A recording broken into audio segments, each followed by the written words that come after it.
Tonight's story is about the one he shouldn't want, and the one he can't resist. He's reckless, arrogant, untamed, a billionaire with nothing to lose and no reason to slow down. She's the opposite of everything he's used to. Smart, steady, off limits. But when their worlds collide, the sparks are impossible to ignore. One touch turns into a night. One night turns into something much harder to walk away from. But loving a reckless king has consequences. And the deeper they fall, the harder it is to survive the crash. So get ready, because this story doesn't play it safe. Chapter 1. Violet. I swear the ancient espresso machine hates me. Planting my hands on my hips, I squint at the frustrating lump of metal, trying to ignore the bead of sweat tickling its way down my spine. To the right of me, a small line of customers has formed at True Brew's pickup counter. Although there haven't been any complaints so far, I can sense the infamous New Yorker impatience building with every foot shuffle and watch glance. "Sorry for the wait," I call out, hoping my smile doesn't look as frazzled as I feel. "We'll have your coffee ready in no time." I inch closer to the machine, peering around to make sure no one is in earshot, before I whisper, "If you won't do it for me, do it for Dad." I clasp my hands together and hold my breath, almost believing it might hiss into action at the mention of its late owner. Unfortunately, it doesn't look like I'll be adding Machine Whisperer to my resume anytime soon, since it stays obstinately silent. And now, short of frantically tapping the temperature gauge, I'm officially out of ideas. Jared steps up beside me, nudging me away with his shoulder. "Let me look at her," he says. "You can take over up front." Brushing a loose tendril of hair out of my eyes with the back of my wrist, I give him a grateful smile. "You're a lifesaver." Jared's been working at True Brew for a couple of years and has developed an uncanny ability to keep the temperamental machine running. But regardless of his magic touch, there's no denying the truth. It's going to have to be replaced sooner rather than later. Leaving him to tinker and hopefully get everything running again, I head to the front counter. There's only one customer waiting, a young, harried-looking mom with a fussy toddler on her hip. The little girl, who has a glorious mop of red curls on her head, looks hot and cranky and about ready to explode. I smile at the mom and take her coffee order. After ringing her up, I point at the jar of giant fluffy marshmallows we keep on the counter. "Would she like one?" The woman's face brightens. "She'd love one." She turns to her daughter. "Wouldn't you, Molly?" The little girl hides her head on her mom's shoulder before peeking out at me and nodding. I smile to myself as I lift the lid of the jar and use a small pair of tongs to pull out a pink marshmallow. "Here you go, sweetie." The little girl holds out her hand, and I drop it onto her palm. She pulls it into her chest and stares down at it rapturously. "Thank you so much," her mom says. "She's had a long day. We both have." "Well, I hope she enjoys it. And I hope you enjoy your coffee. It sounds like it's well-deserved." She gives me one last smile before she heads to the pickup counter. I even get away from Molly over her shoulder. Unfortunately, there aren't any other customers lining up behind her, and my shoulders sag as I scan the space. The small, rustic coffee shop with exposed brick walls looks more dull than cozy, and almost every one of the wood-topped tables is empty. For a split second, I flash back to another time, one when True Brew was packed to the rafters and filled with the sound of happy chatter, the grinding hiss of the espresso machine, and the clink of cutlery. Rising above it all was my dad's booming laugh as he joked with the customers lining up to enjoy pastries baked in-house, simple, tasty meals, and a range of ethically sourced artisan coffee. I let out a sigh. That was then, and this is now. 20 months ago, a heart attack took Dad from us. With his passing went the heart and soul of True Brew, And after the manager my brother Mark and I made the mistake of hiring to run the place mishandled it, the shop is no longer the bustling community hub it used to be. That's why when Mark called 5 months ago to tell me we might need to sell, I'd known what I had to do. I quit my job working for a Maine-based nonprofit and came home. True Brew is all we have left of Dad. There's no way I'm going to be the one to put a for sale sign on his dream. Got her going, boss. Jared says from behind me. I turn to him, hit with a familiar wave of gratitude that he's still working here. He's only 25, the same age as me. He could have easily moved on to another job when things started going downhill, but he stuck around. I'm sure his familiar face is what's kept our few remaining loyal customers coming back. Although, now that I've convinced True Brew's longtime specialty coffee supplier, Jose, to renew our supply agreement, a casualty of one of the previous manager's cost-saving measures, I'm hoping I'll be able to draw more customers back in. I just need to keep the place going until that happens. I smile up at Jared. Thank God that machine loves you. She should. His hazel eyes sparkle. My relationship with her has lasted longer than any I've had with a real, live woman. With a laugh, I move out of his way so we can take his place at the counter. That's because your charming smile gets you in trouble, I tease. He tilts his head, one corner of his mouth ticking up. You think I'm charming? I wave my finger at his face. That's exactly what I'm talking about. Don't think I haven't seen the girls who come in here batting their lashes at you. With his dark hair, cheeky grin, and that dimple, I can see the appeal. Even if I don't get butterflies when he turns that smile on me. I give him a pat of thanks on his arm. Then, after tightening the elastic tying my long hair back, I turn my attention to clearing the small backlog of coffee orders. Soon, the rush is over, although I'm not sure I should call the slow trickle of people a rush, and our part-time waitress, Sarah, heads home for the day. I'm making a coffee for Jared and myself when the bell over the door jangles, and my best friend, Anna, strolls in. She's fresh from her job as a personal trainer, still in her yoga pants and tank top. I round the counter and give her a hug. What are you doing here at this time of day? Would you believe my last 2 clients canceled? I took it as a sign that I should visit my very favorite person. Perfect timing, then. I grab her hand and lead her toward a small table at the back. Jared and I were about to have a coffee together.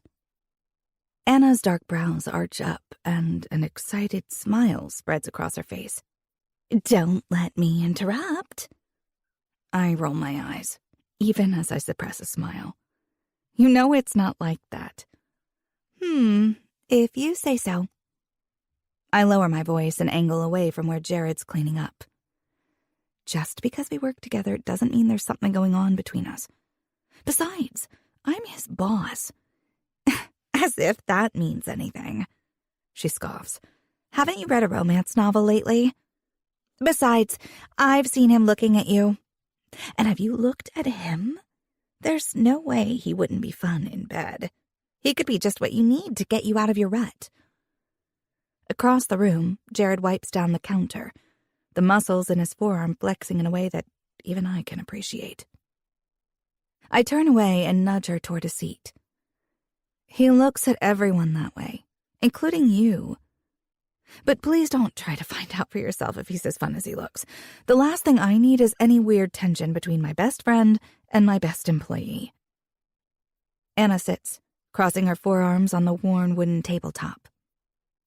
He's cute, and I'm sure he'd be fun, but he has too much golden retriever energy for me. I'm more of a BDE kind of girl. She gives me a shameless wink. I can't help but laugh. Big dick energy indeed. Anna's taste in men has always trended toward the alpha variety, guys with a bit of an edge. I'd take a sweet guy over an arrogant lady killer any day. They're all charm and swagger until you fall for them. Then, once they've gotten what they want and have you tangled up in all kinds of emotions, they let the mask slip and their true selves appear. Anyway, Anna nods toward the counter. You've been working too hard. Go grab your coffee and come sit with me. Because if Jared's off the table, then I have a suggestion. I shoot her a curious look, but she merely grins and says nothing. Do you want a coffee too? I ask. Well, since you're offering, I'd love one of your single origin lattes. A few minutes later, I'm placing Anna's cup in front of her. She grins down at the latte art cat I decorated her coffee with. It's a technique I finally mastered after many, many failed attempts, which Jared used to teasingly call my latte atrocities. Then I take my own cup and settle into the opposite seat. Okay, what's the suggestion then? She leans forward and regards me seriously. I want you to hear me out before you say anything. I give her a small nod. Of course. Do you remember about a year ago I told you about this guy I was seeing? Older, handsome, wealthy. I was still living out of state at the time, but I remember the phone conversation we had about Richard and some of the things he was into. Oh, yes, I definitely remember. He left, though, didn't he? Is he back? He's still in California. We agreed on a clean break when he moved, and we haven't spoken since then. But do you remember me telling you about how he took me to that club? Her cheeks turn a little pink. Anna and I have been friends since junior high. Talking about relationships and sex isn't new for us, and she isn't exactly the bashful type, so the blush she's sporting makes me wonder exactly what she and Richie Rich got up to at that club. I remember, but you didn't go into detail. She takes a sip of her coffee, studying me over the rim of her cup. It's hard to describe. Let's just say it was, liberating. I raise one brow. That's all you have to say about it? Well, she shoots me a sly smile. I don't want to give too much away because I think you should experience it yourself. My stomach swoops, and I bobble my coffee, righting it just before it spills. You want me to go to a sex club? I whisper that last part. I'm sorry, have you met me? That's a terrible idea. She pouts, even as her dark eyes sparkle with amusement. You promised to hear me out. Pressing my teeth into my lower lip, I nod. I did, though I'm not sure I want to know where she's going with this. I know what you're thinking. I thought the same thing when Richard suggested it. But this place isn't seedy at all. It's super exclusive because it caters to a lot of very rich, very famous people. Members are vetted and masks are required to enter, so everyone is anonymous. She scrutinizes my expression, then grimaces. Probably because it's obvious she isn't selling me on the idea. Look, they take security seriously there. Background checks are mandatory, even for guests. The masks are to ensure anonymity, but I promise it's not freaky. She grins a little. Actually, it's pretty damn sexy. Just think, it's a once-in-a-lifetime opportunity to mingle with the rich and famous while they're getting their sexy on. And... She pauses for effect. If you decide you want to, it's perfect for some no-strings-attached, anonymous, safe stress relief, which you, my friend, she points at me dramatically, desperately need after everything you've gone through the last couple of years. I try to wrap my mind around what she's suggesting. I know she's not just talking about True Brew, or even my grief over Dad, and my guilt for not being here when he died, although I've struggled with both those things. She's also talking about my cheating ex, Eric. Anna's the only person I told about what happened with him, since I didn't want to burden Mark with the fallout from my bad choice in men. Not when I only have myself to blame for being so blind to all Eric's red flags. That means Anna's the only one who knows why I've been so reluctant to open myself up to another relationship. that doesn't mean I haven't missed a man's touch. I might have my trusty battery-operated boyfriend at home, but there's no replacing that human interaction and skin-on-skin connection. Could this be the answer? One night with no names, no expectations, no numbers exchanged, no hurt feelings because the question doesn't even get asked, and no awkward morning after. Anna studies me, a crease between her brows. I don't want to push you or make you uncomfortable, but it would be good for you to let go, even if only for one night. A little distraction from everything you've got going on. She puts her hand over the top of mine on the table and squeezes. And there's no pressure at all. You can do as little or as much as you want. The front area is almost like a normal nightclub, so when we get there, we can just drink and dance. It doesn't have to go beyond that. But if you do meet someone you like, then, you can explore that. My heart rate ratchets up. Could I do it? At the very least, it could be an item I can cross off my bucket list. Not that go to a sex club is on there, but who hasn't added a task to a list just so they can have the satisfaction of crossing it off? And the prospect of doing something so out of character, so wild, is oddly appealing. It's been a long time since I've felt carefree or acted in a way that even resembles spontaneous. Maybe it's crazy, but a night of pure escapism actually sounds good.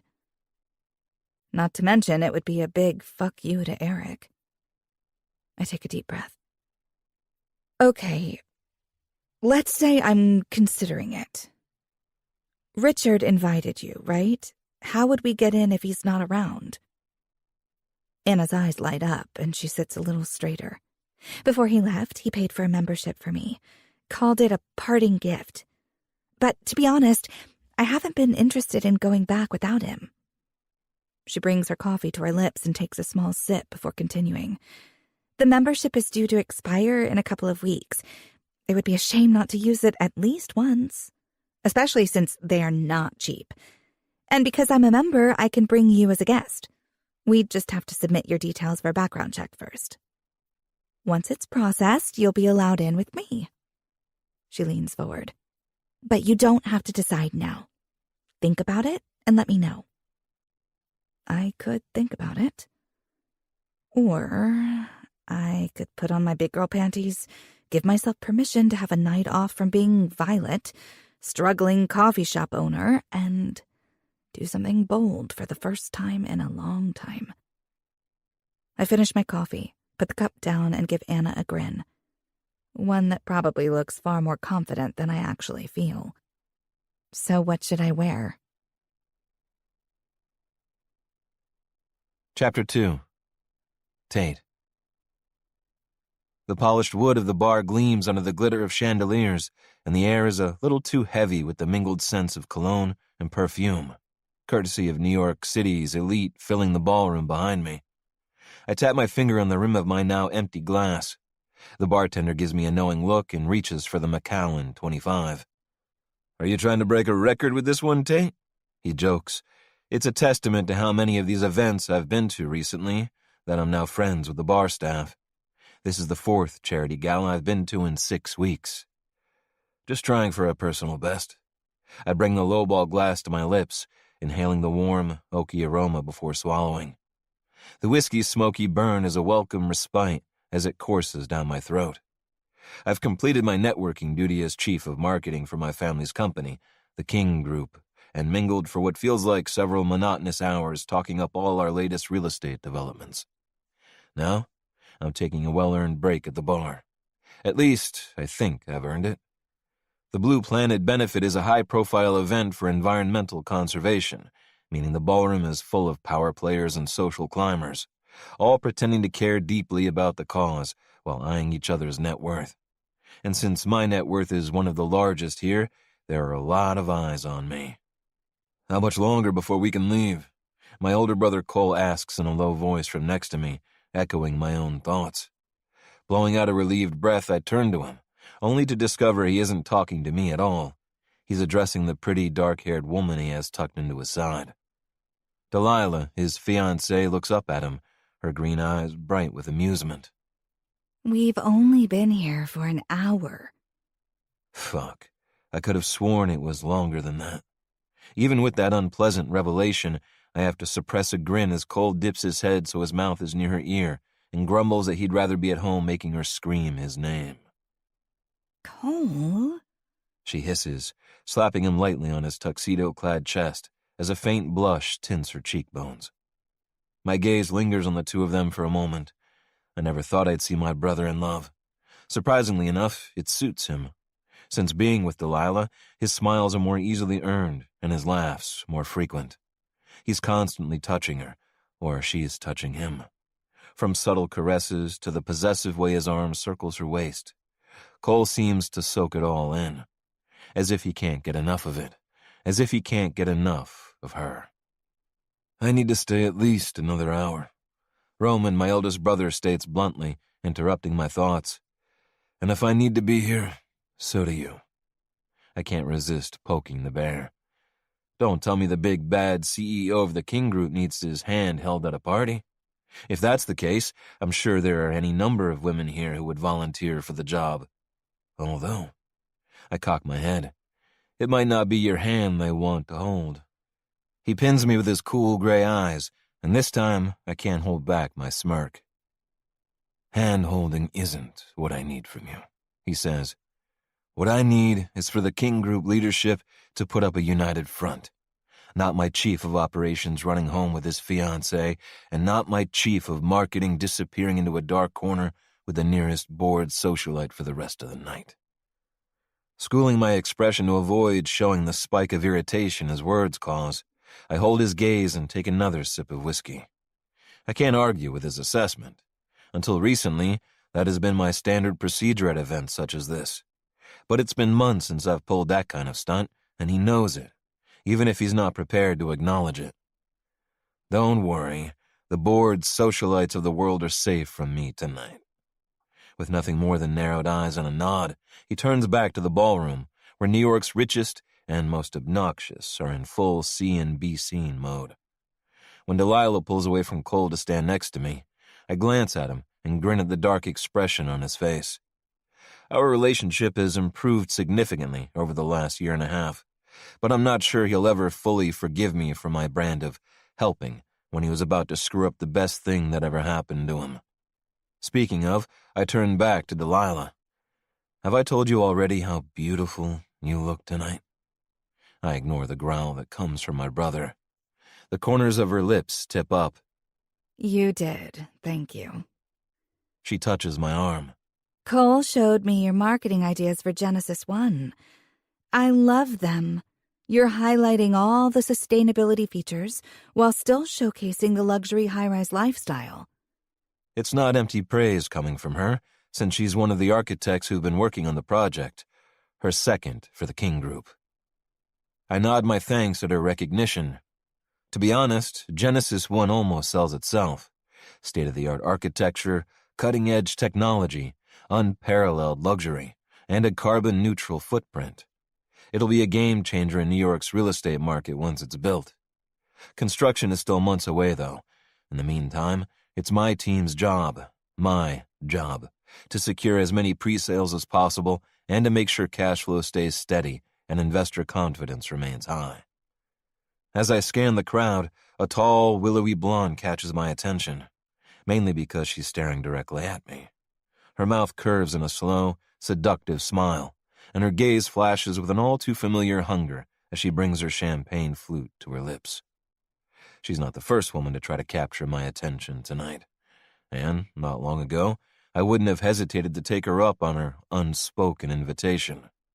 She has the look of a woman who'd enjoy being fucked up against a wall and given an orgasm or two to get her through the night. But things have changed. The reputation I've gained over the years hasn't necessarily reflected well on the company, and since my brothers and I took over after Dad's arrest 18 months ago, the last thing I want to do is jeopardize its future, particularly since my relationship with Cole, and to a lesser extent Roman, is improving again. At 29, I finally want to stand side by side with my brothers and know I contributed as much as they did. It's why I've been doing my best to prove I'm reformed. Not that anyone would know, judging by the increasingly ridiculous articles that have been printed about me recently. It's as if, in the absence of any real scandalous behavior on my part, the tabloids are determined to make up the craziest stories they can. Like the one from 2 weeks ago. Someone snapped a photo of me standing next to a recent divorcee and her 20-year-old daughter, both of them smiling up at me, which apparently meant we were moments from indulging in a threesome. I may have done some crazy things in my life, but tag-teaming family members is not one of them. So I merely give the woman a polite smile and continue taking in the scene of glittering excess in front of me. Unfortunately, the next blonde who comes into view is approaching fast, and suddenly, I wish I'd escaped to a dark corner with the first one when I had the chance. Mom sweeps to a stop in front of us, gracing us all with an icy smile. She's decked out in a dress as cold a blue as her eyes, and probably her heart. Roman, Cole, Tate, She says, acknowledging our presence. Delilah. She hesitates briefly, then continues. It's nice to see you again, dear. It's interesting that her future daughter-in-law gets 7 more words of greeting than her sons. Not that I blame her. Delilah is probably worth more than all 3 of us put together. Cole did mention a while ago that he thought not having Dad around might soften her a little. Maybe it has, and I'm just struggling to see it. I take another sip of whiskey as Mom makes small talk that even she's having trouble feigning interest in. Her focus is on the crowd, ensuring we're seen by her society friends. In the circles we operate in, appearance is everything. And Mom has always liked the world to think the King family is united, even during the times we've been anything but. It's even more true since she divorced Dad following his conviction for insider trading. Not that I blame her for that. Their marriage was never in more than name anyway.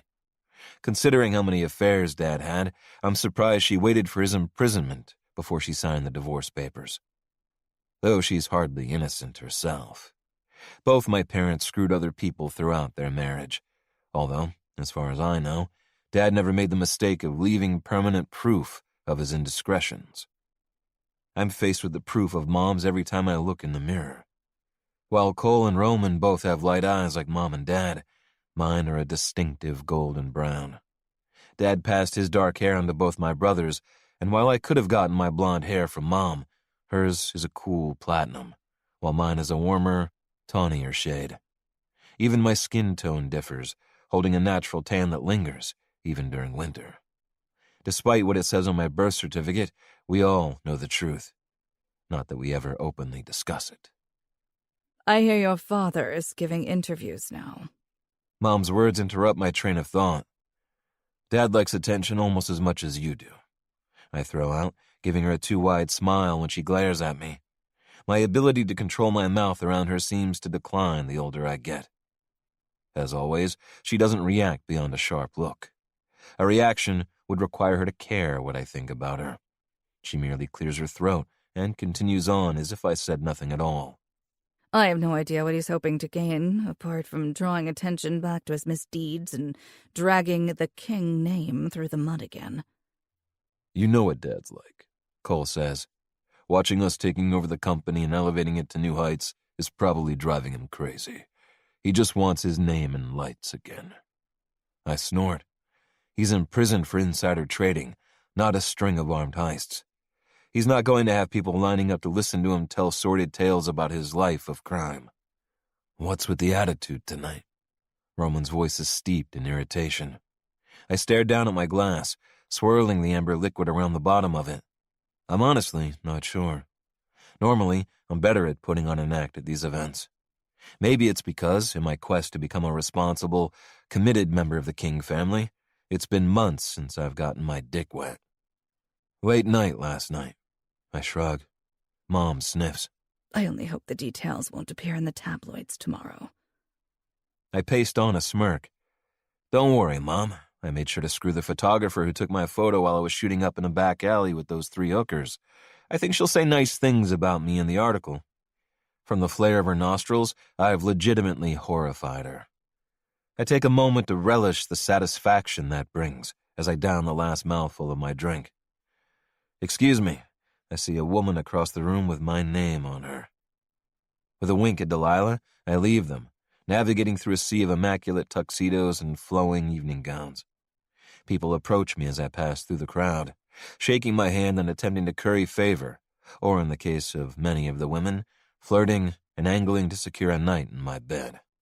Not that my bed is ever on offer. Give me any other flat surface, though, and I'm good to go. Or I was, anyway. Despite what I said to Mom, there's no woman here that interests me enough to stop my forward progress. My phone beeps in my pocket, and I pull it out, using it as an excuse to step away from the curvy brunette currently trying to maintain my attention. It's a message from my business partner, Reed. "I hope you're planning to visit soon. We have matters to discuss." I grin. Every message from Reed comes across sounding a little ominous. Maybe that's because he's a little ominous himself, or at least that's the impression he likes to give. He's so tight-lipped about his past, I wouldn't be surprised if he did have some not-so-squeaky-clean connections. But it has been a while since I've been to Onyx, the club we co-own, and the idea of talking business over a drink suddenly seems a whole lot more appealing than being here. I scan the room, taking in all the people focused on me, wanting something from me. Fuck it. Roman might have something to say about it if he finds out I left early, but for tonight at least, I'm done caring. Securing his good opinion may be a pipe dream anyway. Buy me a drink tonight and I'm all yours. If you're lucky, I'll stretch to 2, but you better put out. With a chuckle, I slide my phone back into my pocket, loosen my tie, and head toward the exit. Chapter 3. Violet. I take in my reflection in the mirror as I dab at my red lipstick. When was the last time I got this dressed up? Having to ask myself that question guarantees it's been too long. But it's not going out for the first time in a while that has me jittery tonight. It's where I'm going. From the moment I agreed to go with Anna until now, I've avoided really thinking about the whole concept of visiting a sex club. It was easier just to leave it as an abstract idea. Now that I've been approved as a guest, and I'm preparing to step firmly outside my comfort zone, nerves are practically vibrating through me. Anna, though, is untroubled. She dances over with 2 glasses of white wine and passes one to me. Her expression is soft when she meets my gaze in the mirror. "You look beautiful." I smile back. "You do too." Her glossy dark curls and espresso brown eyes are a vibrant contrast to my wavy brownish blonde hair and blue eyes.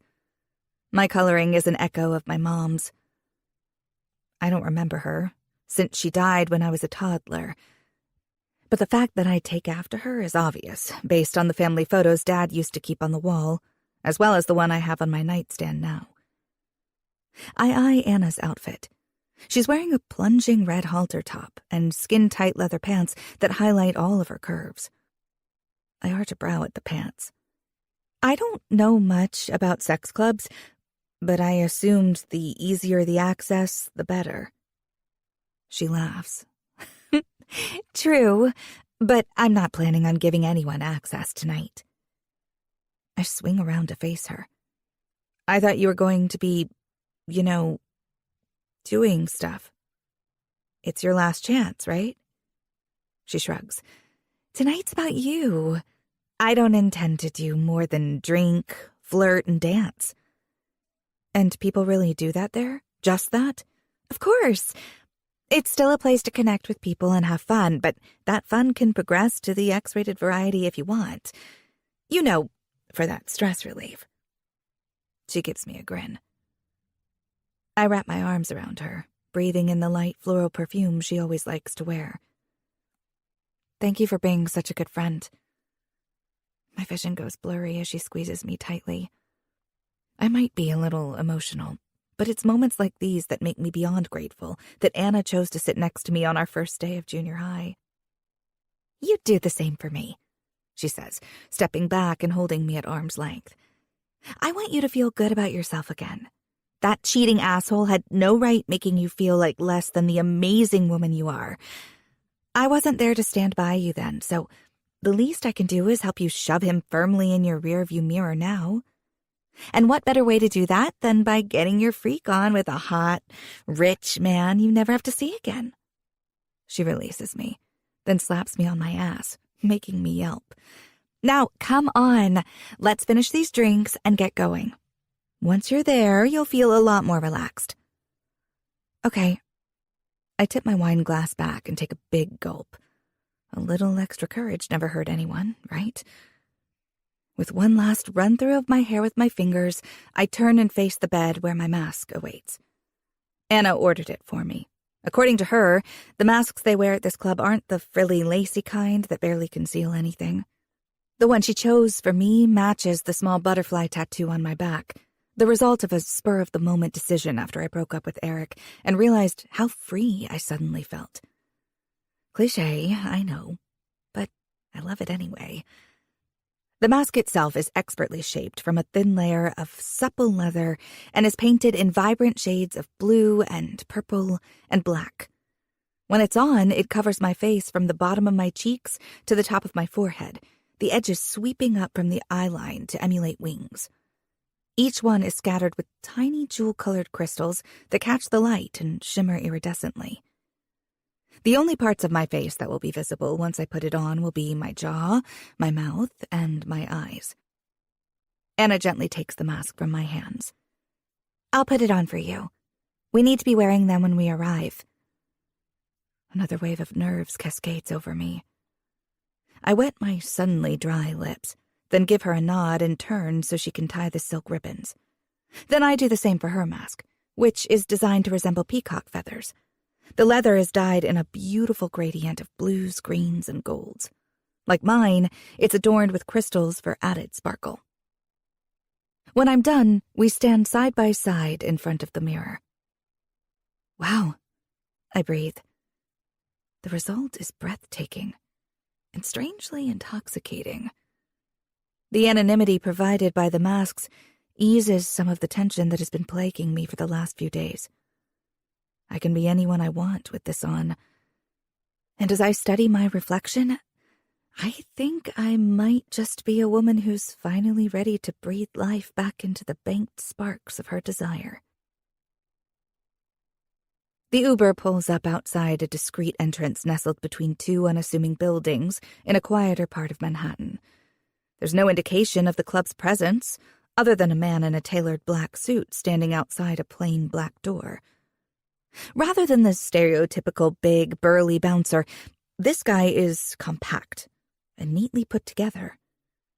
The intensity with which he scrutinizes Anna and me as we approach, though, makes it clear that he knows how to take care of trouble. Anna hands him a matte black card, which he scans with a small device he pulls out of his pocket. When he holds it out to her, she presses her thumb against it. I raise my brows, baffled at this whole secrecy thing. Not to mention the idea that my friend is a part of it. The machine beeps, and he hands her card back. He stares down at the screen, then up at me, probably confirming my identity against the photo identification I had to provide with my details. With a small nod, he pockets the device again. "Enjoy Onyx, ladies." The door clicks open, and I follow Anna inside. The scene I'm confronted with isn't at all what I expected. Not that I know what a high-end sex club looks like, but the long, dark, quiet corridor we've stepped into throws me. A beautiful red-haired woman stands at the far end, wearing a serene smile. "Good evening, ladies," she says, as Anna leads me toward her. "If you would like to leave your purses here, you can go right in." "Don't we need those to pay for drinks?" I whisper in Anna's ear. "No." She gives me a slight shake of her head. "It's a tab system. Before we leave, we'll pay for anything we've purchased." Once our purses are secured behind a locked panel with a keypad, the woman hands us each a black bracelet with a silver 4-digit number on it. I slip mine on with a frown, darting a glance at Anna, than at the woman. Obviously sensing my confusion, she addresses me. If you'd like to order drinks or certain activities, just scan your bracelet. It's been coded with your details, and anything you purchase will be charged to your account. It saves you from having to worry about your belongings if you choose to indulge while you're inside. Also, please be aware there's a limit of 3 alcoholic drinks per person during your time here at Onyx, to ensure your ability to consent is fully maintained. Oh, yes, of course. I plaster a bright smile on my face to hide how out of my depth I feel. She returns the expression with a reassuring smile of her own, as if she can see right through the pretense. The first time is always a little intimidating, but give it a chance, and I think you'll enjoy your evening. How it unfolds is completely up to you. Please remember that. Swallowing past my increasingly dry throat, I nod. Thank you. With that, she presses a button, and a door unlocks. Anna leads me through, and a moment later we're stepping into the club itself. I stop just past the entrance and scan the space. At first glance, it appears like any super-exclusive nightclub. Or what I imagine a super-exclusive nightclub might look like, anyway, since I haven't been to any. Apart from the strobe lights over the packed dance floor, the lighting is dim. A long, curved bar extends down one side of the room, and in the far, shadowy corners are a number of booths and alcoves with seating.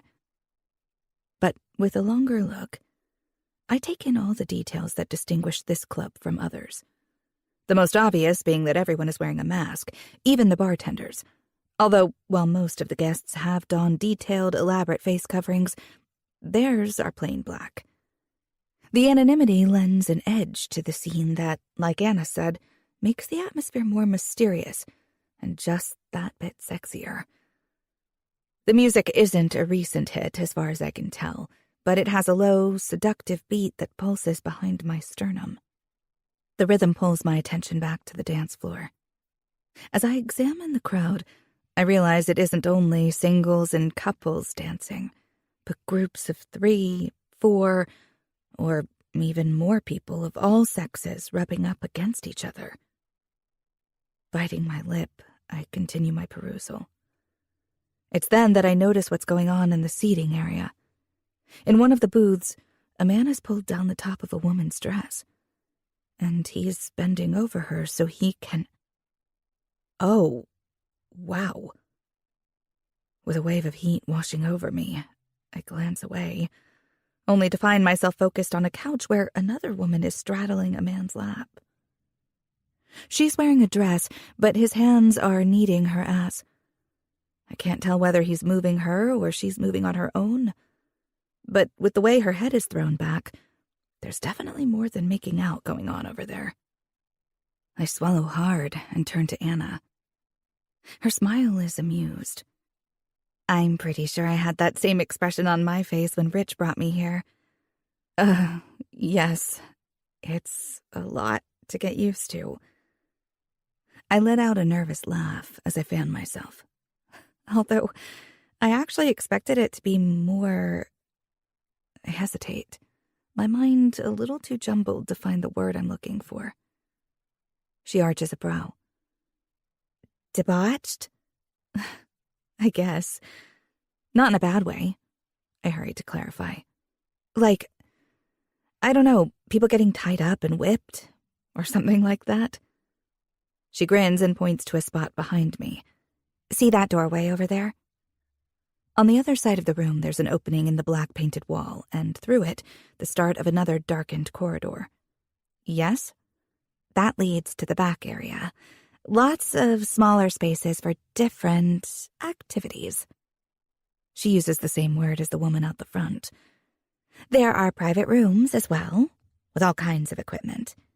That's where most of the stuff you're thinking about happens. Oh. My shoulders ease a fraction. I wasn't sure what to expect, but the possibility of walking into the middle of an orgy has crossed my mind a time or two. Apart from the action happening in some of the darker corners, though, it's easy to pretend this is just a normal club. Do you want a drink? Anna asks. With a deep breath in, I give her an enthusiastic nod. God, yes. We move to the bar, which, fittingly, appears to be made from backlit onyx. The slight concave curve to it means everyone standing at the bar can see and be seen. A bartender soon approaches, and after he scans our bracelets, we order a Manhattan for Anna and a Cosmopolitan for me. As soon as the drink is in my hand, I take a long sip to calm my remaining nerves. Then I turn so I can take in more of my surroundings. The whole place drips with decadence. The dim lights reflect off the black glass panels lining the wall behind the bar, the liquor bottles arrayed on the attached shelves, and the crystal chandeliers hanging from the ceiling. The masks worn by the other guests are similar to mine and Anna's, though in an assortment of designs. There are animal masks, demon masks, cute masks, beautiful masks, masks meant to scare or intimidate. The women are dressed in varying degrees, from near nakedness to skin-tight bodysuits. I thought I was daring when I put on my sexiest outfit for the occasion, the little black dress with a low neckline, an even lower back, and a skirt that flares out at my hips and flirts with my upper thighs. But Anna and I are among the more conservatively dressed women here. In contrast, many of the men are wearing suits, which throws me a little. I assumed there'd be more skin on display. But maybe that's the point. Maybe for many people it's the power imbalance. Or at least the illusion of it that turns them on. See anyone you like? Anna asks. I blink, then focus back on her. I'm not really sure what I'm looking for, or what I want, or even if I want. That's okay, there's no rush. Let's finish our drinks and then go and dance. And Violet? She touches my hand, what I can see of her expression, earnest. Remember what I said.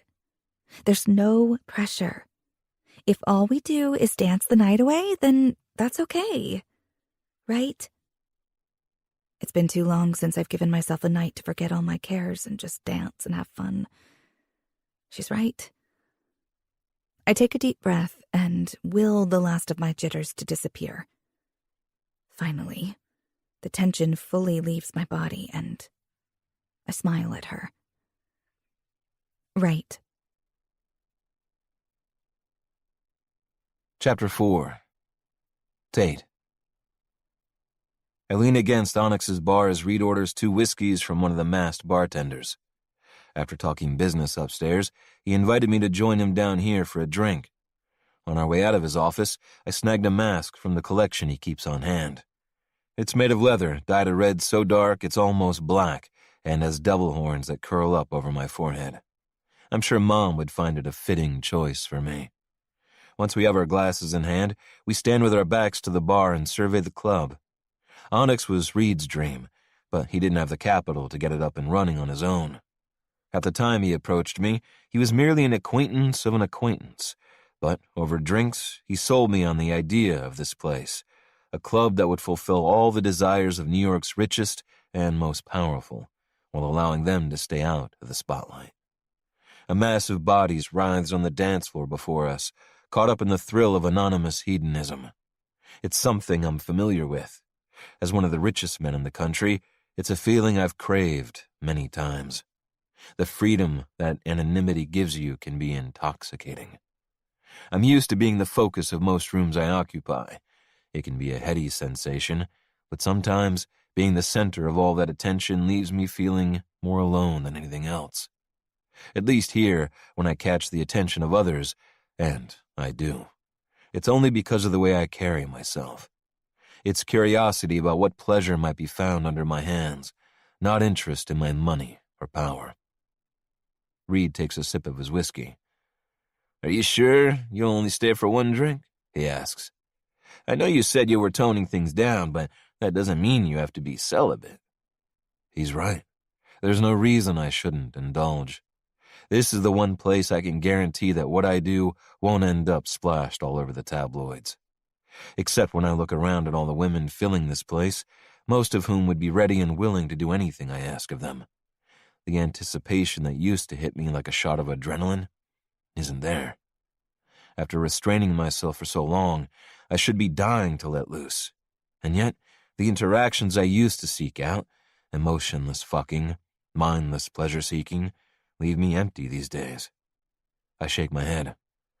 Just this one, and I'll head home. As we sip our drinks, we talk more about the potential for Onyx's expansion, adding a few other cities to the list of possible future locations. And Reed asks about Genesis 1. He's one of our first buy-ins, so he has an interest in the project's development. I've almost finished my whiskey when my attention is caught by a woman stepping through the club's entrance. She's with a friend, but I barely notice the other woman. I'm too absorbed by the one in the short black dress and butterfly mask. She's frozen just inside the doorway, her head turning one way, then the other, like she might bolt back outside at any moment. It's glaringly obvious it's her first time here, but when her friend leans in and speaks to her, she smiles and appears to relax. She follows her friend to the bar, the hem of her dress brushing the tops of her toned thighs with every step, and for some reason, I can't tear my eyes away. They settle a little way down from where Reed and I are and order drinks. Then her dark-haired friend in the peacock mask leans in with a grin, and Butterfly tilts her head back, her fingertips slightly brushing her chest as she laughs. Something niggles at the back of my mind, as if the movement is almost familiar. I study her, taking her in from head to toe, getting momentarily distracted by the dip of her waist and the curve of her hips. But apart from that one gesture, nothing else triggers a sense of familiarity. Not from this distance, at least. Reed lets out a low chuckle. So, not one drink and then you're leaving? I drag my attention away from the woman, who's now sipping a cocktail as she looks out at the dance floor. I'm leaving, just admiring the view while I finish my drink. Just so you know, you're not the only one enjoying that view. He gestures with his almost empty glass toward two men farther down the bar, their heads turned toward the women as well. It shouldn't matter whether another man is considering making a move.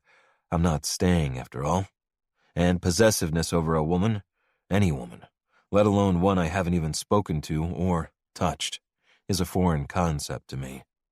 There are more than enough fish in my sea that I don't have to worry about getting caught up with just one of them.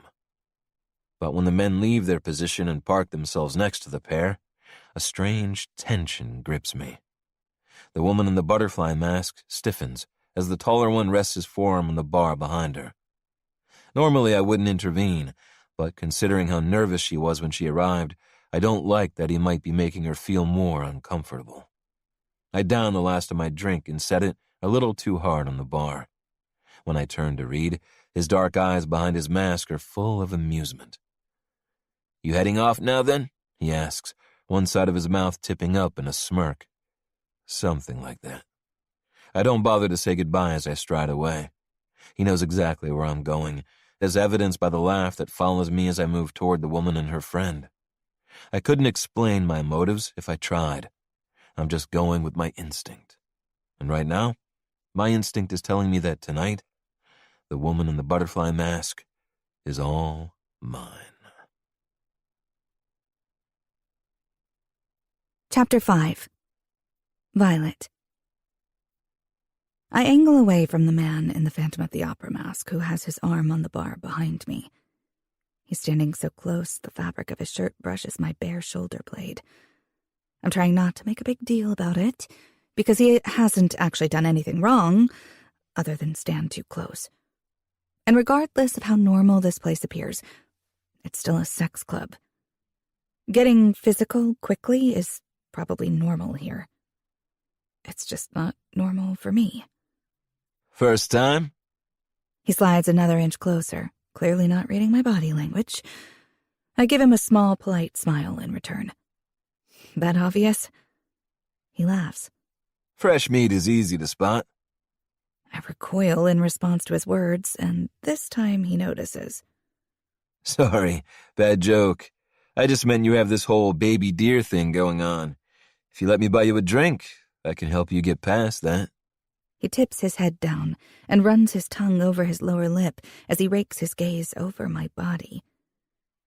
This time, it's a shudder that works its way through me. Being more forward here might be a thing, but there has to be a better way to do it than this. His demeanor isn't intense or aggressive, but whoever he is, and assuming he's a member here, there's a good chance he's someone. He has all the charm and tact of a gorilla.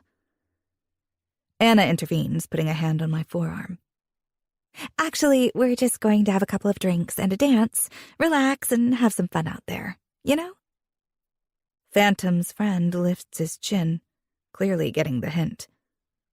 Come on, man. Let's head to the back and catch some action. There's supposed to be a shibari demonstration happening in one of the rooms.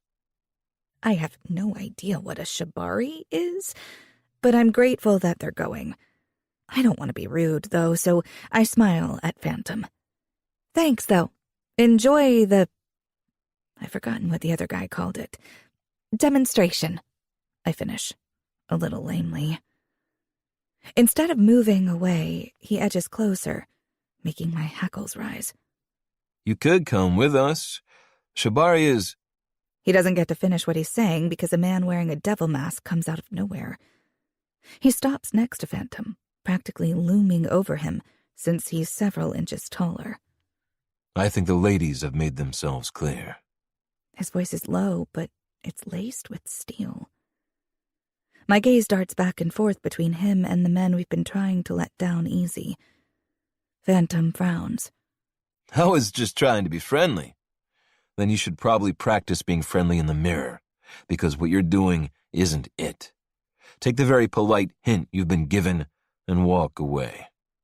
Phantom looks at his buddy, then shakes his head. No problem. We're leaving. And without another word, they're gone. Now it's just Anna and me, and the man in the devil mask. He's tall, like I already noticed, and well-built. The way his impeccably tailored white dress shirt hugs his broad shoulders and chest leaves no doubt as to the presence of muscles beneath. He's not wearing a tie, and his top button is undone, revealing a small V of smooth, tanned skin. Out of nowhere, an image of pressing my lips against it flashes through my mind, and heat instantly smolders to life inside me. Shaking away the thought, I drag my attention back to his face, or at least what I can see of it. A strong, smooth-shaven jaw and full lips with a seductive curve. In the dim light, the hair curling around his ears looks dark blonde, and his eyes, shadowed by the mask, appear to be a light brown. It's hard to tell. Regardless of their color, the amused gleam in them is unmistakable. The amusement is no doubt due to him having just caught me blatantly checking him out. I flush and avert my gaze. Thanks for that, Anna says. I take in a steadying breath and focus on her to distract myself from the man standing in front of us and the way my pulse has started to race. She widens her eyes at me, silently urging me to talk to him. I guess she thinks this guy is a better option than the two he just scared off. Although a part of me wonders if he might not be more dangerous. Still, being polite doesn't have to lead to anything more, unless I want it to. I clear my throat, racking my brain for something to say. Do you come here often? I wince as soon as I say it. Could I have asked a more cliché question? Plus, I'm not sure I want to know his sex club attendance habits. I put up my hand. Sorry, don't answer that.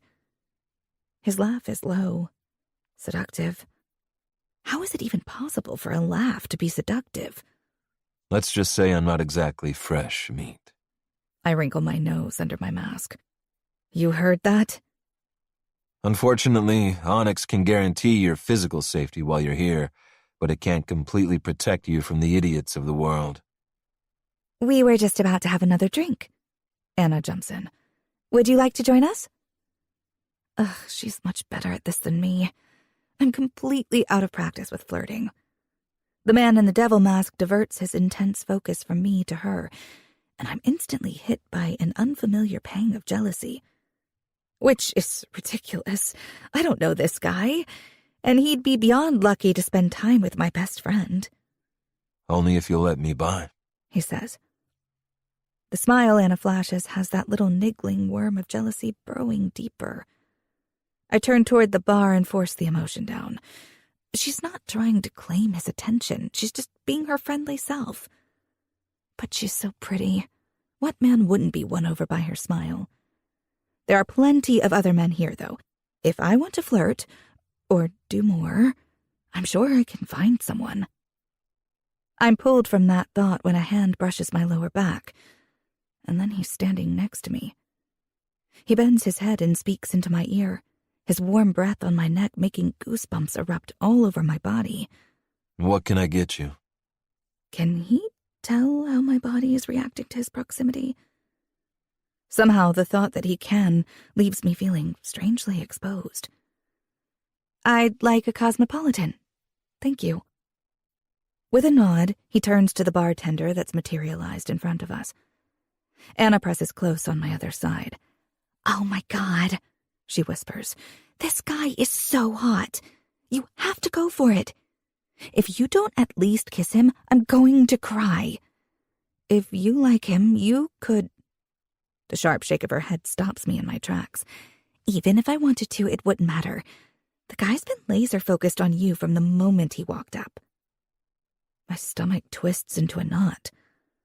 A man like this, a member of this club, probably expects a woman who's happy to throw caution to the wind and get down and dirty in one of the back rooms.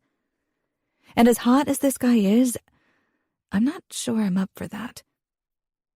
When a large hand appears in front of me holding my Cosmo, I take it and smile my thanks at him. He passes a Manhattan down the bar to Anna, then picks up his own glass of what looks like expensive whiskey. While he takes a sip and studies me over the rim, I frantically search my mind for an interesting topic to discuss. Being anonymous makes it way more difficult to have a conversation. No asking names, no talking about what we do for work. What the hell do we talk about? He doesn't seem to have the same concern, leaning his elbow on the bar and looking down at me with a hint of a smile on his face. What brought you here tonight? If it's your first time, then something must have prompted you to come. Well, and, my friend's membership is about to expire, and she asked if I wanted to come with her for her last visit. His smile grows slowly. So you're just doing your friend a favor? No, I mean, that's not the whole reason. What are your other reasons, then? Because you don't strike me as the type of woman who spontaneously decides to visit a club like Onyx just because a friend needs company. My shoulders stiffen. What type of woman does he think I am? A stick in the mud who spends all her time working at a coffee shop and worrying about malfunctioning espresso machines?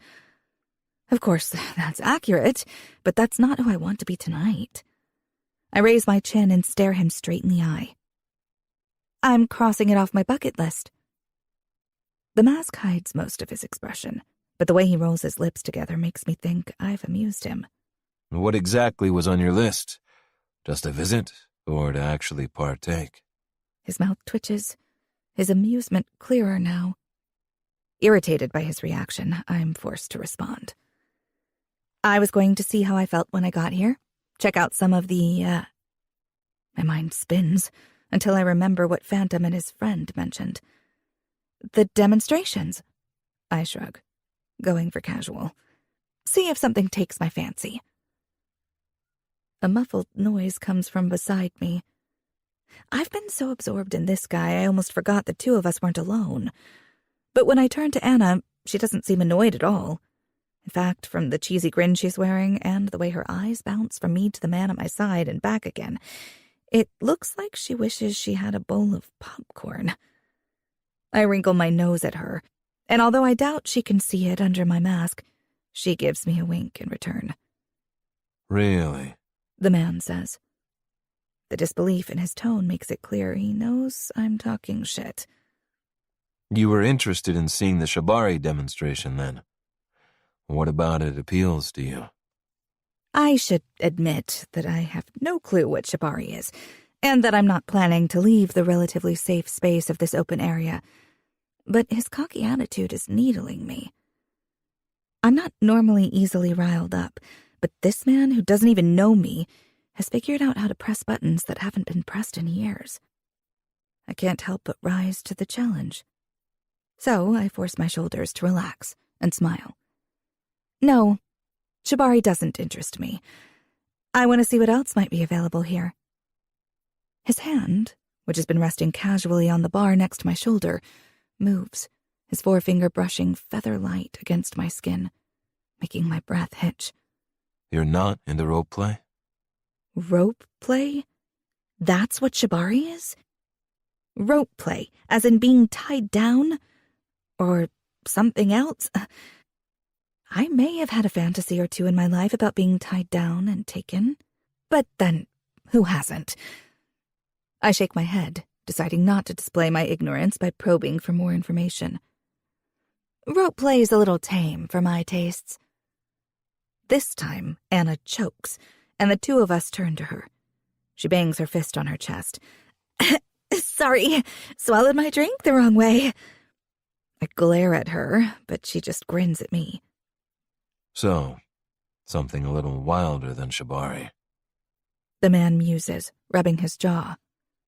Let me guess, then, and you can tell me if I'm right or wrong. Okay? I swallow back the nerves rising inside me and nod. I'm pretty sure I'm getting in way over my head with this conversation, but I won't back down now. He grins, his white teeth flashing in the dim light. Paired with the mask, it gives him an almost predatory appearance. Angling closer, he brings his lips to my ear. How about spanking? Does that interest you? Do you want to be bent over while your ass is reddened? When he pulls back, there's a devilish glint in his eyes. My cheeks flame, but I'm counting on the mask and the dark to hide my reaction from him. I shake my head. I'm not a child. I don't need to be disciplined. Now it's his thumb tracing small hypnotic circles over my upper arm. The contact is making my head hazier than it has any right to. You're definitely not a child, and spanking is about far more than discipline, he says. But, moving on, what about voyeurism? Are you here to see someone get fucked? Do you want to stand in the audience and watch a woman with her legs spread and pussy on display, made to come for your entertainment? My breaths are uneven, and I have to resist the urge to squirm at his words. None of my boyfriends have ever spoken to me like this, let alone a stranger. But I refuse to give him the satisfaction of knowing he's affecting me. I'd rather do, not watch, I say, keeping my tone as flippant as I can manage. Really? He almost purrs. You're an exhibitionist, then. You want to be watched as you're made to orgasm over and over? There's a throb between my legs that I'm doing my best to ignore, even as it grows more insistent. I can only shake my head. No? Well, it's not for everyone. He rubs his finger over his full bottom lip and tilts his head as if he's thinking. How about breath play? What the hell is breath play? All I can do is blink at him in response.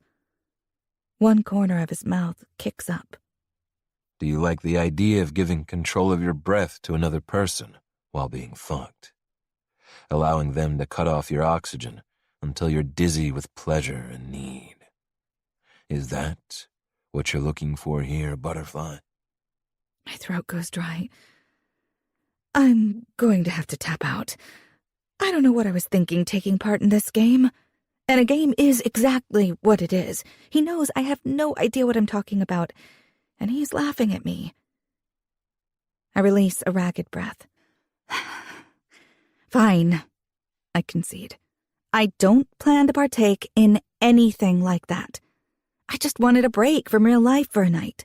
I wanted to get away from myself, and this seemed like a good way to do it. But I doubt I'd be comfortable with the stuff that goes on back there.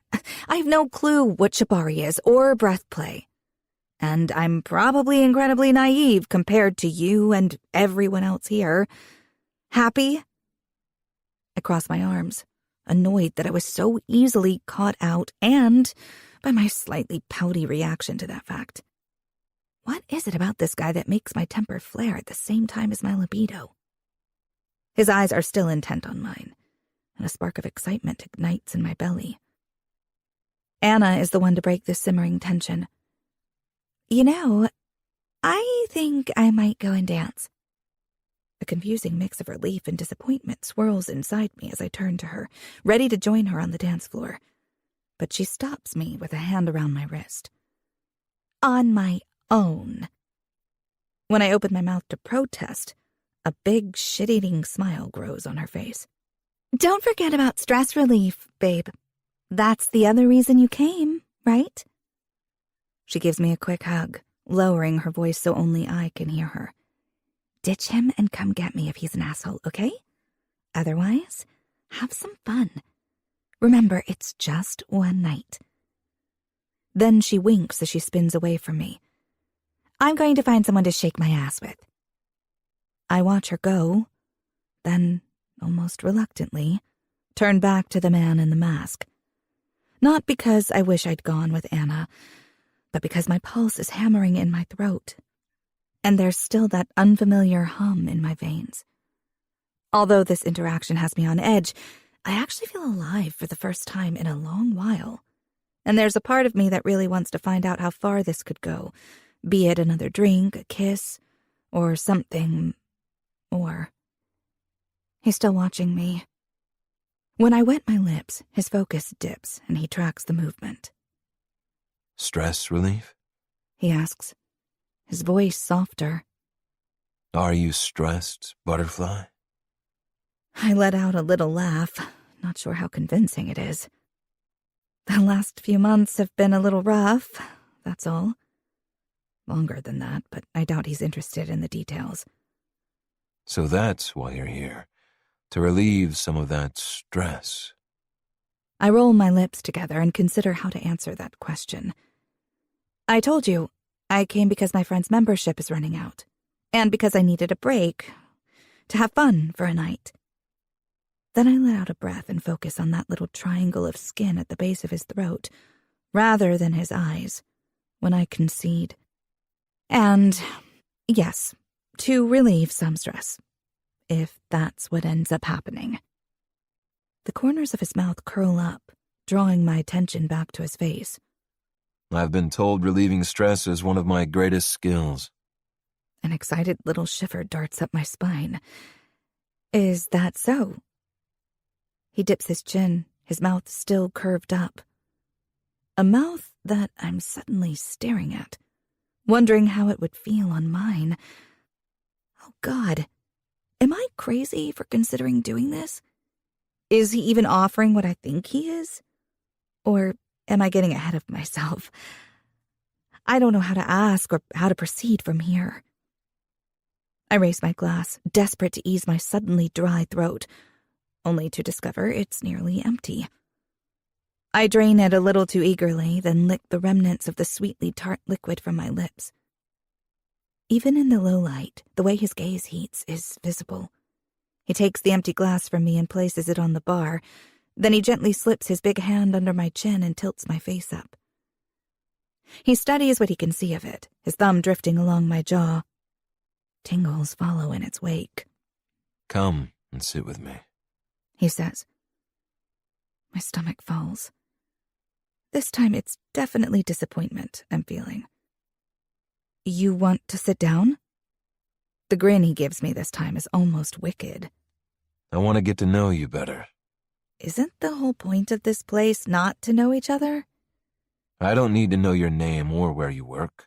I don't even need to know how old you are, since you wouldn't be here if you were underage. What I need to know is how I can help you relax. What will make those gorgeous lips part for me? What will make your pulse flutter at the base of your throat and...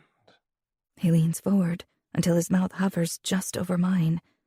What's going to make that pretty pussy of yours wet? My breath stalls, even as his words send desire flooding through me. God, I don't know how this happened so quickly, but I can't deny that his confidence is incredibly appealing. And I'm intrigued by what he's offering. It's been a long time since I've been touched with any kind of intimacy. Okay, I say before I can second-guess myself. Okay.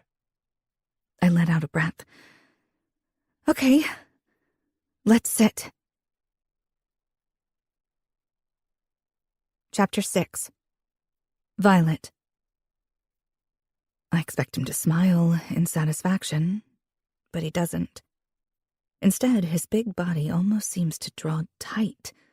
Then he's stepping into me and sliding his hand around to circle the back of my neck. The possessive hold has me sucking in a breath as my nipples tighten and rasp against the thin material of my dress. He notices my reaction. Of course he does. And that's when he finally smiles. Although it's more of a primal baring of teeth than anything else. It sends a pulse of need through me. Come on, beautiful. He glides his hand down my spine and settles it at my lower back, then guides me through the club to a couch in one of the darkest corners. He keeps me in front of him, so I'll be closest to the wall once we sit. But before I can, he gently grasps my wrist to stop me and brushes the hair hanging loose down my spine to the side. When I glance over my shoulder, I find him focused on my back. With the ghost of a smile, he lightly traces my butterfly tattoo with his finger, causing every one of my nerve endings to crackle into life. Then, without commenting, he lets me go. My shaky legs carry me the remaining step, and I manage to get my butt on the seat without them giving out on me. He sits next to me, his knee close to mine. Here in this dim corner, just the two of us, there's nothing to distract me from him, from the angle of his jaw, the seductive curve of his lips. Even his scent invades my senses. He smells too good. Fresh, like I imagine a forest at night might smell. It fills my head, triggering a wild impulse inside me, and I'm suddenly tempted to crawl into his lap, just so I can experience his mouth against mine. Maybe it's because of the mask, the anonymity it provides, or maybe it's the darkness and the low-pulsing beat of the music. Whatever the reason, I've never been so aroused with so little physical contact before. There's no doubt in my mind that this man, whoever he is, knows exactly how to make a woman feel good. He exudes confidence. It's in every line of his body, the way he talks, the way he moves. And I'm woefully unprepared for dealing with him. He leans back and stretches his arm out along the back of the seat so it's brushing my shoulders. And why have the last few months been so difficult? I frown, a hint of the worry I can never quite seem to shake these days, settling in my chest. You really want to know? His mouth quirks up. That's generally why I ask questions. I pull my bottom lip between my teeth as I consider the best way to summarize the events of the last several months. Work has been difficult. I offer him a faint smile. And before that, there was a bad breakup. I don't mention Dad's death. It seems wrong to talk about that, considering where I am. He pushes my hair behind my shoulder, his fingers brushing against my neck. I'm sorry to hear that. Can you quit your job? Find a better one? I co-own a business, so no, quitting isn't an option. He nods, his fingertips now running softly along my skin, back and forth, making it hard for me to think. And the breakup? I swallow past the residual anxiety that always hits when I think about Eric, then shrug as casually as I can. Let's just say he wasn't who I thought he was. His eyes are dark as he watches me, and I'm hit by a sudden surge of déjà vu. Like someone's looked at me that way before. I blink, and the feeling dissipates. Did he break your heart? He asks, his voice low. That question is the last I was expecting him to ask. I was under the impression that this conversation was leading to something physical, and now he's asking me whether Eric broke my heart? Despite my confusion, I answer him. I don't think I loved him, so I can't say he broke my heart in that way. But he hurt me. Made me feel bad about myself. When I discovered he was cheating, it was an awakening more than anything. But I don't want to think about just how badly Eric had fooled me. I don't want to think about Eric at all. So I take a deep breath, square my shoulders, and look him straight in the eye. I'm not here trying to get over a broken heart, if that's why you're asking. I already told you, there are lots of reasons I'm here, but that isn't one of them. There's a long beat of silence as we study one another. Even the hypnotic pulse of the music seems to fade into the background. A muscle ticks in his jaw, and I shift on the couch, nerves fluttering in my stomach under the intensity of his scrutiny. Maybe he wasn't expecting such a thorough answer. In hindsight, I should have just said no and left it at that. I glanced toward the dance floor. Should I call my first foray into breaking out of my comfort zone a bust and go hide in the crowd with Anna? I'm surprised when he threads his fingers through my hair, bringing my attention firmly back to him. The smile that curves his lips is as devilish as his mask. That's good, because if I'm going to relieve some of your stress tonight, I don't want your mind on somebody else. My mouth is suddenly dry again. This man has me completely off kilter, and it's kind of exhilarating. I may be filled with nerves, but I can't ignore the desire and anticipation building inside me. I wet my lips, and his fingers tighten in my hair in response. Are we going out there? I whisper, glancing at the double doors and the shadowy corridor beyond. He tilts his head to one side, and I do my best to breathe through the apprehension that's welling up inside me at the idea of taking part in some rope play or spanking, at the possibility that he might want something else entirely, something even more intimidating.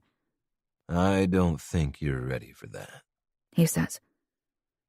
Some of the tension leaves my muscles. Then what? I'm going to take care of you right here. My pulse jolts, and I scan the darkened club. Here? He tugs lightly on my hair, bringing my attention back to him. If anyone looks, it's because they like what they see. But I'll make sure they don't see much. I promise. My heart is trying to beat its way out of my chest. Flashes of the scenes I witnessed when Anna and I arrived hit me. While it was obvious what those couples were doing, I didn't really see all that much. And the people involved were unrecognizable anyway. Just like I'm unrecognizable right now. And tucked away in a corner like this, well... My mind works overtime, uncertainty warring with arousal. He watches me for a moment, then leans in close. I'll take care of you tonight, Butterfly. You just need to tell me yes or no. Chapter 7. Tate. The uncertainty in her pretty blue eyes morphs into desire. She's nervous. That's understandable. This is obviously not her scene, but she came here tonight for a reason, and from the moment she walked in, I wanted to be the one to give her what she needs. I haven't felt this much desire for a woman in a long time, and I can't even put my finger on the reason. From the little I can see of her face, she's pretty, probably even beautiful, and her body in that little dress is mouth-watering. But that's not what it is. I've been with plenty of gorgeous women who haven't caught my interest the way she has. Most of the women I fuck know exactly what I'm capable of giving them and aren't afraid to ask me for it. It's always made things easy. I give them what they want and take what I want. Then we both walk away satisfied. No seeking a connection, no looking back. That's how it's always been. That's how I've always needed it to be. But the easy gratification I used to seek has lost its appeal. Maybe that's why she's having such an effect on me. Because this isn't about my gratification. This is all about her. About the stubborn tilt to her chin and the fire that flashed in her eyes when she tried to convince me she knew what she wanted. About the way she almost forgets to breathe when I touch her, and the trust she's giving me. just by sitting next to me here. That might be what I'm craving most of all, her trust. She's allowing herself to be vulnerable with me, truly vulnerable. It's a rare thing in the world I live in, where every person I encounter is vying for power, even when it comes to sex. Trust may be an essential part of what goes on in this club, but even that is given within boundaries, tailored by rules put in place to make sure it's not abused. The people who come here to let go of their inhibitions know what they're signing up for when they walk through the door. But this woman, she doesn't know what she wants or what she needs. So she has no idea what rules and boundaries to set. I want to be the one she takes that leap of faith with, the one she trusts with her body and her pleasure. I want her to trust that I'll push her to the edge of her comfort zone, but not past it. Not this time, anyway. I shake that odd thought away, because there will only be this one time. I'll keep her safe and give her what she needs, then send her on her way. That will be it. No looking back for either of us. Yes or no, Butterfly? I prompt her again, itching to touch her, but I won't until she decides. Her throat bobs in a swallow, and then she tips that stubborn little chin up. Yes. Those pretty lips of hers have barely stopped moving before I'm sliding my hand around to the back of her neck, and my mouth is on hers.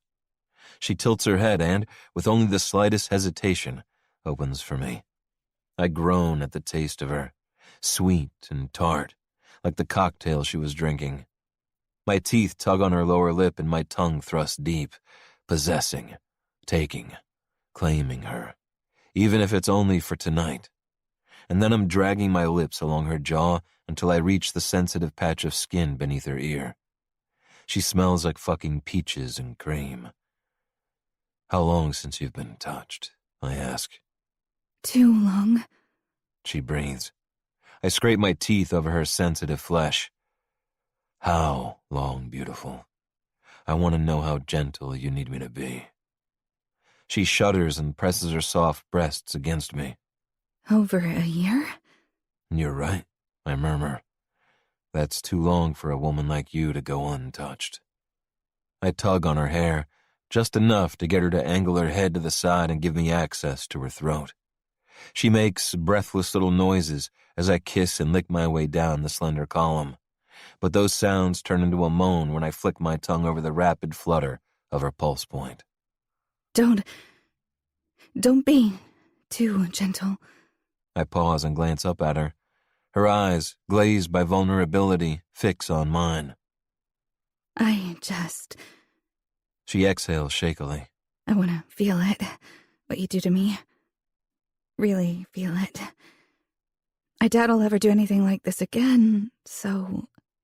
She worries her lower lip with her teeth, as if what she's asking for might be wrong. Fuck, she's killing me. I'll make sure you feel it, beautiful. Every second. Then my mouth is back on hers, and both of my hands find their way to her hair as I take control of the kiss, angling her to get deeper, to taste more of her. She clutches at my shirt and tries to shimmy closer. I release my hold on her hair, only to grip her hips. She gasps as I lift her and deposit her on my lap so she's straddling me, her pussy centered over the hard ridge of my erection. Her eyelids flutter shut, and she clings to my shoulders as I use my hold on her to rock her against me. Even with the material of my pants and whatever skimpy underwear she's wearing between us, the heat of her seeps through. I force down visions of pulling down my fly, dragging her panties to the side and thrusting up into her. I want to. I fucking want to feel her wrapped around me. But this is about her gratification, not mine. And though I'm certain I could have her crying out as she comes all over my dick, that isn't what she needs. After the high of her orgasm, she'd remember where we are. She'd be embarrassed. That's the last thing I want. So I won't fuck her. I'll give her what she needs, what she's asked for, but I won't take more than that. With my lips on her throat once more, I drag my mouth along her satin-smooth skin, then suck lightly on the spot where her pulse is now hammering. Keeping one hand on her hip, I use the other to push inside the bodice of her dress and cup her breast. She's not wearing a bra, and the hard point of her nipple presses against my palm. Oh, God. She breathes as I roll the tight little peak between my fingers. When I tug on it, she bucks against me, her lips parting on a whimper. For the first time, the anonymity of the club bothers me. I want to see her face. I want to see the pleasure written there as I touch her. I could take her to a private room. We could remove our masks. Hell, I could even ask her name. Tell her mine. Make sure it's the only word on her lips when she comes for me. But I've never done anything like that. Not here. That's not what this place is about. So I shove the urge aside and give her nipple one last pinch, enjoying her sharp gasp as she bucks against me. Then I drop my hand to her ass so I can gather her skirt and pull it up. Not too far, not enough to expose her to the people nearby. The people likely watching. Just enough that I can slide my hand underneath to cup the cheek left exposed by her tiny thong. I flex my fingers, but as incredible as her ass feels, I don't linger there for long, tracing the thin scrap of fabric over the curve of her hip straight to the heat between her legs. A sharp surge of lust flares up my spine when I find a spot that's already damp. I press my thumb against it. Fuck, you're wet, butterfly. I grit out, soaking through these tiny panties for me. She drops her head to my shoulder as if she's embarrassed, but I grasp her hair with my free hand and tilt her face back up. Do you need me to touch your pretty little clit? Fill that tight pussy with my fingers. Ease some of the ache. She swallows hard and darts a glance over my shoulder, probably looking to see if anyone's watching. I cup her jaw, focusing her attention back on me. They don't matter. All that matters is what you came here for. I'm going to relax you, beautiful. Get rid of some of that stress you're under. And you're going to let me. We both know that's what you need. I press my lips to the corner of her mouth, then to the spot just below her ear. If you tell me yes, I'll make you come so hard, you'll be feeling the echo of it for days.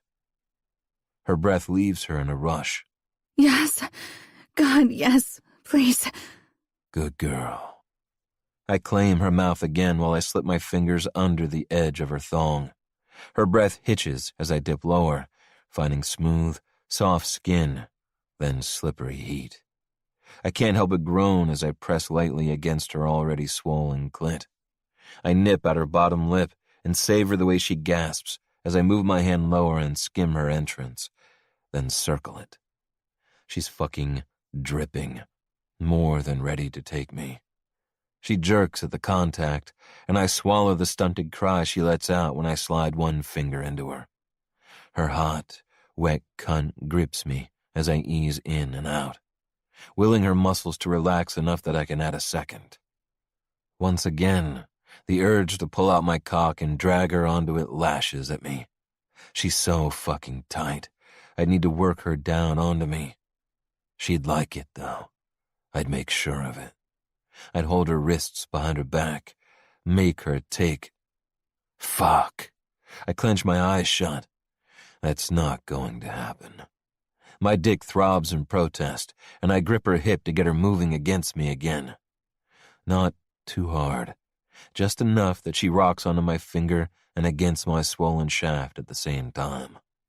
Just to ease the pressure and let me claw back some control. Soon, she's taking over the movement herself. I let go of her hip, and with a hand at her nape to hold her in place, I watch her. Fucking gorgeous. She looks almost drunk. Her lids at half-mast, lips parted. Now that she's relaxed and found her own rhythm, I slide another finger inside her. Then I twist and stroke while pressing my palm to her clit. Those pretty blue eyes of hers close completely in response, and she whimpers as I move faster, arching her back and thrusting her chest toward me. More than happy to accommodate her wordless request, I pull the neckline of her dress down to expose one perfect breast, ensuring it's the one that will be least visible to any observers. I resist the urge to suck on her flawless skin, mark her with my teeth, give her a memento to take home with her. Instead, I lower my head, take her tightly furled nipple between my lips, and lightly bite down on it. Oh my God.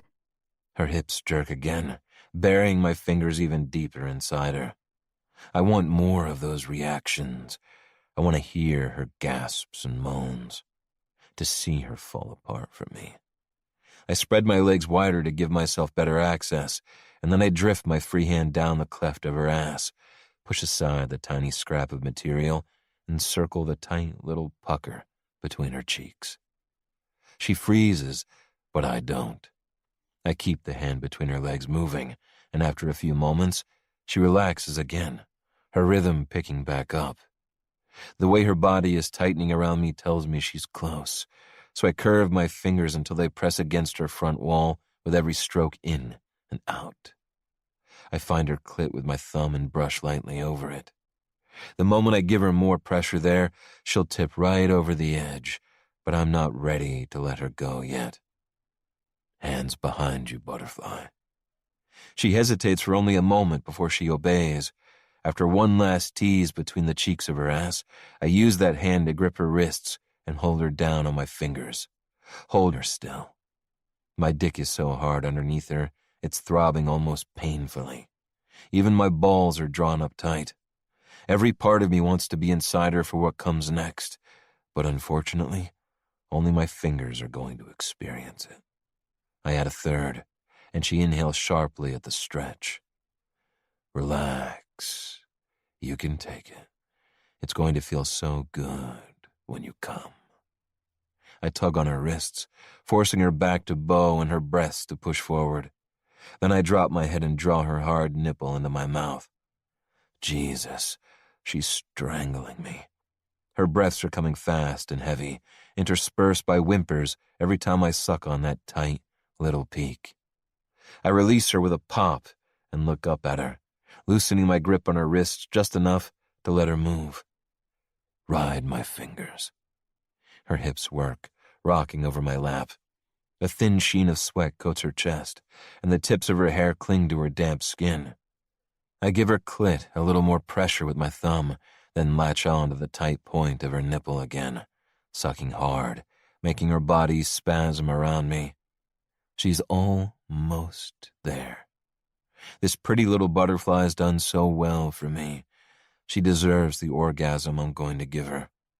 By now, she's so lost in the pleasure, she no longer cares about where she is or who might be watching. The same can't be said of me. The thought of someone else, most likely more than one someone, watching her come apart for me, has tension knotting the back of my neck. I should have taken her to a private room, kept this moment all to myself. Hindsight's a fucking bitch. She's rolling her hips and grinding her pussy onto my fingers. Her muscles tighten further, and she drops her head to my shoulder again, as if she can no longer hold it up. Fuck. I suck in deep breaths, willing myself to keep it together. This is far from the first time I've finger-fucked a woman, but it's the first time I've been this close to blowing my load without having at least a hand working my dick in return. I'm done playing with her now. I need her to shatter for me. I turn my head, mouth grazing the shell of her ear. Your needy little clit is all swollen and wet, butterfly. Do you want to come now? Yes. She moans. Please, yes. With a smile, I brush my lips against her jaw. Just because you asked so nicely. Then I press my thumb to that sensitive bundle of nerves, make quick, hard circles. Her legs tighten around my hips, and she buries her face in the crook of my neck to muffle the sound she makes as she breaks apart. Her pussy clenches around my fingers again and again as she comes, her arousal dripping down my hand. I'm going to have the evidence of her orgasm on the front of my pants, and it only makes me harder. Good girl, I growl. Such a good girl, leaving a mess all over me. With one final spasm, she slumps against my chest. I can still feel where she pressed her mouth against my skin as she came. My fingers are still buried inside her, and even though this moment was all I intended to have with her, walking away without more than this small taste would be a travesty. Not looking back is what I do, what I'm best at. But even as I remind myself of that, I know the truth. I won't ask for more than this tonight, but I'm not done with her yet. Chapter 8. Violet. I'm boneless, slumped against him. A part of my brain, the small part that isn't buzzing from my first non-self-induced orgasm in over a year, is wondering how I can be so comfortable like this. People surrounding me, a stranger's fingers inside me, and a very large bulge underneath me. Is it this place? Is it the much-needed relief of having an itch scratched? Or is it him? Is there something about this man that my body instinctively trusts? Blinking away the arousal and satisfaction fogging my brain, I push myself upright. As I do, his fingers press into my sensitive flesh, and my still pulsing clit brushes his palm. I jolt and suck in a sharp breath as an aftershock of pleasure ripples through me. He eases his fingers free of me, and with his gaze fixed on mine, raises them between us and slides them into his mouth. I inhale sharply. None of the men I've been with have ever done anything so erotic. Not one of them has ripped an orgasm from me with an intensity even close to what I just experienced. But the pleasure on his face, as his eyes drift half-closed, and he groans his enjoyment, has me involuntarily rolling my hips against the hard ridge beneath me.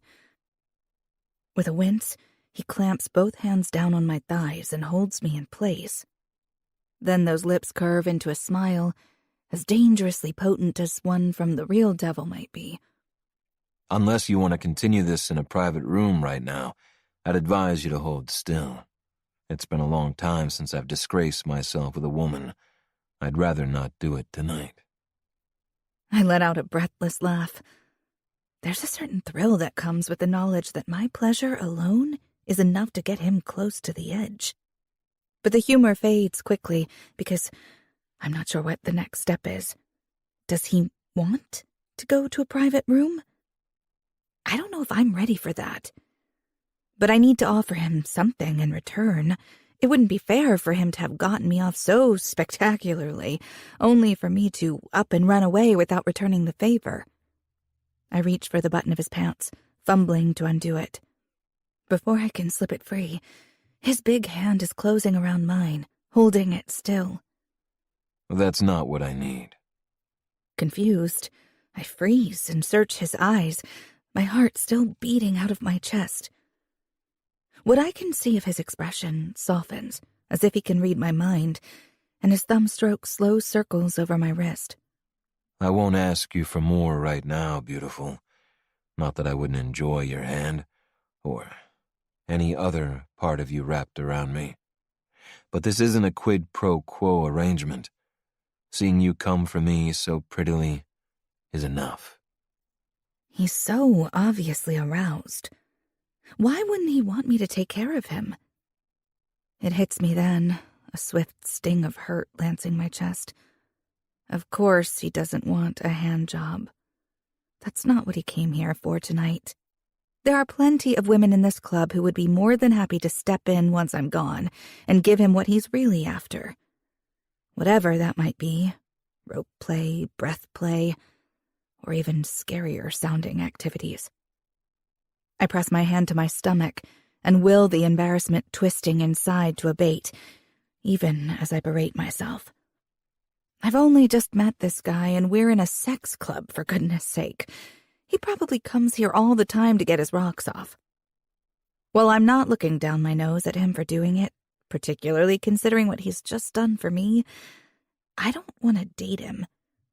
So why should I care that after I leave, he'll probably take his pleasure from another woman? Of course. I force a smile to my face and start to climb off him, but once again, his hands wrap around my thighs and hold me in place. Will I see you here again? The gravel in his voice surprises me. His question surprises me. Do you want to see me here again? He brushes his thumb across my bottom lip, his head dipping closer. I'd say this was a teaser, wouldn't you? I'd like to experience more. I'd definitely like another taste of you. Is he talking about kissing me or other things? The thought of either has my pulse careening into my throat. Could I come back and do this with him again? Biting my lip, I search his gaze. But then it hits me, and disappointment settles heavily in my chest. I can't come back. I'm only here as a guest. He gives an easy shrug of his broad shoulders.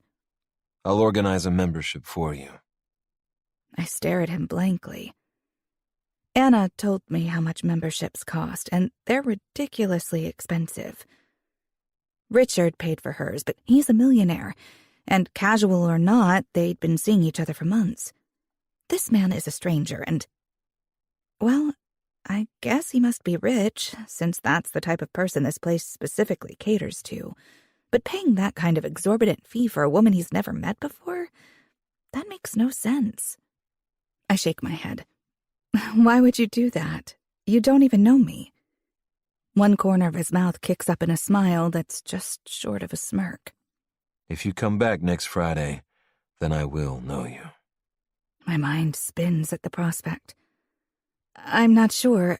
I mean, my friend might not want to come, and I don't know if I should. Butterfly. He interrupts my nervous rambling. I'd like to see you here again next week. I'm prepared to pay for a membership to make it possible, but it's up to you if you use it or not. Why? Why would he spend all that money on the off chance that I'll come back? That's way too expensive a risk to take. The sinful smile that grows across his face makes my stomach flip over. Some risks are worth the price. Right. I don't know what else to say. I'm at a loss for how to handle this situation. He removes his hands from my thighs and leans back against the couch. My legs are still shaky from the intensity of my orgasm as I climb off his lap, and I self-consciously brush my skirt down over my thighs, making sure I'm covered. Which is probably pointless considering what I just did in a public place, but I won't let myself dwell on that right now. I take a step back as he stands, reminded once again of how much taller than me he is. With my chin tipped up so I can take in the height of him, I find myself wishing I could remove his mask and see what he looks like underneath it. Not that it should matter, but I can't help but want to put a face to his voice, and his body, and his touch. Let me help you find your friend, he says. I shake my head, my chest suddenly too tight. I need a moment to breathe, to wrap my mind around what we just did. I'll be fine. She's probably dancing or at the bar. She wouldn't go anywhere else without letting me know. His lips flatten, but he doesn't argue. Okay. I grind to a halt, because what the hell do I say now? How do you thank someone for giving you an orgasm in the middle of a sex club? I really enjoyed... it was nice to... The way he chuckles, low and deep, sends a wave of heat through my whole body. It was definitely my pleasure. I nod jerkily, my smile feeling a little manic. Thank you. I finally force out, hoping he can hear the sincerity in my voice. Letting out a breath, I turn and make my way through the crowd, barely registering the bodies moving together in my periphery as I try to process everything that's happened tonight. Anna suddenly pops up in front of me, shooting my heart into overdrive and making me slap a hand to my chest. She grins broadly as she loops her arm through mine. So, did Mr. Tall, Muscular, and Devilish rock your world? I laugh, fighting the temptation to glance over my shoulder to see if I can catch another glimpse of him. You could say that. She lets out a little squeal and hugs me as she steers me toward the exit. I'm so happy for you. I kept an eye on you at the start to make sure you were okay, but once it looked like you were starting to enjoy yourself, I groan, my skin flaring hot again. I enjoyed a nice flirtatious conversation with a man with a sexy accent at the bar. I'm glad you had fun while I was also having fun. I follow her out the door and into the long black corridor, already looking forward to getting home and taking this mask off. The soft leather is comfortable, but it's still a little stifling, especially after my recent exertions. The woman who admitted us is still standing behind the desk, watching us approach with a smile. When we reach her, Anna holds her arm out and the woman scans her bracelet, then removes it, reminding us that our accounts will be charged for our drinks. When it's my turn, she scans my bracelet. But when the computer beeps in response, she frowns at the screen in concentration.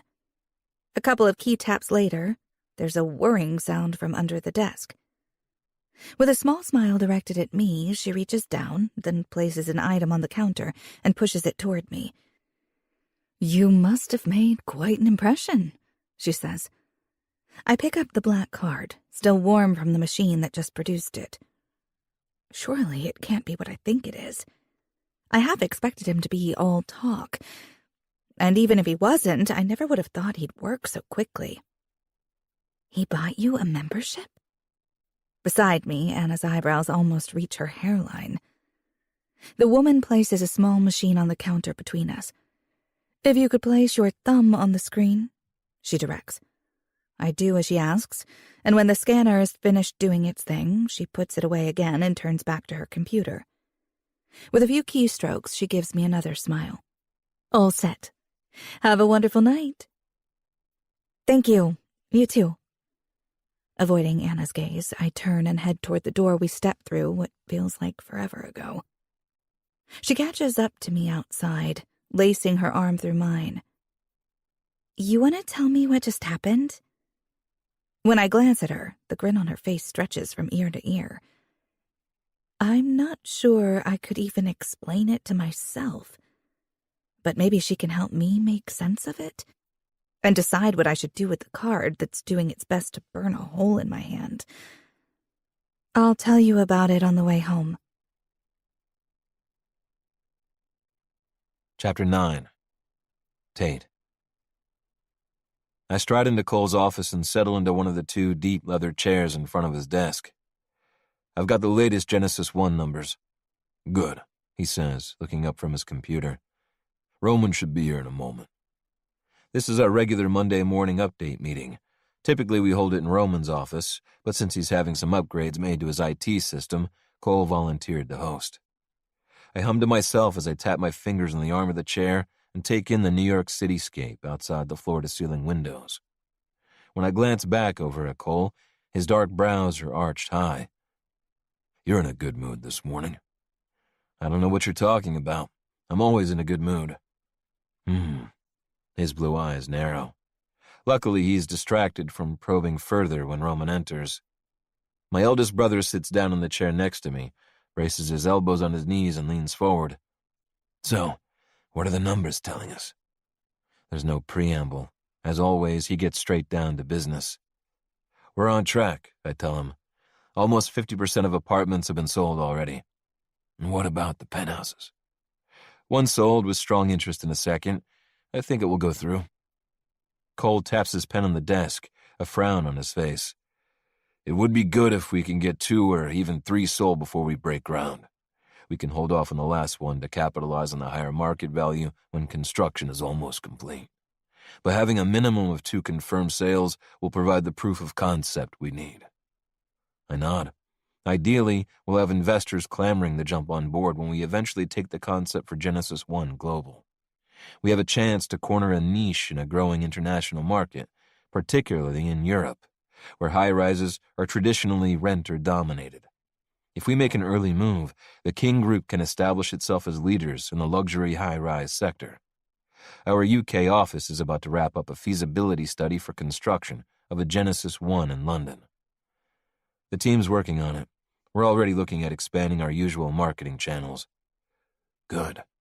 Roman still has his elbows planted on his knees, his focus fixed on the carpet in front of him. Will you have an updated phased marketing plan available soon? By the end of the week. He grunts his acknowledgement, and we move on to other issues, including a minor change to the construction time frame due to a holdup with one of our planning permissions. As we talk, I'm mostly on autopilot, thinking about what Cole said when I walked in. He's right. I am in a good mood. Have been since Friday night. And, if asked why, I don't know if I could explain it. Having an unexpected taste of a beautiful woman, then walking away with blue fucking balls, isn't something I ever thought would put a smile on my face. But witnessing her come apart on my lap like that, all wide-eyed behind her mask, plump lips parted as she made those sexy little gasps and whimpers, had been incredibly satisfying. Fuck. Even now, the memory has my dick swelling in my pants. Not a reaction that typically happens when I'm sitting in my brother's office. As soon as she walked away that night, I found Matt, the bar manager, and gave him her bracelet number. All it took was a couple of taps on the screen of his tablet, and the concierge was alerted to her change in status. Considering I wasn't even planning to be with anyone at the club that night, I'm far more invested in seeing her again than I should be. I refuse to spend too long second-guessing myself, though. One more night with her, just to have my fill, and I'll walk away like I always do. Then she'll have her membership, and she can do whatever she wants, with whoever she wants, for a whole year. Are you even listening? Roman asks. No, but I give him a lazy smile. Of course. You were telling me what an amazing job I'm doing. Behind his desk, Cole snorts. Something like that. He tilts his head, a crease forming between his brows as he scrutinizes me. What's going on with you? I shake my head. Nothing. There's nothing going on with me. Cole's right. I'm distracted. And that's not good for any of us right now. Leaning forward in my seat, I mimic Roman and brace my elbows on my knees. I'm here. Let's get this done. With one more skeptical look, Cole taps on his computer and focuses on the screen. Right. Let's talk amenities. By the time we wrap up an hour later, it's past lunchtime. I could get my PA Sophie to order in or pick something up, but since I have a rare break between meetings, now seems like as good a time as any to catch up with my college buddy. I take the elevator down to the 40th floor, where the lawyer's offices are located. If I know Mark, he hasn't had lunch yet either. It's been a while since we've spent any time together. Our jobs keep us both busy. Not to mention that he's been with the same woman for the last year, so our occasional post-work, alcohol-fueled catch-ups have dwindled. I find him in his office as usual. His door is open, and when I walk in, his serious expression lightens into a grin. To what do I owe the pleasure of a visit from on high? We all know the pleasure is dubious at best, I say, dropping onto the small sofa in the corner of his office. Feel like grabbing lunch? He turns in his chair, his brows rising. Taking a break for once? Hey, a man's got to eat occasionally. With a smirk, he leans back, crossing his ankle over his knee. That's what I've heard. Not sure I believe it, though. I laugh. Mark's almost as much of a workaholic as Roman. I've known him since we were roommates at Harvard. The guy was there on a scholarship and busted his ass every day. I respected that about him, even if I was more inclined to enjoy the full range of college experiences. But on occasion, he'd take time off from studying and we'd get drunk together. I've confided in Mark in a way that I haven't with anyone else. We'd share a bottle of whiskey and he'd talk about losing his mom when he and his sister were kids and how hard his dad worked raising them on his own. I'd tell him about my family, about how I was a part of it, but not really a part of it. I skirted the truth, even then, but he knew enough about my family's dysfunction that I joked that I'd have to hire him as a lawyer so all my secrets would be covered by attorney-client privilege. And as soon as he passed the bar, I hired him to work for the King Group. I was planning to go to the coffee shop and see Violet, he says, glancing at his watch. You want to come along and grab something to eat? Violet's back in New York? The last I'd heard, Mark's little sister was living in Maine, though I suppose that was a year or so ago. He stands and grabs his suit jacket off the hook on the back of his door. Yeah, didn't I mention it? I stand too. No, what's she doing now? She came back to take over managing True Brew after the previous manager screwed things up. I grin as an image of Violet forms in my mind. I haven't seen her in years, not since Mark and I graduated. While we were in college, she would visit him now and then and stay the night at the apartment we shared. The thing I remember most about her, apart from her fresh-faced prettiness that was hard not to notice, even if she was my roommate's little sister, was that she was not impressed with me at all. Granted, our first meeting didn't go as intended. I'd forgotten she would be visiting, and I'd come back late after a night of partying, and not alone. Mark, being the caring big brother he is, had let his sister have his bedroom while he slept on the couch. Unfortunately, his bedroom shared a wall with mine, so before even meeting me, Violet was subjected to the high-pitched screams of a woman begging me to fuck her hard. Not my finest moment, I admit, and the horrified expression she couldn't hide when I walked into the kitchen the next morning, half naked with not one but two women in tow, told me exactly what she thought of me. Of course, the only reason I'd been drunk enough to forget about her visit and to end up with two women in my bed was because of the news I'd received that morning. But since I hadn't told anyone about it, not Mark, not my brothers, and definitely not my parents, I wouldn't use it to justify myself to a woman I didn't even know. I did try to work my way back into her good graces, considering she was my friend's sister, but she proved to be immune to my charm. And, after a while, I realized I enjoyed the way she turned her nose up at me. So much so that after that discovery, I made a point of being extra cocky when she visited, just so I could see the sparks flaring in her eyes when I got under her skin. Immature, maybe, but strangely addictive nonetheless. After all these years, will she still look at me the same way? The possibility is more appealing than it should be. How's the coffee shop doing? I ask as we make our way to the elevator. He hesitates for a moment, his brows pulling together. Violet's still working on building up the customer base again. I'm hoping things are improving. She's stretched pretty thin right now, physically and financially. I stop short and regard him with surprise. You're hoping? I thought you'd be keeping a close eye on her. He winces and his shoulders tense. I'm trying very hard not to be that guy. I think half the reason she went to college out of state was because Dad and I were a little overprotective while she was growing up. Now that she's back, I don't want her to think I don't believe she's capable. So you're not helping out at all? The sigh he lets out is one of defeat. She's pretty adamant about doing this on her own. She's determined to prove she can handle it without her big brother waiting in the wings to bail her out. He grimaces. Not that I can do much anyway. The next step is probably selling, unfortunately. If finances are an issue, has she considered getting a loan? We did discuss it, but even if we could get a loan, Violet doesn't want to saddle the shop with more debt. She said it would be like trying to put out fire with gasoline. But she's smart and determined, and she's a hard worker. There's a mixture of pride and concern on his face. There's no reason she can't bring the coffee shop back to its previous standing on her own. I nod, leaving it there. He's overprotective, just like he said. I knew it the first time he mentioned his sister. But from what I recall, their dad left the place to both of them. It seems strange to me that he wouldn't at least look over the coffee shop's numbers. With a small shake of my head, I dismiss my thoughts. I don't know what it's like to have a sister, and I've never been close enough with another person to feel the need to protect them. Not as an adult, anyway.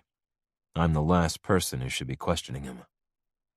Once we're settled in my town car, Mark gives directions to my driver, Jeremy. 20 minutes later, he drops us off outside a small coffee shop in Brooklyn. Most of the front window is covered in a sign that reads, True Brew in large, blue, outdated script. Two young women clutching to-go cups step outside as Mark and I approach. Their eyes widen as they pass. Then they hunch close, whispering and giggling as they scurry down the sidewalk. Mark smirks at me over his shoulder. "You've still got it, old man," he says. I shake my head. "You're 2 months older than me, asshole." The bell above the door jangles as he opens it, and I follow him inside. It takes a moment to adjust to the dimmer lighting, but when I do, I scan the shop. There's a quiet murmur of conversation, but though there are a few people seated around the compact space, more tables are empty than full. Standing behind the counter is a young, dark-haired man wearing a smile. "Hey, Mark. Good to see you." "Hi, Jared." Mark steps closer and chats with him, but I tune out their small talk and take in the interior of the coffee shop more thoroughly. The shop isn't dirty or falling apart. Not at all. It's actually spotless. It's obvious that Violet and her staff take pride in keeping everything clean. But the signage is faded and out of date. The tables and chairs are mismatched, and not in the quirky way some places pull off. Even the pastry cabinet looks a little bare and sad. "Violet's in the back," Jared says, drawing my attention to their conversation. "I'll get her for you. You want something while you wait?" We both order a coffee, then Jared disappears through the door which presumably leads to the kitchen, while Mark and I take a seat at a table near the back.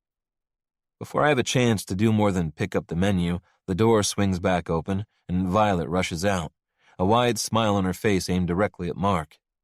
I take a moment to look her over, from the hair piled on top of her head in a messy bun, the honey-brown hue a little darker than when I last saw her, if I'm not mistaken, to her black tank top and black denim cutoffs. Even her chucks and the little apron tied around her slender waist are black. In those shorts, her smooth tan legs look a mile long.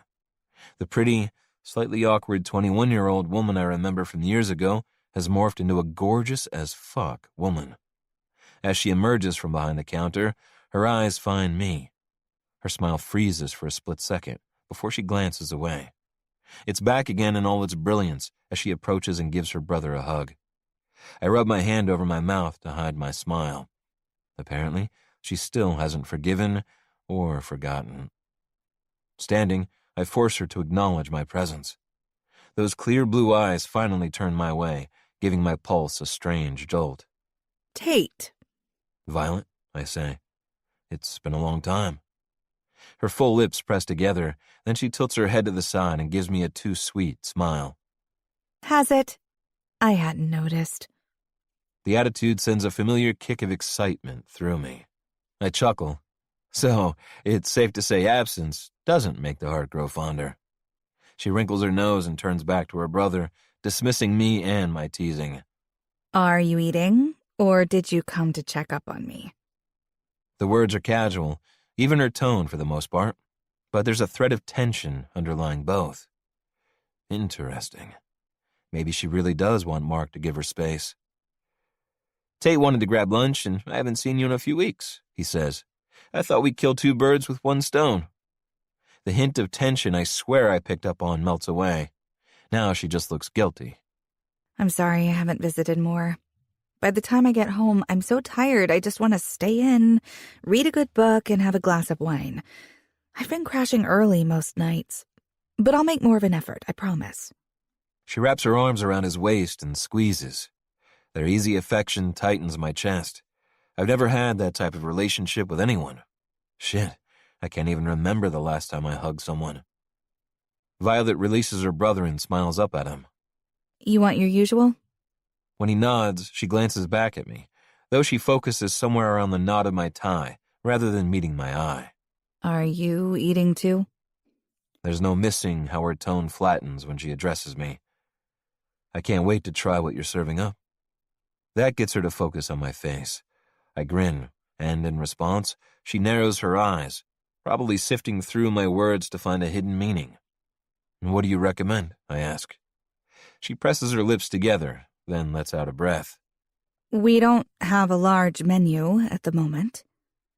Her eyes flash with what might be embarrassment. Not that she has any reason to be ashamed. Considering what Mark said about her working to get this place back on its feet, having a small menu makes good business sense. "But the grilled chicken avocado wrap is really good." She continues. "And the ham and cheese panini is always popular." "I'll have the wrap, thanks." She nods again, then turns to head back to the kitchen. Something catches my eye as she goes, and the sight sends ice sliding into my bloodstream.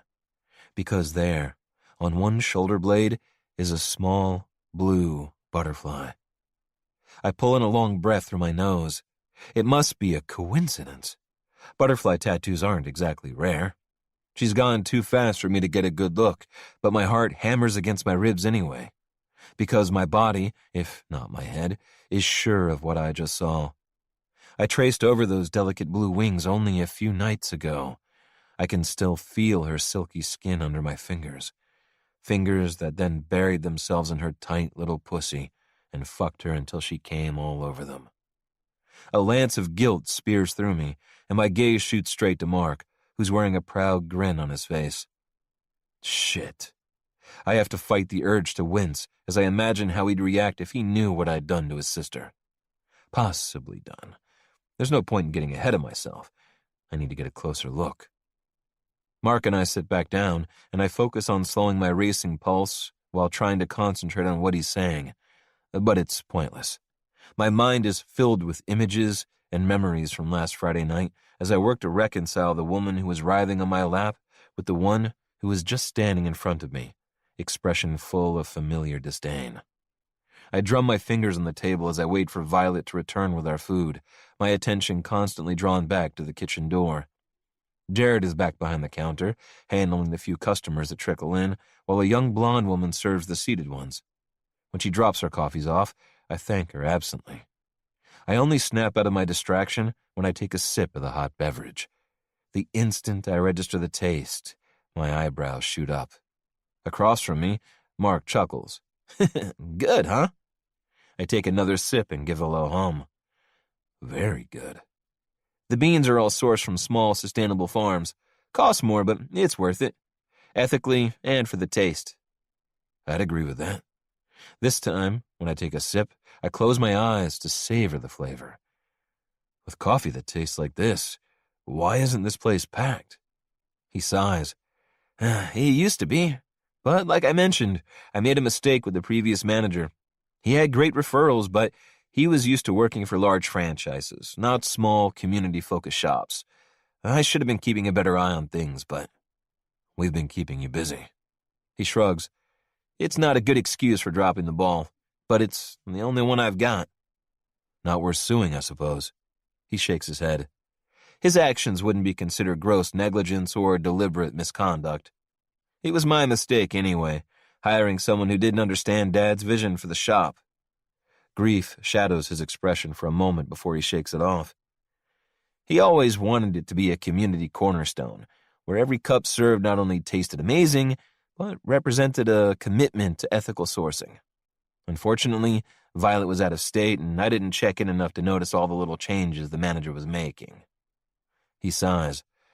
I should have realized sooner, but it was hard, coming back here with Dad gone, you know? I kind of avoided it. He studies his coffee cup for a long moment, but when he looks back up again, he's smiling. Violet will do it. I have no doubt. He has so much belief in his sister.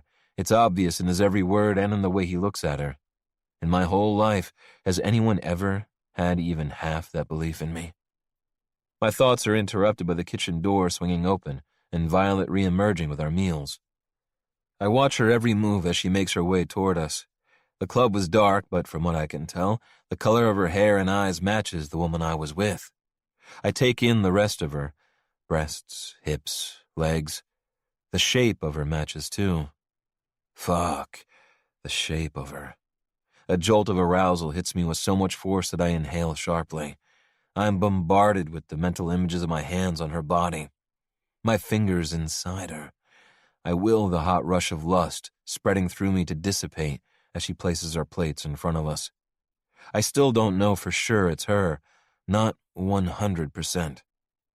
I'm still studying her, cataloging the angle of her jaw and the curve of her lips, comparing what I see to what I remember, when she says, Is there something wrong with the food? Her question snaps me out of my thoughts. It's fine, I say, picking up the wrap in front of me and taking a large bite. It tastes as good as it looks, but I don't get a chance to tell her that, because before I can swallow, she aims a final warm smile at her brother and a tight-lipped one at me and heads back to the counter. Are you okay? Mark asks as I track her retreating form. There's no doubt in my mind now. It's exactly the same tattoo, in exactly the same position. Yeah, all good. Looks like Violet's all grown up. What the fuck kind of observation is that? I should be engaging him in some kind of work-related conversation, then getting the hell out of here, not focusing on his sister.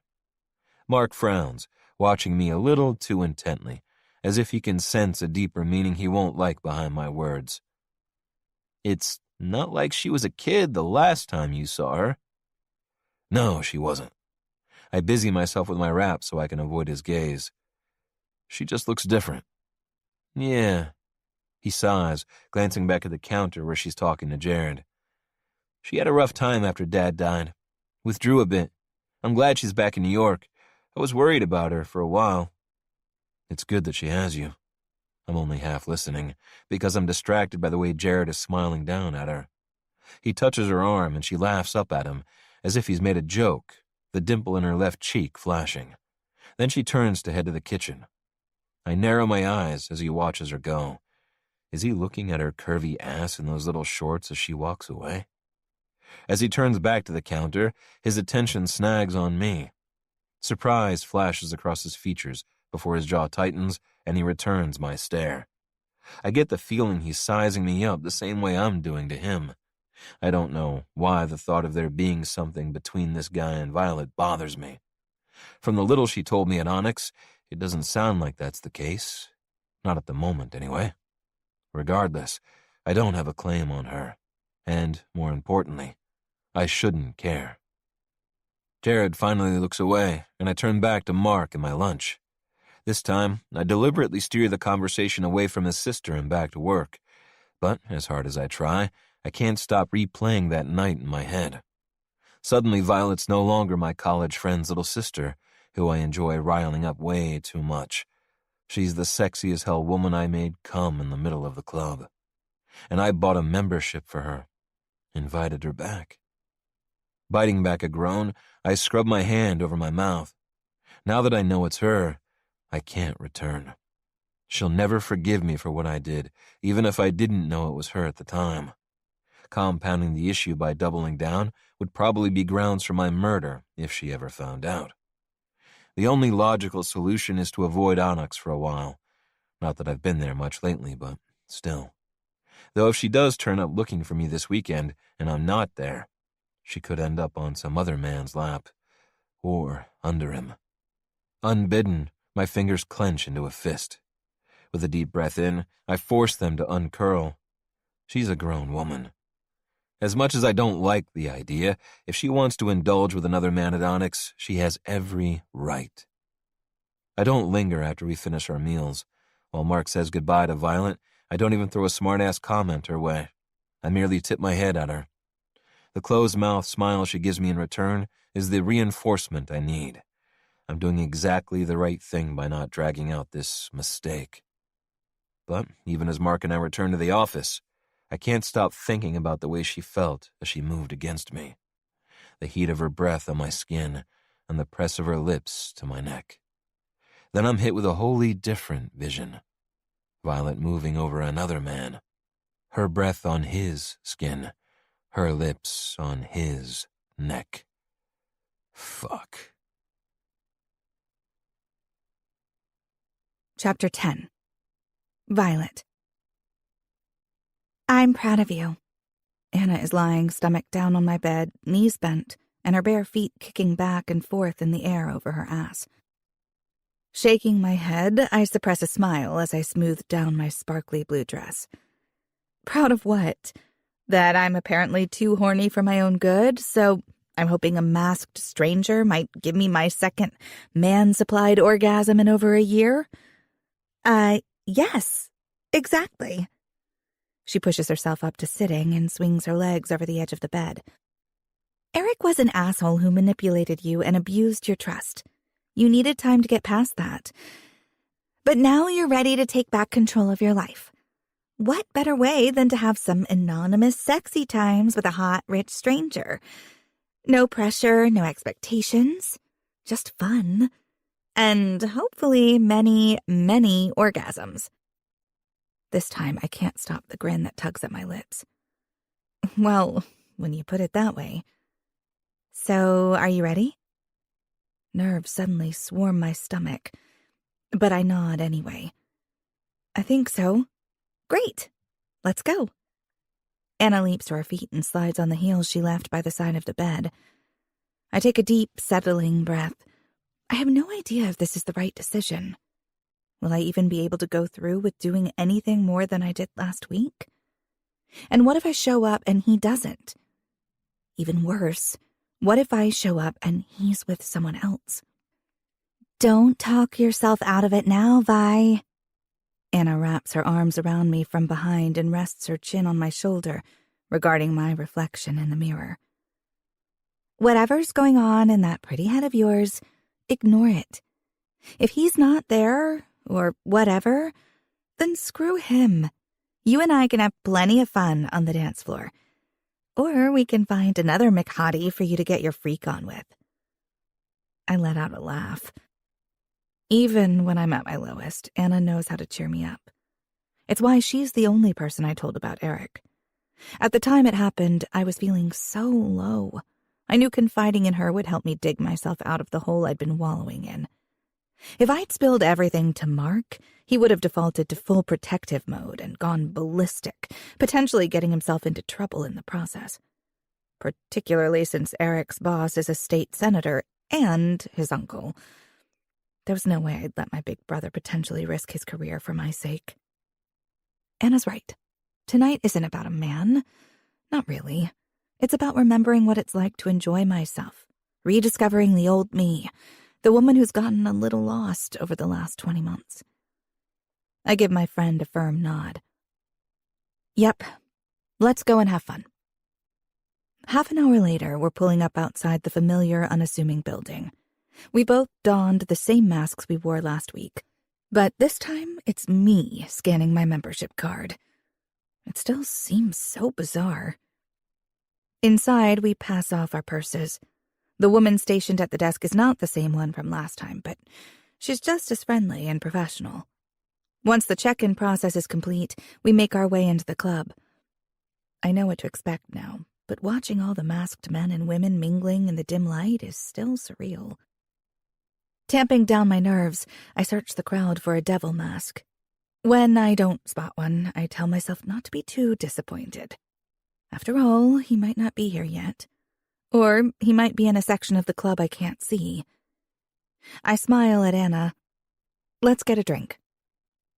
One slowly sipped Cosmopolitan later, that disappointment has gained ground. After another, I've decided I got my hopes up for nothing. Anna pulls me onto the dance floor, and I'm about to write all of this off as something I'll laugh with her about later. Much later, after the sharp edge of disappointment dulls a little, when a man in a Roman soldier mask approaches. Ladies? He says, his voice deep, but not quite as deep as the man from last week. May I join you? Uncertain, I glance at Anna, who grins at me in return. Sure? I don't get any flutters in my stomach when he trains his dark eyes on me, but I let him wrap a muscular arm around my waist and pull me back against his chest. I do my best not to compare the feel of his body to my memory of another one. That man invited me here tonight and, just like I feared, has left me hanging. Why should I pine after him? He's practically a stranger, after all. A stranger who had his fingers inside me. A stranger who, just with those fingers, made me come harder than any man before him. That doesn't mean he owes me anything, though, or that I owe him. Even if he did buy a very expensive membership for me. That was his choice, and he didn't give me the caveat that I could only use it to see him again. I will myself to relax into the body behind me, despite that it doesn't feel quite right. Anna catches my eye, cocking her head in a subtle gesture to check that I'm okay. When I nod, she smiles and focuses her attention on another masked man loitering to the side of us.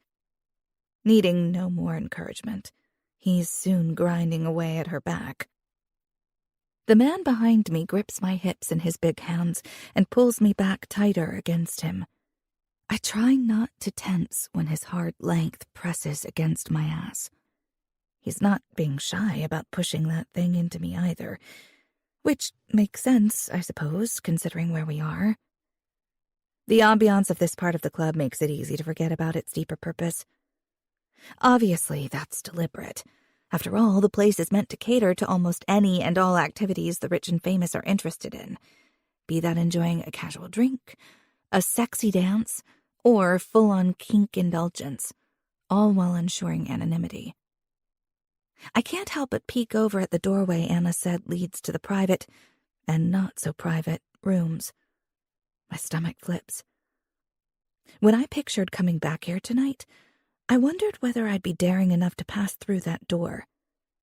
I may have even gotten a little worked up thinking about it. In no way did I imagine doing it with another random stranger, though. From the way this guy is breathing hot and heavy in my ear, I can sense the question coming. Would I even consider it? My answer comes an instant later when the man presses a wet, open-mouthed kiss against my neck. My heart jumps into my throat and I instinctively shudder. Nope. I'm not feeling it at all. I try to pull away, but he's holding on to me too tightly. I throw a glance at Anna in the hopes that she'll know what to do, only she's not looking at me. She's focused on something over my shoulder, her eyes wide and her lips parted slightly. A second later, I find out why. The hands gripping my hips release me so quickly, I almost stumble forward. With a gasp, I spin around, only to find a tall form wearing a familiar devil mask looming over the man I've been dancing with. He bends down so they're almost nose to nose, and from here, his growled, "She's mine," is impossible to miss. Those two words, said in that low, gravelly tone, send a flare of heat up my spine. My physical response shocks me. After Eric, I didn't imagine I'd find any level of possessiveness a turn on. I guess I've been proven wrong, at least where this guy is concerned.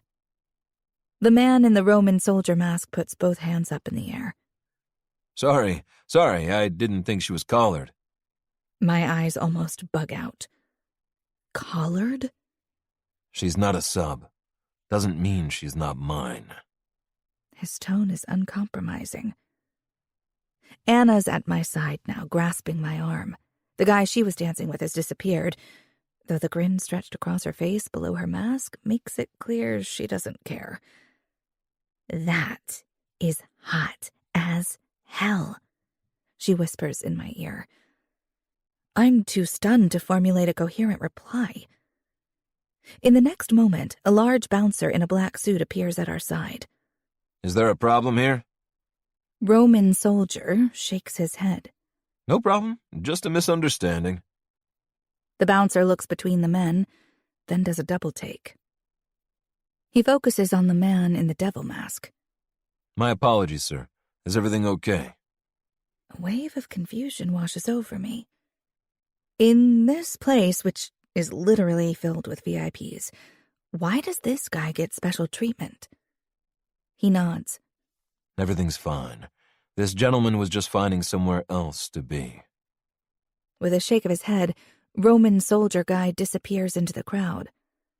I don't notice whether the bouncer fades away as well because I'm too busy scrutinizing the visible parts of the man standing in front of me, trying to figure out who he is. Unease flickers to life in my chest as I examine him. The line of his jaw and the shape of his mouth trigger a thrum of awareness that I don't remember from last weekend. I step closer, angling my face up toward him. If I can get a better look at his eyes, then maybe it will shake loose the nagging sense of familiarity. The truth is hovering just under the surface of my conscious mind. Without thinking, I reach up and drift my fingertips along his jaw, the faint rasp of stubble sending a tingle down my arm. A muscle leaps under my touch, and he gently takes my wrist and pulls it away from his face. "Violet," he says, his tone low, almost like a warning. With a gasp, I snatch my hand back and clutch it to my chest, not because he shouldn't know my name, but because the moment it fell from his lips, the connection clicked into place. How did I not see it before? Tate? I whisper. He inclines his head and my heart plummets. How could this happen? Tate King, arrogant bastard, playboy extraordinaire. And last week, I let him. He had his fingers in my... I press my hand to my stomach. You knew? A wave of humiliation and betrayal crashes over me, making my face flame. I back away from him, but he stops me by taking hold of my arm, his grip firm, but not painful. I didn't, he says. Not then. Rigid in his hold, I shake my head. Even if he's telling the truth. You came tonight, though. Expecting what? To go even further? To have sex? Anna steps closer to me. What's going on? Do you want me to have security come back? Based on the interaction only a moment ago, security knows exactly who he is, so I'm not sure that will be any help. Tate's jaw clenches. Let me explain, Violet. Now I know why the prickly irritation that hit me last weekend felt so familiar. It's the same reaction I used to have when I visited Mark at college and had to spend time with his infuriating roommate, one of the few people who could get under my skin, and who seemed to enjoy it far too much. I crossed my arms over my chest, eyes narrowed. Go on, then. Explain. Chapter 11. Tate. The anger and betrayal are practically rolling off her. I quickly survey the crowded dance floor, noting the people still eyeing us after the disruption. The disruption I caused. My reaction to seeing that man's hands and mouth on her might have been a little over the top. It's far from my usual response when it comes to women. Not here, I say to her. Come to one of the private rooms. She tugs her arm back, and I release my grip. Holding on to her right now isn't going to help. You think I'd go to a sex room with you?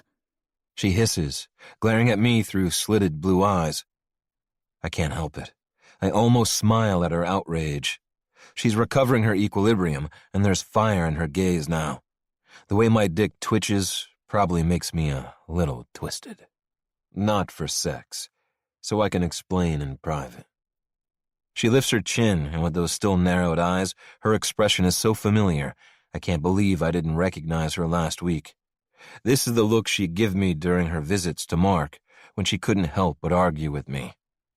The one she'd hit me with, just before a snarky comment would pop out of her mouth. Before she can refuse, I casually shrug, knowing it will rile her up. Of course, if you think you won't be able to control yourself alone with me. Her full lips press together. Fine. But you only get 15 minutes, and then Anna and I are out of here. She turns to her friend, who's watching in avid interest. Right? Right. 15 minutes. Anna replies, tapping the slim watch on her wrist. I'll be timing you. It's wrong, and it will only serve to piss her off more, but I can't help myself from leaning close and whispering in Violet's ear. Are you giving me a time challenge? Because I'm very good at performing under those circumstances.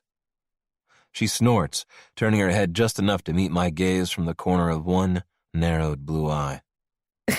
I'm not surprised, considering all the practice you've had. Of course, that's with women who are actually attracted to you. You certainly seemed attracted to me last week. The way her jaw drops before snapping shut again tells me the reminder probably wasn't welcome. I take a step back. If I don't stop pushing my luck, I'll lose the opportunity to explain. With a deep breath, I rein myself in. Come on, I say. Without thinking, I reach down and thread my fingers through hers. I half expect her to jerk away, and I wouldn't blame her if she did. But she doesn't. She looks over at her friend. Will you be okay? Anna nods. I'll shake my booty for another 15 minutes. Then we're out of here. You can explain. Her gaze flicks to me, then back to Violet. Everything. on the drive home. Not waiting for Violet to change her mind, I lead her off the dance floor, weaving through the writhing bodies. It's only when we reach the entrance to the back area that she hesitates. I stop and turn to her. She stutters, focusing on anything other than my face. I haven't been back here. Is there going to be stuff happening? You know what kind of club you're in, right? I can guarantee there's plenty of stuff happening. She sucks in a breath, her big blue eyes meeting mine, then darting away again. I'm not sure I want to see it. Her uncertainty makes my chest pinch. This woman is such a fucking contradiction, going from fiery to vulnerable in the blink of an eye. I step toward her, take her chin between my thumb and forefinger, and tip her face up to mine. These people are here enjoying themselves, just like you did last weekend. She bites her bottom lip and looks away again, no doubt because I've reminded her of what we did together. I use my thumb to gently tug her lip from between her teeth. The guests here aren't ashamed of what they're doing, just like you shouldn't be ashamed of what we did. I study her, trying to read her expression under the mask. The anger she was exuding before has been temporarily muted, replaced by nervousness and embarrassment. We're going to walk down these corridors. You can look, or you can stay focused on me. It's completely up to you. Okay? After another brief hesitation, she nods. I'm still holding her hand, and when I start forward again, she comes with me, walking close by my side. Even though she doesn't particularly like me, she trusts me enough to do this, and that thought warms me in a way I don't want to examine too closely. Unlike Violet, I'm familiar with this area, so I don't bother looking into the rooms we pass. I only care about finding privacy so that I can explain why I showed up tonight. Though considering I was determined not to, I'm not 100% sure I know the answer to that question myself. Except that, when I was sitting at home in my penthouse, drinking whiskey and staring out at the lights of New York spread out beneath me, I couldn't get the vision of her here without me out of my head. I imagined her searching for me, then eventually giving up and letting another man, or, God fucking forbid, multiple men touch her, give her pleasure, hear her gasps and feel her come apart for them. Before I knew it, I was out of my seat and grabbing the mask I'd held on to from last week. And yeah, that makes me an asshole. Because despite what Violet might think, I don't intend to take any of those things for myself. I just don't want anyone else taking them either. The sounds of moans saturate the hallways we walk down, interspersed with the occasional loud cry of pain or pleasure, or both. The distinctive sounds of slapping flesh, or the sharp crack of a paddle or cane, emanate from a few of the rooms we pass.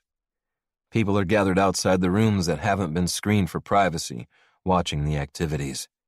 I can't help but glance over my shoulder at Violet, to see whether she's letting herself look. Sure enough, her eyes are wide and fixed on what's taking place behind the window we're passing. A fully dressed man pleasuring a naked woman with a magic wand, while she's strapped down, helpless to do anything to resist him. My hand tightens around Violet's as the image morphs in my head until it's her strapped down, and me wielding the toy, making her come over and over again until she begs me to fill her with my cock. Lust hits me like a punch to the gut. With a deep breath, I force it down. That's not what I should be thinking about when it comes to Violet, and it's certainly not what she wants from me. When she faces forward again, she ducks her chin, making it impossible for me to read her expression, and the mask she's wearing means I can't tell if her cheeks are flushed. If this situation were different, if I wasn't the man she can't stand, and she wasn't Mark's little sister, I'd press her up against the wall, slide my hand into her panties, and check for myself whether what she'd witnessed had turned her on. If things were different, maybe I'd take her to another room and do exactly the same thing to her. Except in that little fantasy, I wouldn't allow anyone to watch. No, I'd keep that experience all to myself. Not that it matters, because it'll never happen. I just have to convince my dick about that before Violet sees the bulge it's making in my pants. With the turn of a corner, we approach the room I'm after. Compared to the others in the club, it's plain. That fact is why it's not used as often. I lead her in but don't close the door behind us. Not yet. She takes several steps inside, her head turning as she examines the space. Her focus is quickly stolen by the enormous bed. The heavy wooden headboard and footboard are studded with metal bolts that can be used for tie points. But that's about it. It's probably Onyx's least kinky room, making it the most suitable for our conversation. I flick the switch next to the long window facing the corridor, rendering the smart glass opaque for privacy, then turn to Violet. We'll need to close the door if we want to take our masks off. It's her choice. If she's more comfortable with the door left open, we'll keep our masks on. But I'd rather be face to face for this conversation.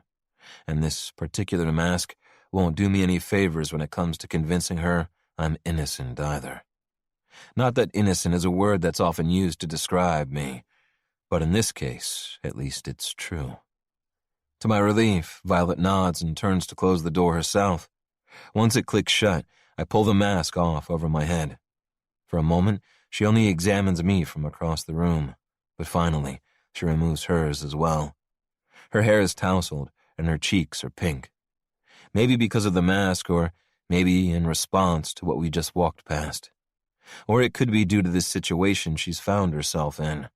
Regardless, she looks as sexy as hell standing in front of me in her shimmery blue dress. Her chin is angled up to meet my gaze, exposing the smooth column of her throat and the deep V of her cleavage. I'm suddenly having trouble remembering why I shouldn't lay her down in the bed next to us and make her feel good all over again. I'm reminded soon enough. She glances away, rakes her fingers through her hair, then crosses her arms, her butterfly mask dangling from her fingers. Explain, please. I toss my own mask onto the bed and rub a hand over the back of my neck. I was here last week because I'm co-owner of this club. My business partner and I were talking at the bar when I saw you come in. And the honest-to-God truth is, I didn't know who you were then, just like you didn't know who I was. It's been years since we've seen each other, and even before that, you only visited Mark a few times each year. It's hardly a surprise that with these masks on, in this place, neither of us recognize the other. She tilts her head, silently assessing me. No matter what you think of me personally, Violet, I wouldn't lie about that. She nods, almost reluctantly, but still doesn't speak. When Mark invited me to have lunch at your shop, I continue, all I thought was that it would be good to see you again. That has her brows arching up. Why? I don't know. I searched for the words to explain my anticipation. To see how you were doing, to see whether you still disliked me as much as you did back then. Believe it or not, I always enjoyed your visits. Her arms dropped to her sides. We'd bickered the whole time I was there. I take a step toward her, and I liked it. It was refreshing. You mean it was a nice change from all the women throwing themselves at you? She doesn't physically roll her eyes, but I hear it in her voice. My lips quirk. Something like that. Anyway, the takeaway is that Mark invited me along, and I was curious enough to say yes. And then I step forward again. This time when I do, I'm close enough to touch her shoulder. When my fingertips brush her bare skin, she inhales sharply. Doing my best to ignore the way her pulse flutters at the base of her throat, I turn her just enough to reveal the tattoo on her back. I saw this. Barely making contact, I trace the outline of the blue and black wings, the same way I did that first night. Goosebumps erupt all over her skin in response to my touch. I inhale deeply, flattening my hand so it covers the entire tattoo. Then I close my eyes and imagine sliding it down the length of her spine until I can feel my palm with the curve of her ass. After one long heartbeat, I force myself to step back. Violet turns to face me. Her cheeks are flushed again, her nipples pressing against the thin material of her dress. She might not like me much, but there's no disguising that her body likes my touch. It's obvious she knows it too, when she quickly crosses her arms again and clears her throat. And tonight? Why did you come back? This is the tricky part. I wasn't going to. After I saw you at the coffee shop, I planned to leave well enough alone. But I decide on a half-truth. I didn't like the idea of you waiting for someone who never showed up. I didn't want you to think that I didn't come because I didn't want to see you. So I came here to tell you the truth, and then I was going to leave. For a second, her expression softens, but then her brow furrows. But why did you chase off that other guy? Why tell him I was yours? Even now I have to resist the urge to curl my fingers into fists at the memory of that douchebag touching her. It's a completely irrational response, considering who she is and who I am, but I can't help it. I didn't want you doing something with him you'd regret, just because your feelings might have been hurt. Her eyes widen for a moment before her delicate jaw clenches. Clearly, that was the wrong thing to say. Let me get this straight. You only came tonight because you thought you needed to save me from myself? Because you assumed I'd be so devastated by your absence that I'd throw myself at the next man to come along, then end up regretting it because he wasn't you? I really shouldn't be turned on right now, but fuck. When she looks at me with those sparks flashing in her eyes, all I can imagine is pinning her to the bed and playing with her body until that fiery antagonism turns into a completely different but equally incendiary emotion. I don't think she'll appreciate me mentioning that, though, not when she's still on a roll. I'm more than capable of making my own decisions, Tate. Just because you made me come once doesn't mean I would have fallen apart if I hadn't seen you again. Not to mention, you gave me a year's membership. Did you think I wouldn't use it to enjoy other men once you were inevitably done with me? Whether she means it or is reacting out of anger, the thought makes my blood pressure spike. Teeth gritted, I pin her with my gaze. That was before I knew who you were. She lets out a cute little growl. So, once you discovered who I was, you regretted what happened between us and now you feel guilty. But if you still thought I was a stranger, then you probably would have come here tonight and screwed me, then walked away like you do with every woman. Would you even have cared what I did? Or who I did it with after that? The answer should be no. I've never cared who or what my sexual partners do before or after me. I expect the same courtesy from them. What Violet doesn't know is that her very presence here now is unusual. I don't invite women back because I haven't had enough of them. I don't pay for membership so I can see them again. Since finding out who she is, I've been racking my brain and picking apart every detail of our interaction. Did some deep, subconscious part of me recognize her that first night? Was that why I couldn't keep my eyes off her from the minute she walked into Onyx? Why I needed to be the one who took care of her? I can't tell her what I would have done after, because I don't fucking know. She takes my silence as agreement. Oh my God. You are so egotistical. You came here to rescue me because you thought I'd be so heartbroken if you didn't show that I'd lose all ability to reason and allow myself to get taken advantage of. She steps forward and pokes me in the chest. I'll have you know, Tate King, I'm a grown woman. And I can, and will, sleep with whoever I want, wherever I want, whenever I want. Your friendship with my brother doesn't come with the obligation of protecting me, and it doesn't give you any say in the matter. She shakes her head. I think we're done here. Before I can formulate a response, she pulls her mask over her face, whips around and stomps from the room. Quite a feat in the heels she's wearing. I don my mask as well before following her out. I don't care what she says. I won't let her wander around back here by herself. Not that she's in any danger. Redesigned this place with safety in mind, but I don't want her being propositioned in the corridor by a random man. And I don't want her to do something stupid just to prove a point. I walk far enough behind her to let her feel like she's making a dramatic exit, but close enough to intervene if necessary. She walks briskly down the corridor, briefly glancing into each room as she passes. At one in particular, her steps slow. She doesn't stop completely, but she definitely shows more interest there than she has the others. Then she shoots a look over her shoulder, sees me, and hauls ass again. I don't bother hiding my grin, and when I draw even with the window she was so interested in, I can't help but take a moment to check out what caught her attention. A woman, skin sheen with sweat, is flat on her back on a bench, arms and legs tied, leaving her helpless to move. A man kneels between her spread thighs while she tosses her head, her eyes scrunched closed. Does Violet like the idea of being held down? Made helpless and forced to endure more pleasure than she thinks she can take? Fuck. When I find her again, my gaze lingers on the sway of her hips. I shouldn't be thinking about that. I shouldn't stare at her ass and remember the way it filled my hands. I shouldn't imagine having her at my mercy and fucking all that fire out of her until she's warm and limp and pliant underneath me. And what I definitely shouldn't do is catch her arm just before she and her friend walk off the dance floor to leave, or slide my hand around the nape of her neck. But I do it anyway. Then I lean in close and lower my voice so only she can hear me. If I'd known it was you last weekend, I would never have touched you.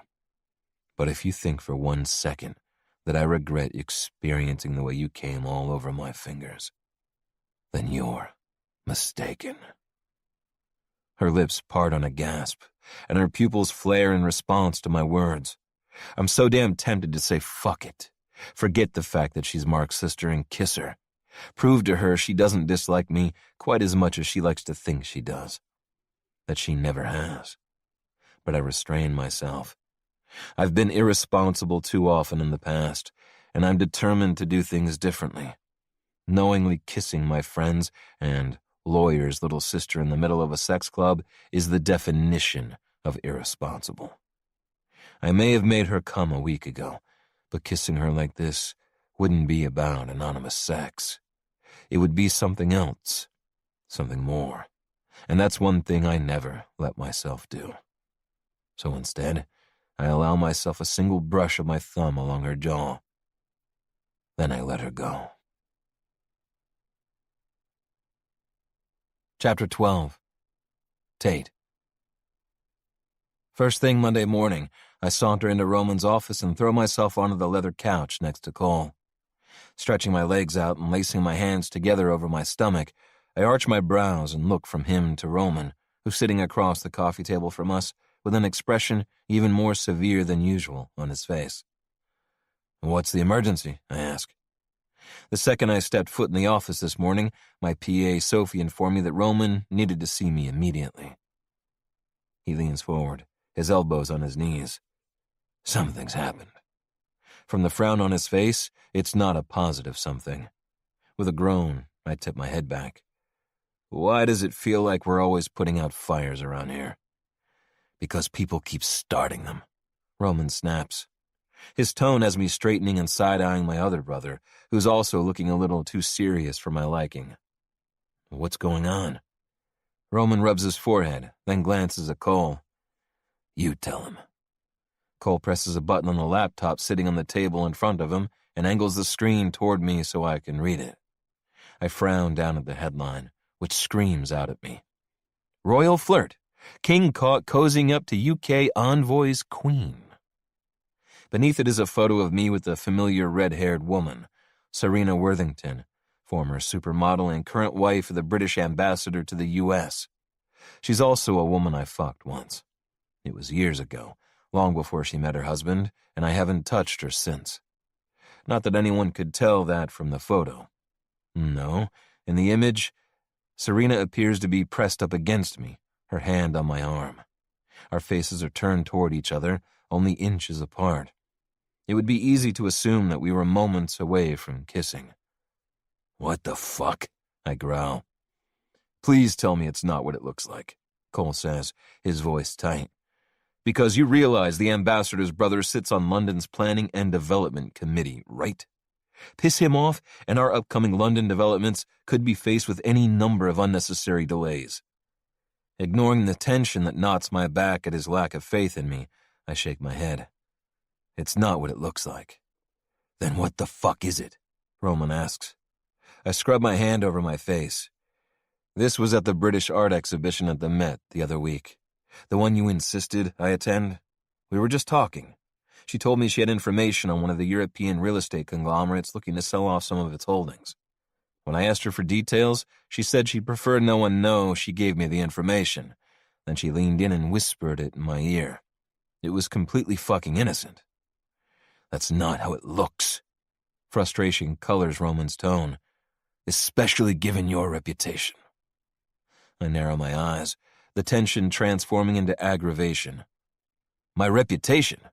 You mean the one everyone keeps throwing in my face, even though I've spent day after day proving that's not who I am anymore? It's not? He asks.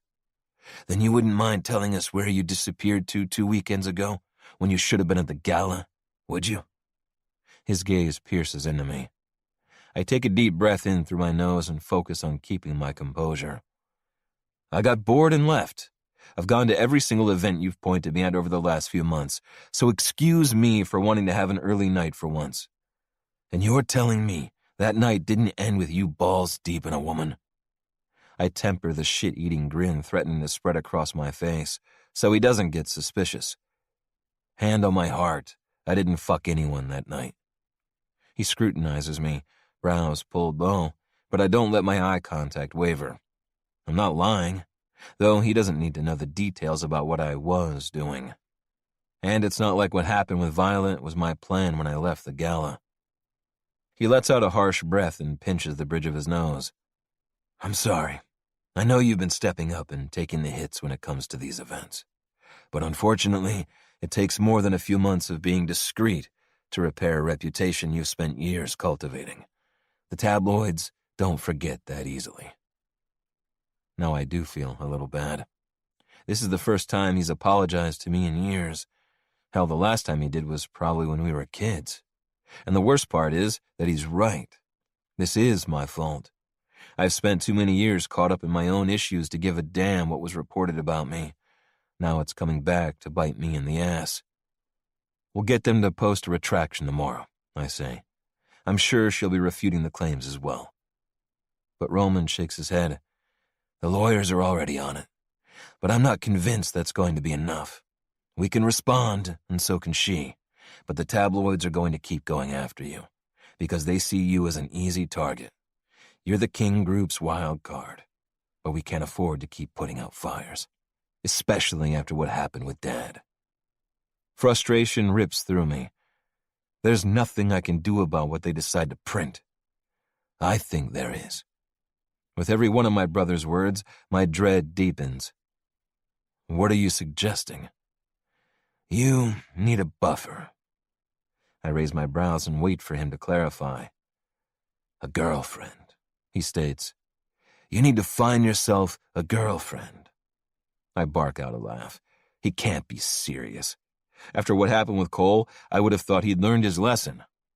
Thanks, but I'll pass. Your matchmaking services haven't exactly received rave reviews. His jaw tightens, and what looks like regret flashes across his face. He doesn't back down, though. This isn't matchmaking. This is damage control. You're chief of marketing. You should know how these stories can keep snowballing. We can't afford to lose investor confidence again. And as chief of marketing, I can come up with another way to handle things if needed. But a fake girlfriend? Come on. You can't really think that's necessary. Normally, I wouldn't agree with Roman. Cole speaks up. I scowl at him. Traitor. The corners of his lips quirk up, as if he can read my mind. This could be a good solution, Tate. The King Group really doesn't need more scandal so soon after Dad's conviction. Even fake scandals. If the tabloids see you with one woman on your arm for a few months, hopefully they'll get bored and focus their attention elsewhere. After you break up, you'll have proven you're no longer New York's biggest playboy. And it's not like you have to actually do anything with whoever she is other than go out together in public and pretend to only have eyes for her. Damn it, he has a point. A girlfriend is the last thing I want or need. But apart from my mistake with Violet, I've been doing my best not to fuck around anyway. Would it really hurt to act the part of a taken man for a few months? Not only could it help me prove I'm just as serious about the King Group as my brothers, but it could help me to finally shed my reputation. With our current focus on Genesis 1, the last thing the King Group needs is made-up reports about my antics overshadowing one of our most significant projects. Roman clears his throat. I'm not going to force you, he says, his gaze flicking to Cole for a split second before returning to me. But if we can find a woman who will be on board with this plan, then no one will get hurt, and it will hopefully get the tabloids off your back. Once everything has died down, you and the woman you choose to do this with can go your separate ways. Right, I say. But I've stopped listening, because one detail of my previous train of thought has gotten stuck in my head. What are we thinking? Cole scooched to the edge of his chair. A professional actress? Roman roughs a hand down his face. That will look too obviously staged, though a model might do. Whoever she is, she'll need to be content to take the money and attention that will come along with it and sign an NDA to keep quiet about the arrangement. My brothers continue hashing things out, but I'm too busy turning an idea over in my head to contribute. An idea I should have dismissed the instant it materialized. But I can't. Because, according to Mark, Violet needs money for True Brew, and she doesn't like me at all, even less so now than before, so there's no risk of her becoming emotionally attached.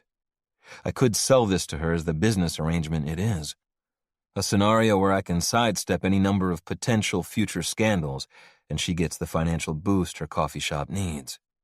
All she has to do is pretend to be crazy about me for a few months. That thought has my lips curving up. The idea of watching her try to do that appeals in a way it probably shouldn't. We'll get our legal team to draw up a contract, Cole's saying. Ensure the terms are clear so there aren't any misunderstandings. Yeah, I murmur absently, my mind still on the logistics of getting Violet to agree to this arrangement. Do you have someone in mind? Cole asks, squinting at my obvious preoccupation. I focus my attention back on him. Maybe. Great. Roman stands from behind his desk and buttons his jacket. I've got a meeting with the lawyers in 10 minutes to discuss getting the article retracted. He zeroes in on me. Whoever you're thinking of, lock her down and get her details to the legal team as soon as possible. I nod, another thought occurring to me. If Violet agrees to this, and it's a big if, there's no way to avoid Mark finding out. He's a member of our legal team, after all. He admits it himself, he's overprotective of his sister. So there's a chance he'll be adamantly against the proposal.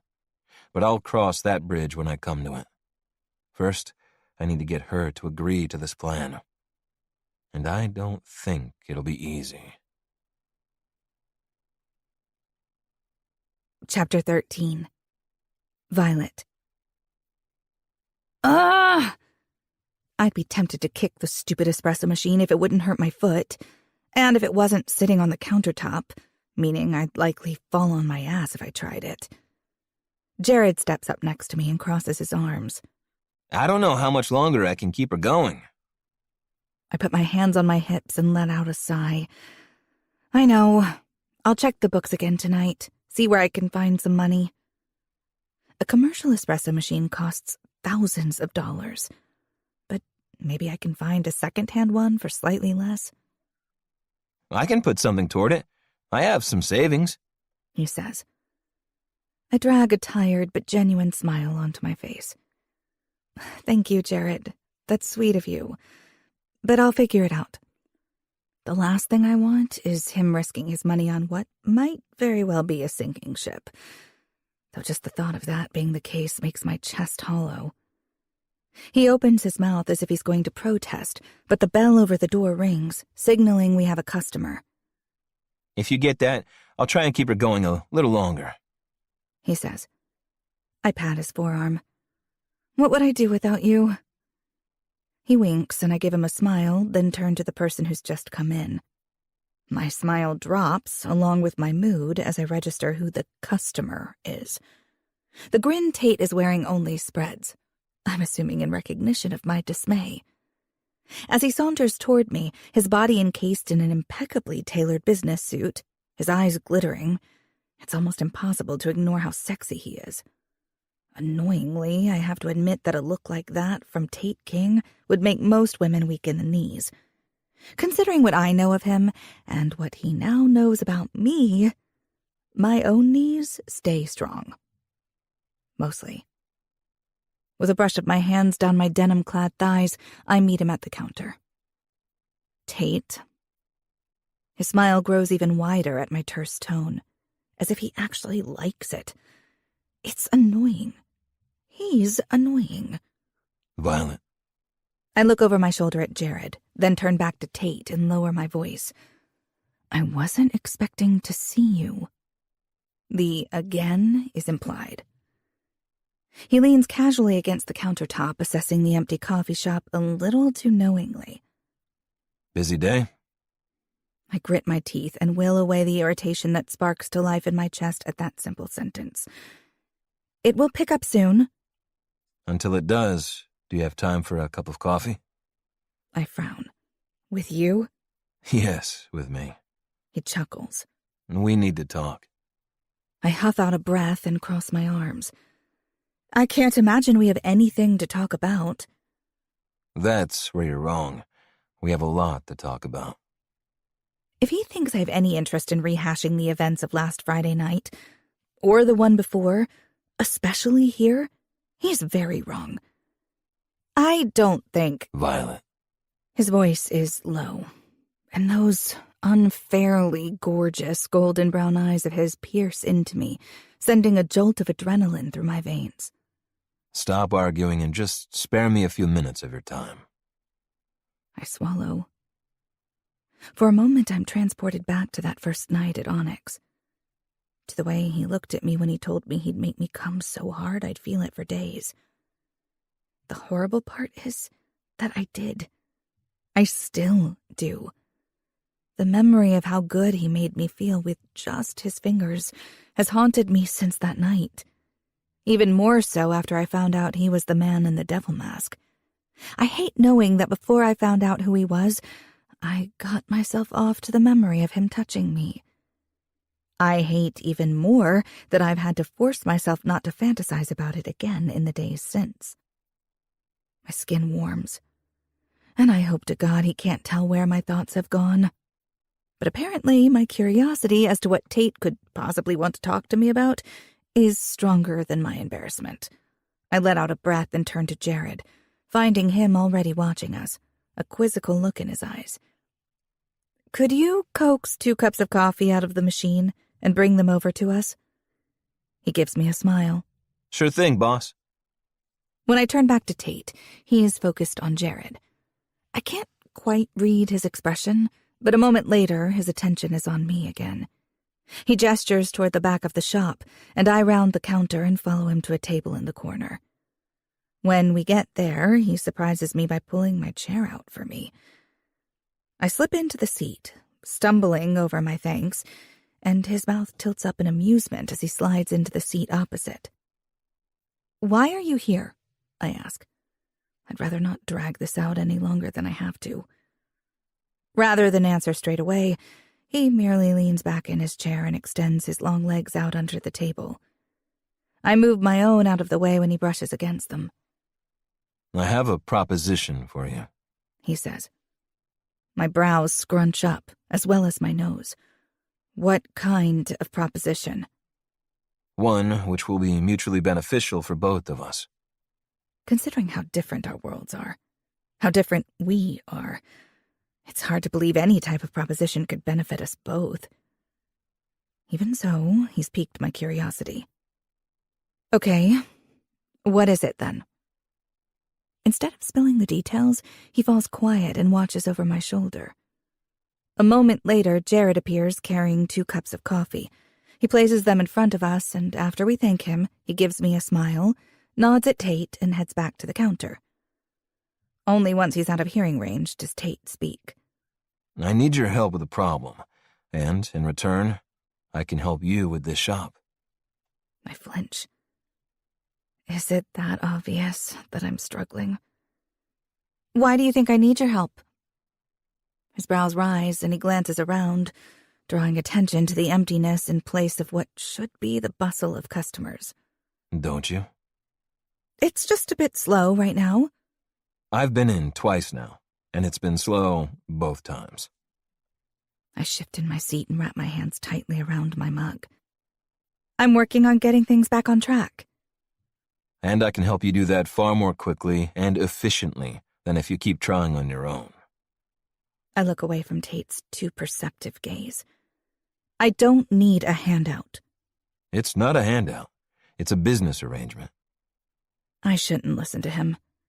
I should tell him to enjoy his coffee and then go out the back and move some money around so I can buy a new espresso machine. Except I'm terrified that there isn't any money to move. Our contract with Jose isn't cheap, and I've only recently been able to start serving the coffee he used to supply us with again. The quality coffee that Dad built this place around. Not only am I banking on bringing people back in with it, but if I have to cancel the contract, Jose won't give me another chance. It wouldn't be fair to expect him to. Other than the contract with him, the shop's budget has no wiggle room. Cutting costs anywhere else is impossible. A business arrangement with Tate has to be better than admitting defeat and either risking a loan or losing the place altogether. Okay, what's the arrangement? A hint of a smirk curls his mouth. I need you to pretend to be in a relationship with me. I raise a brow and wait for him to laugh and tell me what he really wants. But he merely takes a sip of his coffee, his full attention locked on me. Finally, I realize he's not going to laugh. You can't be serious. I'm absolutely serious. I want you to pretend to be my girlfriend for a few months. His smirk broadens. Bear in mind, you're the first woman I've ever asked to date me, so don't break my heart by saying no, butterfly. He's joking. He has to be. Because what he's asking makes no sense. But still, the way he says butterfly, in the same low tone as that first night at Onyx, has my stomach involuntarily flipping. If I were smart, I'd get up and walk away. Instead, I ask the single question gnawing at me. Why on earth would you need a fake girlfriend? He rubs his hand over his chin. There are some things being printed about me in the tabloids that have the potential to be detrimental to the King Group. Why does that not surprise me? This is Tate I'm dealing with, after all. I should have known it would be something like that. Don't tell me you screwed someone you shouldn't have. My mind flashes back to the first time I met him. Or to someone's. Surprisingly, the near-constant amusement in his gaze fades. Not two someones. Not even one someone. These are photos being taken out of context. Unfortunately, the tabloids are relentless, and we need to start managing the narrative before it begins to negatively affect the company. My brain ticks over. And you think a fake girlfriend will somehow convince the world you're now responsible and committed? He nods, eyes still fixed on me. It's disconcerting. But then I've always found being the focus of Tate's attention a little too disconcerting for my liking. Why me? There must be any number of women who would be more than interested in dating you. Because I don't need a real girlfriend. I need a fake girlfriend. A woman I already have a connection with so that I won't appear to come out of the blue. A woman for whom this will be a simple business transaction.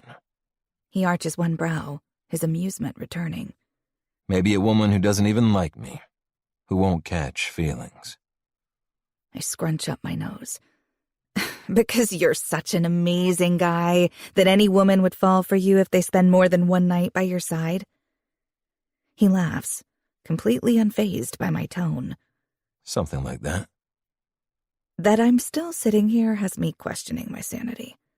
Pretending to date Tate is a terrible idea, but I can see the logic. Kind of. So how long do you think it will take to manage the narrative? He shrugs. It's hard to say. A couple of months, maybe more. We could add a term extension into the contract if needed. A contract. Right. And I've yet to discover what the other side of this arrangement would entail. Explain to me what I would get for pretending to be certifiably insane for 2 or more months. His mouth twitches like he's fighting a smile. Insane? How else would you describe someone who would actually fall for your... I wave my finger in his direction. Charm, good looks, sexual prowess. He offers. I cock my head and give him a sweet smile. Huge ego. He tips his head back and laughs, and it's impossible to stop myself from staring at the strong column of his throat. Memories of pressing my lips there as I writhed on his lap force their way into my head. I squeeze my eyes shut and will them away. Still, my cheeks burn, and arousal coils low in my belly. When I focus on Tate again, he's no longer laughing.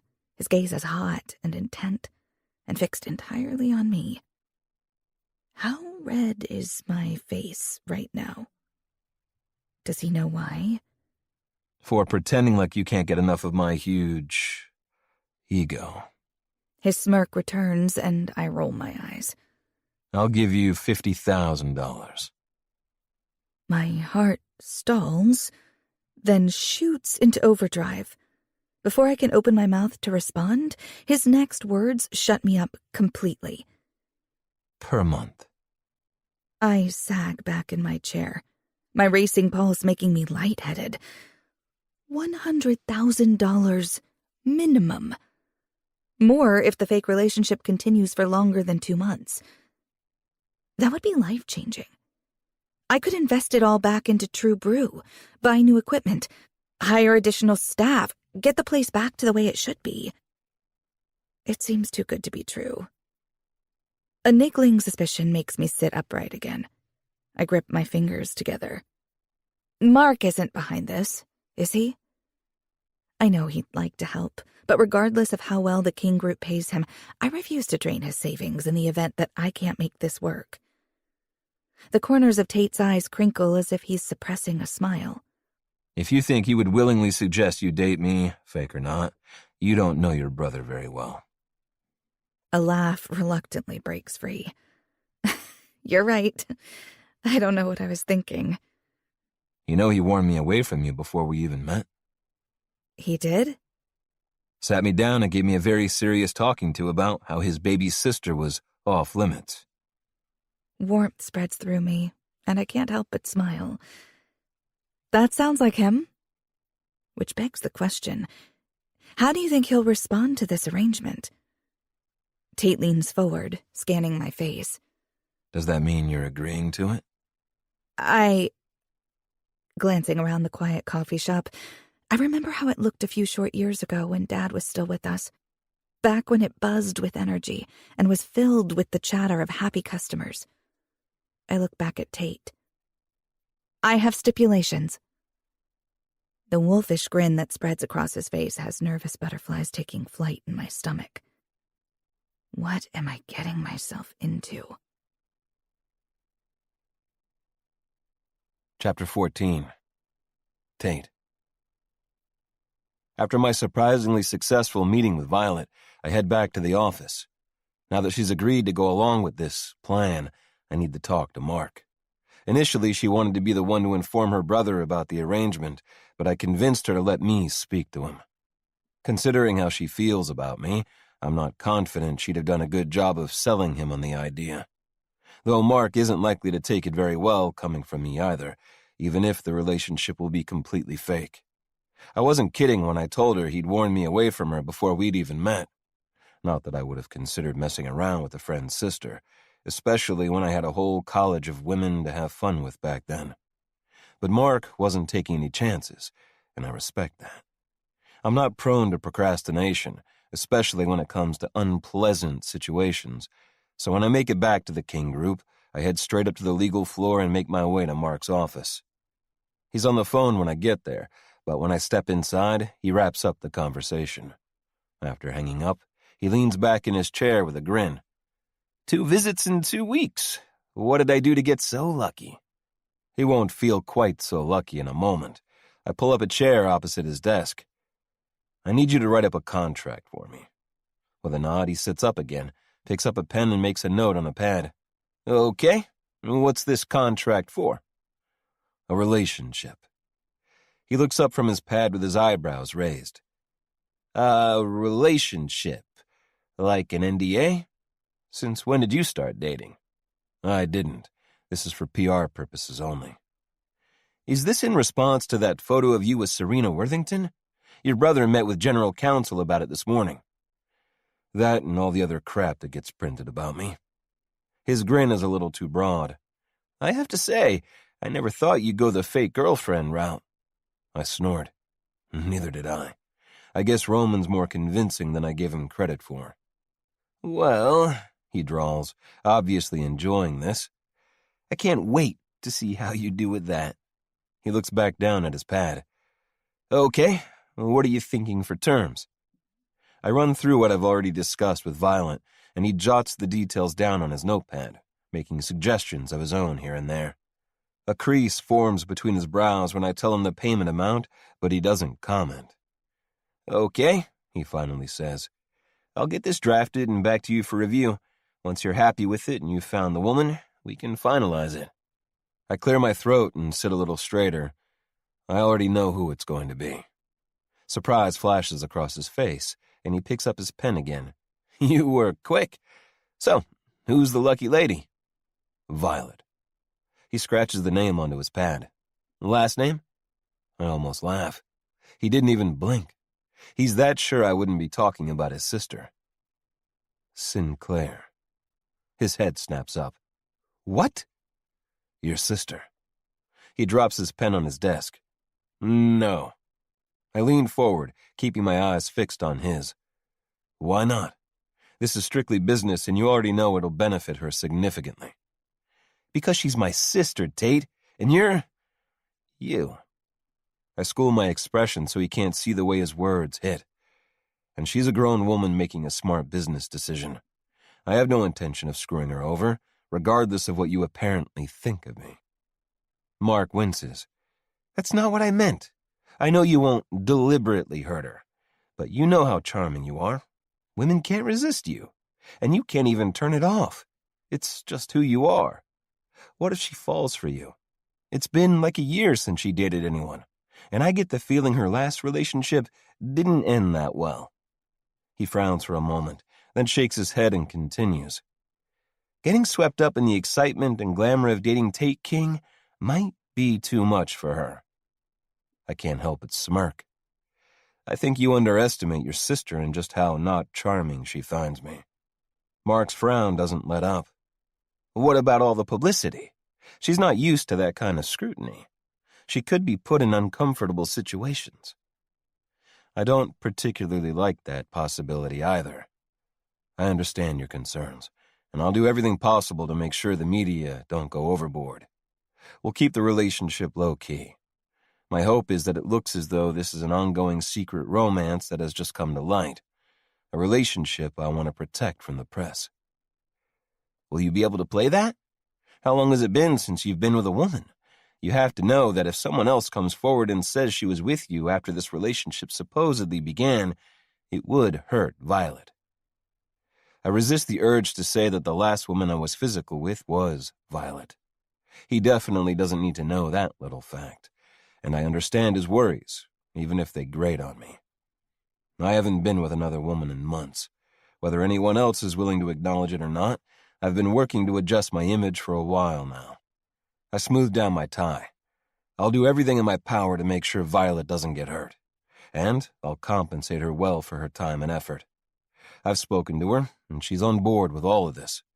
And with all due respect, Mark, I lean forward and pin him with the full weight of my stare.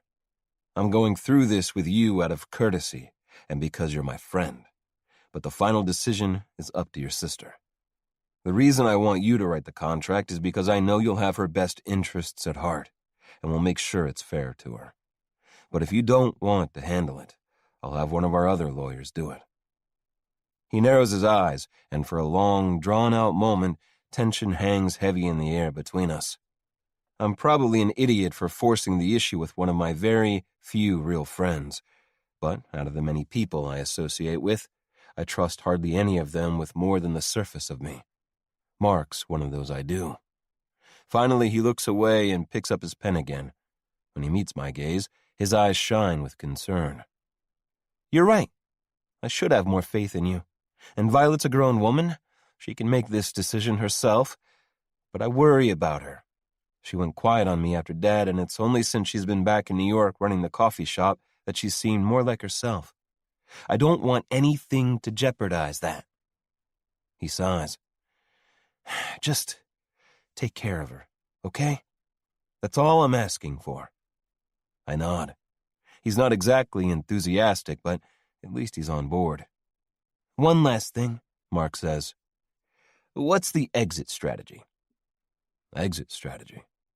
And then it hits me. How will we get out of this relationship when the time comes? It will have to be in a way that doesn't invite more scandal and won't make either of us look like the villain. Particularly Violet. I tip my head back and mentally run through scenarios. We can say that we've known each other for years, and that after reconnecting and spending time together, we've decided that we're better off as just friends. We can be seen together amicably a few times after the split is official, to make it clear there's no blame on either side. Then that will be it. Done. Violet goes her own way and I go mine. That sounds believable. Mark rubs his chin, brow furrowed, then nods sharply. Okay, let me get this drafted. I'll call Violet, make sure I cover all of her concerns, and send it up to you when I'm done. I stand and straighten my jacket. Include whatever she needs in the contract. Her comfort is the priority. I'll work around her. He studies me, hands clasped on the desk in front of him. She'll need to be able to tell her best friend, Anna. It's not fair to ask her to lie, and she might need the support. I consider it for only a second. Include it in the NDA. Mark's shoulders relax almost imperceptibly, as if I've passed some kind of test. Okay. Just before I walk out the door, he calls out to me. Look after her, Tate. She's the only family I have left. All I can do is nod.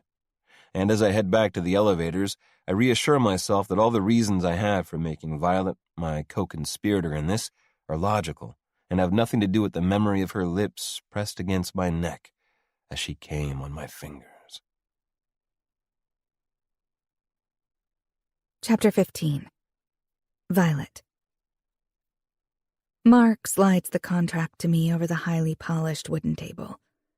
As I take a sip of the water that an assistant brought for me, the ice clinks against the glass in response to the slight tremble of my hand. Since agreeing to Tate's proposition in principle, the process has moved quickly. 2 days ago, I received a tense phone call from my brother, where he laid out his concerns, and I reassured him that I knew what I was doing. This morning, I was summoned to King Plaza, the King Group's headquarters building in Manhattan. The high-rise is intimidating, from its marble-floored foyer to the impressively silent and swift elevator that carried me to the 53rd floor to this huge conference room with an incredible view of New York City. I've never visited Mark at work before. I've never had a reason, or particularly wanted to. Not knowing he worked for his annoyingly arrogant college roommate. It's kind of ironic, or maybe that's not the right use of the word. Honestly, who knows? I rein in my scattered thoughts and force myself to focus on the contract in front of me. Take your time, Mark says. I'm here to answer any questions you might have. I glance around the big, empty room. Shouldn't Tate be here?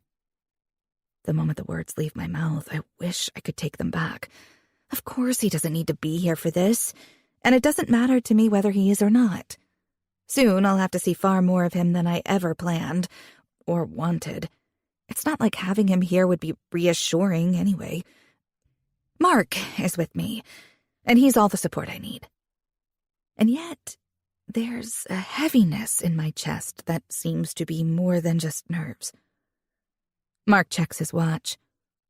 He's in a shareholder meeting with his brothers. He said he'd try to make it. With a nod, I focus back on the contract and start reading through it. I'm unfamiliar with some of the legal terminology, but a few things jump out at me.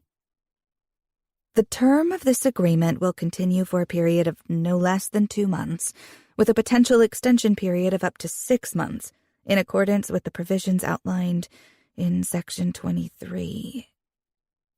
In consideration of the services rendered under this agreement, the second party shall receive a sum of $50,000 per month, payable at the end of each month directly to the designated account.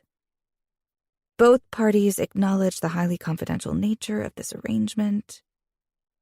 The second party agrees to accompany the first party to a minimum of 3 public events per month, which may include a combination of scheduled and spontaneous appearances.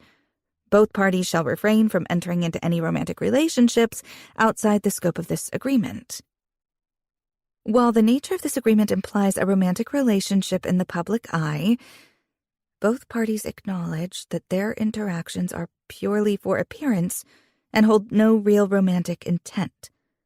There will be no physical intimacy between the 2 parties. Any changes to the terms of this agreement must be mutually agreed upon in writing by both parties. No verbal modifications will be considered valid until... Wait. I scan a few lines up, then look at Mark. No physical intimacy? Did Tate ask you to include that? He shifts in his chair, his jaw tight. I added that in on your behalf. Tate said to include anything that would make you feel more comfortable. I give my head a little shake. In theory, I don't mind there being a limiting clause, since the last thing either of us wants is to expand on what we've already mistakenly done. But I assumed we would have to act like a real couple in public, at least to some extent. If Tate and I are going to convince the world that we're in a relationship, don't you think we might need to, I don't know, kiss in public at some stage? Mark rocks forward in his chair. You've never been Tate's biggest fan, so I didn't want you to feel like you owed him anything more than your presence at his side. For $50,000 a month, I should do more than just show up. I might not be his biggest fan, but he's paying me for a service, and the least I can do is make it believable. Mark presses his lips together, then huffs out a breath. You want me to change it? Halfway through his question, the door swings open and Tate walks in, followed by 2 dark-haired men just as tall as he is. What are we changing?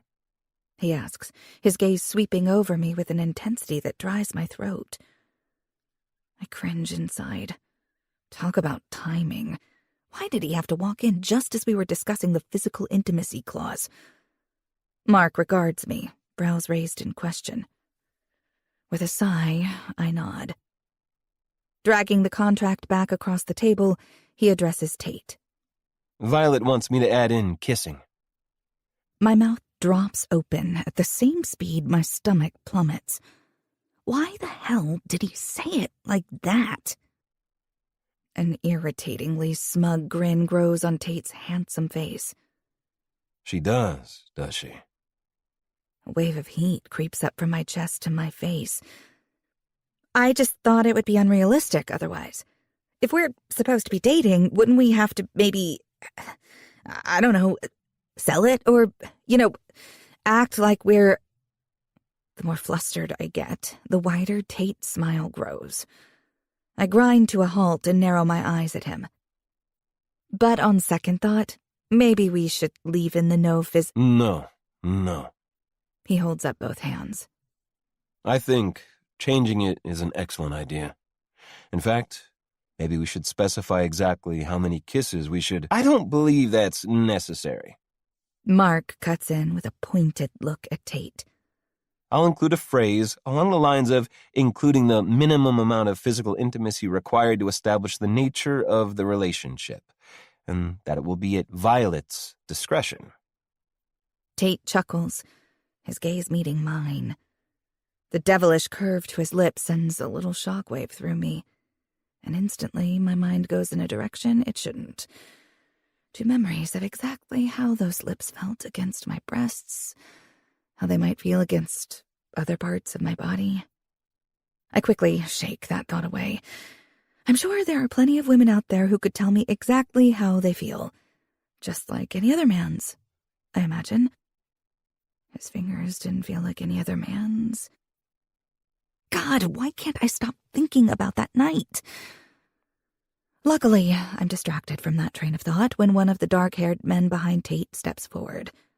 He leans across the table and extends his hand. Cole King. Nice to meet you, Violet. Ah, I'd assumed they were more lawyers, but these must be Tate's brothers. I stand and slip my hand into his. It's very nice to meet you, too. The second man holds his hand out next. Roman King. I take them all in as they stand side by side across from me. While Cole and Roman both have dark hair and light eyes, Tate is blonde, with golden eyes. They're both as good-looking as Tate, but seem far more reserved. It's hard to see the family resemblance between them. All three men take a seat at the table. We appreciate you doing this, Violet. Cole says. I appreciate the compensation you're giving me to do it. A smile quirks the corners of his mouth, but Roman's serious demeanor doesn't crack. His icy gray eyes assess me, though it's impossible to tell whether he approves or whether I've come up wanting. As we run through the rest of the contract, Mark, and sometimes Tate or one of his brothers, answer my questions. I fight the self-consciousness that creeps in. With the three imposing King brothers sitting on the other side of the table, all focused on me, the scrutiny is overwhelming. Apart from the intimacy clause, the agreement doesn't need many changes. To my relief, they've even included a section that gives me permission to talk to Anna about this whole situation. Thank God, because I may have already spilled the beans to her. What eases my nerves the most is that Mark put the contract together. There's no way he'd screw me over, even if he does work for the King Group. A question hits me then. Did Tate have Mark handle this to give me that extra layer of reassurance? I glance up at him, only to find his eyes already on me. He looks far more serious than I think I've ever seen him, at least without a mask on.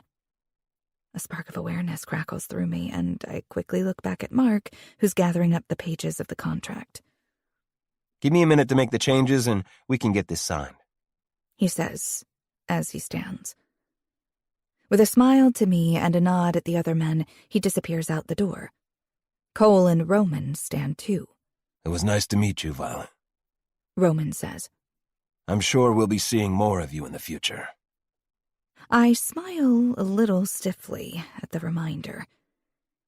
As Roman strides out of the room, Cole leans down and murmurs in Tate's ear.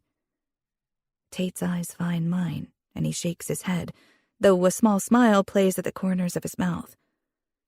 Cole straightens and claps Tate on the back, then tips his head at me one last time before the door closes behind him. And suddenly Tate and I are alone. Are you ready for this? He asks, his voice pitched low. The moment you sign that contract, you become my girlfriend. A single rogue butterfly takes flight in my stomach. Your fake girlfriend. He lowers his chin in acknowledgement, but that smile returns. How are your acting skills? Isn't it a bit late to ask that question? Probably. He leans back in his chair. Let's hope you can pull off kissing me then, since you were the one who insisted on having it in the contract. Too familiar irritation flashes through me. Ugh, why does he have to be so smug?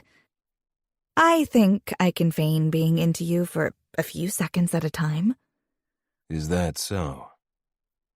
The way one of his brows arches has me pulling my shoulders back and raising my chin. Yes. He stands suddenly and rounds the desk.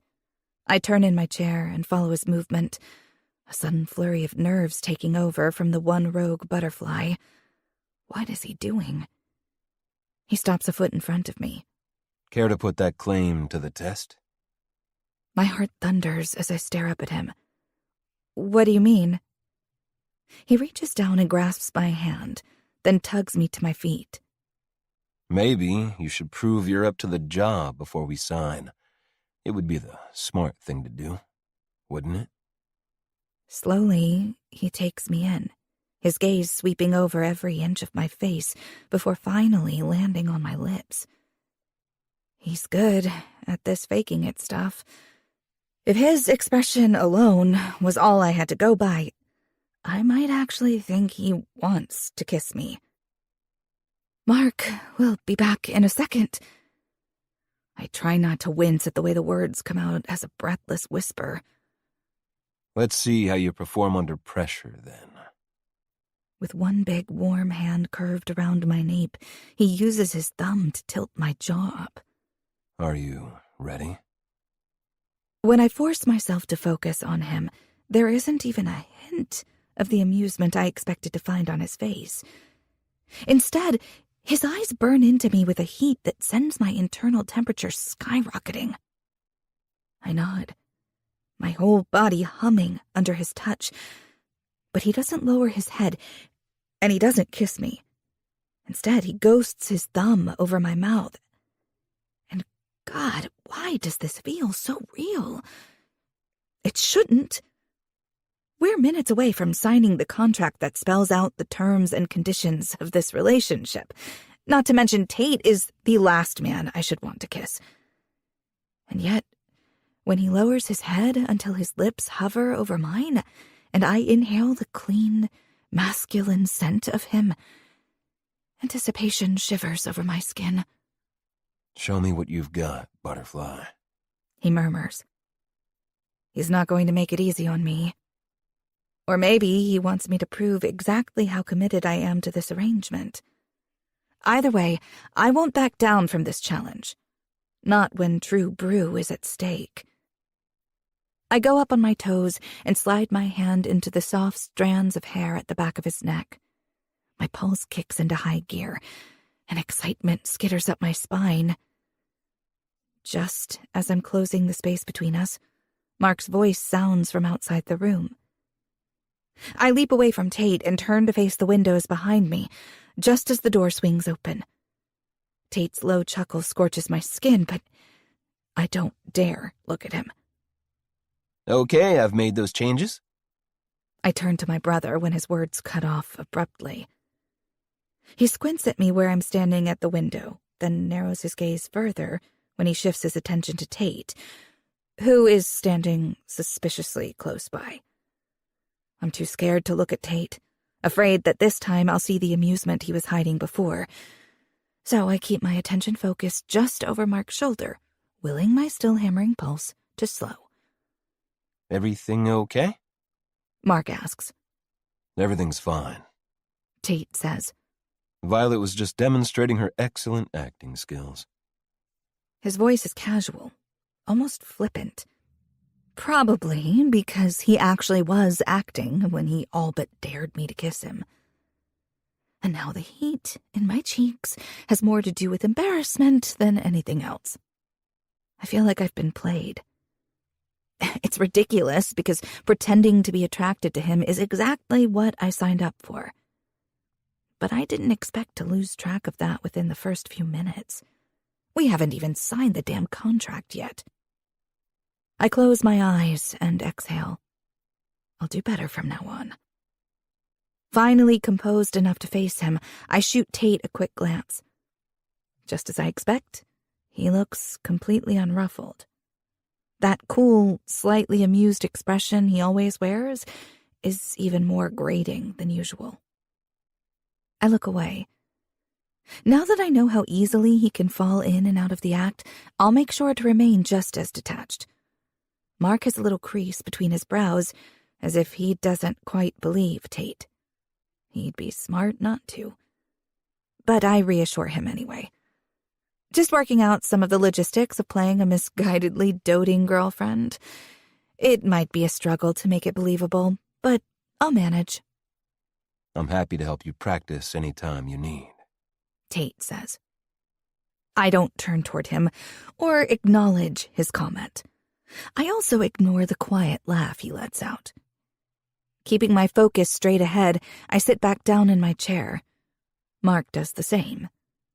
Instead of going back around the table, Tate surprises me by pulling out the chair next to me. His leg brushes mine, but I swivel away a fraction. Better not do that once we've signed, he murmurs, while my brother is preoccupied with separating the documents. You're supposed to be crazy about me, remember? We don't want to see any tabloid articles about there being trouble in paradise. This time I turn my narrowed gaze on him, and the corners of his mouth curl up. He's enjoying himself. I get the horrible feeling I've just signed up to endure months of Tate King having too much fun at my expense. But if I can save True Brew, then it will all be worth it. With a sigh of resignation, I turn away from his too handsome face and pick up the pen. Let's get this over with. Chapter 16. Tate. That's it for me. Any questions? I ask the room. I wrap up my daily meeting with my marketing team by going over the few issues they raise and possible solutions to them. We're on track to launch the second stage of the Genesis 1 marketing plan, and we're getting more interest from buyers as we near the first stage of construction. My team is working overtime on the project, but it'll all be worth it. The room is abuzz with excitement. This development has the potential to be a huge success for the King Group, and every person here knows it. Once the room is cleared out, I make my way to the elevator. When I exit on the top floor, I go right and head toward Cole's office instead of going left toward mine. Cole's PA, Samson, nods at me as I pass his desk. I don't bother to knock before opening the door and walking in. Samson would have stopped me if Cole didn't want to be interrupted. And about the only reason my brother would care about me walking in unannounced is if Delilah was in here with him. He's on his phone when I enter, and he waves me toward a seat. He hangs up a moment later and straightens in his chair. That was the UK office, he says. They have the results of the feasibility study, and it's positive. It highlighted a growing interest in owning luxury high-rise properties in London among affluent professional and international buyers, specifically with a focus on luxury and sustainability. That's good news for us, since it's exactly what we're offering with Genesis 1. If we move fast, we can corner that market before our competitors catch up. It'll be about marketing it correctly. I cross an ankle over my knee and lean back. We're selling an exclusive lifestyle, a chance to be part of something groundbreaking. Have they started looking at potential sites? Cole doesn't answer. He's picked up his phone and is staring down at it. My brows rise. Cole? I prompt him. Yeah, sorry. What? I cock my head. It's rare for Cole to tune out like that, especially during work discussions. Something on your mind? He rubs the back of his neck. Sorry, I'm just distracted. He slumps back in his seat and drums his fingers on the arm of his chair. Delilah and I had an argument this morning, and it has me on edge. His brows pull down. I don't like when she's angry at me. I hide my smile. It's hard to believe this is the man who spent years being cold as fucking ice to everyone around him before he met her. And what did you argue about? He picks up his pen and fiddles with it. She was making suggestions for the new King International Hotel, and I got distracted by something. He glances at me, then quickly away. I lost track of the conversation. She accused me of not caring about her input, and I may have responded by telling her that I wasn't interested in mixing business and pleasure right then, and that if she wanted to talk business, she should make an appointment at the office.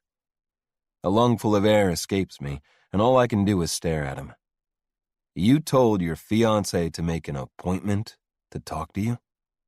Cole grimaces. I wasn't thinking clearly at the time. She was wearing this little low cut. He shoots me a glare. As if it's my fault, he was half a second away from describing what had the power to make him so lust-drunk, he told Delilah to schedule a time to talk with him about work. And, to be honest, the smallest of smirks curves his lips. I like when she comes to the office to see me. I bet he does. I eye the desk between us, which has no doubt seen a lot of action. They've probably done it on every surface of this office by now.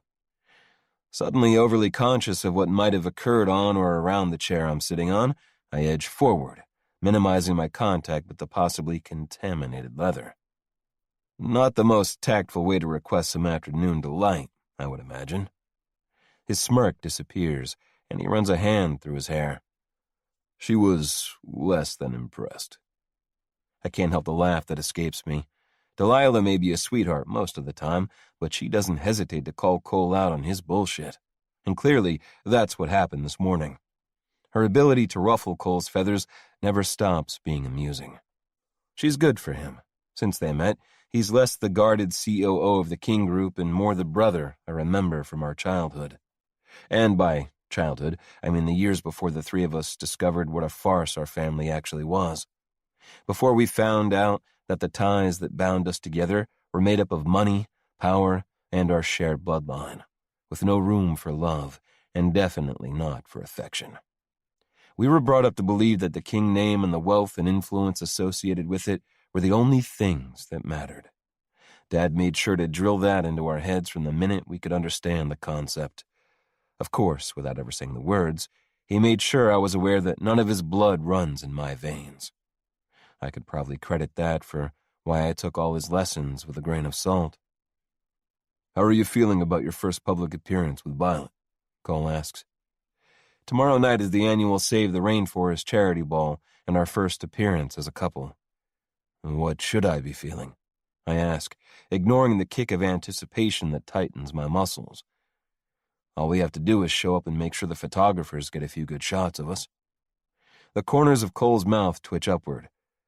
"Just make sure your girlfriend doesn't look like she wants to strangle you while they do it."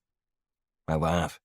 After our almost kiss 2 days ago when we signed the contract, Violet was anything but the warm, loving girlfriend she was supposed to be portraying. She barely looked at me as we signed, and she rushed out before the ink got a chance to dry. Considering we weren't on display at the moment, I wasn't particularly bothered. "Delilah's going, isn't she?" I asked Cole. "She'll be there, hopefully after having forgiven me." His expression shifts into a smug grin. "Multiple times." I groan. "I don't need to hear about your plans for makeup sex. Just don't do anything stupid to make things worse. I want to introduce her to Violet. I'm sure Delilah will be happy to have another woman to talk to instead of having to deal with your possessive ass hovering over her all night." Cole's brows draw together. "I don't hover." "You absolutely do. And you glare at any man who even considers coming near her." He doesn't argue that point. "You're just lucky I let you get anywhere near her." I grin. "You don't have to worry about me. I'm a taken man now, don't forget." He eyes me for a long moment. "You sound way too happy about it, considering how reluctant you were to begin with." I shrug. Not that I'd admit it, but maybe I am looking forward to this arrangement. The thought of spending more time with Violet is appealing in a way it shouldn't be, considering how she feels about me. There's no reason I can't make the best of the situation. No reason at all. His expression is a little too bland for my liking. I scrutinize him, searching for his angle. Is it some kind of strange payback for when I interfered in his relationship? Regardless, I don't have time to figure out what he's insinuating, so I do what I do best, and ignore it. I push myself up from the chair. "I look forward to seeing you and Delilah tomorrow night, then. Delilah, more than you, obviously." Then I'm gone, heading out the door with a smile on my face. Not long ago, our interactions were nothing more than curt emails about work. They say every cloud has a silver lining, and if Dad's arrest was the cloud that had hung over our company and our lives, then my improved relationship with my brother is the silver lining. Roman might still be a work in progress. He's completely consumed by his role as CEO, but hopefully, given time, I'll see some changes there as well. With a glance at my watch, I pull out my phone and find my short text conversation with Violet. "Are the stylists there?" I organized a team of stylists to go to her apartment and help her choose a dress and shoes to wear to the gala tomorrow, as well as some outfits for other events we'll probably have to attend during our arrangement. Her response is immediate and short. Yes. Have you found a dress for tomorrow night yet? Not yet. The responses make it clear she's still disgruntled. Her annoyance, strangely, makes me smile. The funny thing is, I've never seen Violet be anything less than friendly and sweet, except with me. I get under her skin, and I like that I have that power. I like getting a reaction from her. What we did at Onyx can't ever happen again, but that doesn't mean I can't take advantage of my new role in her life. I grin to myself as I tap out another message. Looking forward to our first date, Butterfly. There's no immediate response this time, and I can imagine her studying the message, wondering if there might be some other meaning to my words. The funny thing is, there isn't. For the first time in a long time, I am looking forward to attending one of these events. When Violet's response finally comes in, I have to laugh. It's not a date, and you need to stop calling me Butterfly. I quickly type out my reply. Yes, it is, and not a chance. See you tomorrow, Butterfly. Still smiling, I slide my phone back into my pocket. Tomorrow night will be interesting, to say the least. I can't wait to see how well Violet acts the part of my girlfriend under the scrutiny of cameras and the public. I get the feeling she'll keep me on my toes. This time, I embrace the thrill of exhilaration that sparks through me. I have no idea what to expect from her, and that's exactly what makes her so damn intriguing. Chapter 17. Violet. The makeup artist and hairstylist that Tate organized for me left 20 minutes ago, and I'm staring at my reflection in my bathroom mirror.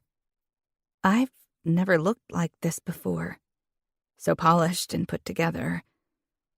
The shimmery gold material of the dress I chose yesterday clings to my curves and falls to the floor in a perfect drape. The neckline dips just low enough to show the swell of my breasts, while almost all of my back is left exposed. My eyes have been beautifully painted to make their blue color pop. My lips are a subtle, glossy pink, and my hair has been styled into gentle waves that tumble down my spine and over my shoulders. A few strands are loosely braided along the sides and meet at the back, where they've been woven together and pinned to add a whimsical touch. I look like me, and yet not me. Finally forcing myself to look away, I pick up my phone from the bathroom counter and check the time. Tate will be here to pick me up soon, and my stomach is roiling with nerves. Part of me wishes that our first appearance as a couple could be more casual, more subdued. It would relieve some of the pressure tightening my chest if we were going somewhere a little less high profile. But then, being seen together is the whole point of this arrangement. I give myself one final inspection, then head to the front room to wait. My nerves get the best of me, so rather than sitting patiently, I head straight for the window. When I move the curtain aside and peer out, there's no long black car parked outside yet. Though I should have expected that. Tate will probably call me when he's near so I can meet him downstairs. Letting the curtain fall, I turn and pace back across the small room. I shouldn't be this nervous. It's not like I'm incapable of making small talk with strangers. Spending almost every day at the coffee shop talking to customers means I've had plenty of practice. And thanks to Tate arranging the dress and my hair and makeup, I look as much the part as I can. When my phone beeps, I pull it out of my clutch. It's Anna. She stopped by earlier to hold my hand as I got ready, but since she has a date of her own tonight, I sent her home after an hour so she could get ready herself. In typical Anna fashion, she found it incredibly entertaining that I ended up in this situation. Thank God the NTA allows me to discuss it with her. Even if I hadn't already told her about it, there was no way I could have successfully lied about my sudden change in feelings toward Tate. Not after I went into detail about my less-than-stellar opinion of him when we left Onyx the other night. I swipe open her message. Is he there yet? Not yet. I think I'm wearing a hole in my carpet. Relax, Vi. You look stunning in that dress. He won't know what hit him. Thanks. But also, why did I agree to do this again? For all the free food and wine? Ah, yes. I remember now. Seriously, you're going to dazzle him tonight. Just remember, it's for a good cause. Plus, maybe he's not as bad as you think. You might even have fun. I'm in the middle of typing a reply about her overuse of exclamation marks when a knock on the door startles me. Tate came all the way up here to get me? Ignoring the nerves that tumble through me, I delete my message and tap out another quick one, letting Anna know he's here. Then I rush to the door, unlock the bolt, and swing it open. My heart does a little unwanted spasm in my chest at the sight of him in a tuxedo. The black jacket stretches across his shoulders, making him look even taller and broader than usual, and his crisp white shirt molds to his. The item in his right hand distracts me entirely from my perusal, because the man is twirling the stem of a single delicate violet between his fingers. When I drag my focus back up to his face, his golden eyes are fixed on me. Emotion rises in my throat, but I choke it back. God, what would it be like to have a man show up at my door like this for real? A man who isn't a playboy, who's only in this situation because of his well-earned reputation for not taking women on dates. Still, when one corner of his lips curves up and he holds the violet out to me, I can't help but smile as I take it. Did you steal this out of someone's garden? He chuckles and rocks back on his heels. How did you guess? I even had to trample over their petunias to get it. I shake my head at the vision of Tate in his tuxedo clambering over a fence to pick a flower for me. Why do I find that very hard to believe? Stepping back, I hold the door open for him. Do you want to come in for a moment? I just need to grab my purse. He follows me inside and pushes the door closed as I swipe my clutch off the counter. With it in one hand and the flower in the other, I turn to Tate. I don't think there's a small enough vase in existence for this. He closes the distance between us and takes the flower from me, his fingers brushing mine as he does. Then he reaches up and tucks it into the braid over my right ear. His gaze sweeps my face, then drops down the length of me before meeting my eyes again. Beautiful, he says softly. It's not just one butterfly that takes flight this time. It's a whole kaleidoscope. A tiny breath escapes me. One I hope he doesn't notice. He's good at this. I have to keep reminding myself of why that is. He's had a lot of practice seducing women over the years. Hell, the first time I met him, he'd sweet-talked 2 women into bed with him, and I had to experience the whole damn event through the walls of Mark's bedroom. I shudder at the memory of holding the pillow over my ears to mute the moans and squeals of ecstasy. Not to mention, as much as I'd like to forget, I've already succumbed to his charms once myself. I refuse to let that happen again. Being another notch on his bedpost is the last thing I want. So I merely give him a tight smile and step back. We should go. He holds his hand out, gesturing to the door.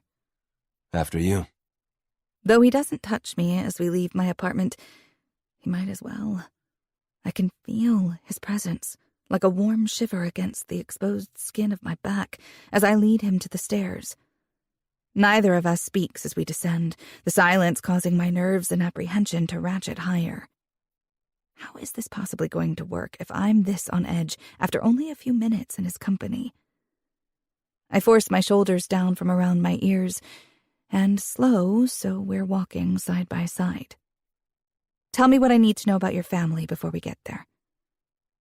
His lips quirk. Delilah, Cole's fiancée, will be there. She's great. She'll take you under her wing. Cole will do his best to include you, but don't expect him to be overly chatty. Roman, well, if you get more than a smile and a few words from him, then consider yourself fortunate. Will your mother be there? His response to that question is a clipped, Yes. His expression when I peek up at him is unreadable. Your brothers obviously know this is fake, but what about Delilah and your mom? They both know. Cole would tell Delilah regardless. And it was better to make Mom aware.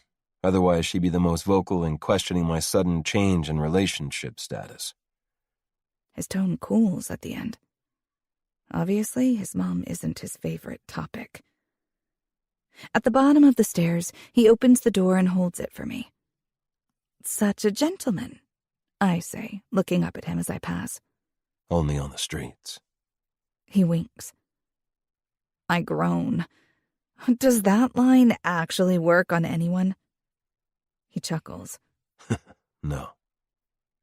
Despite my best efforts to remain unaffected, I can't stop the laugh that bubbles up. During our limited interactions over the years, he's always remained cocky and arrogant, but something seems different now.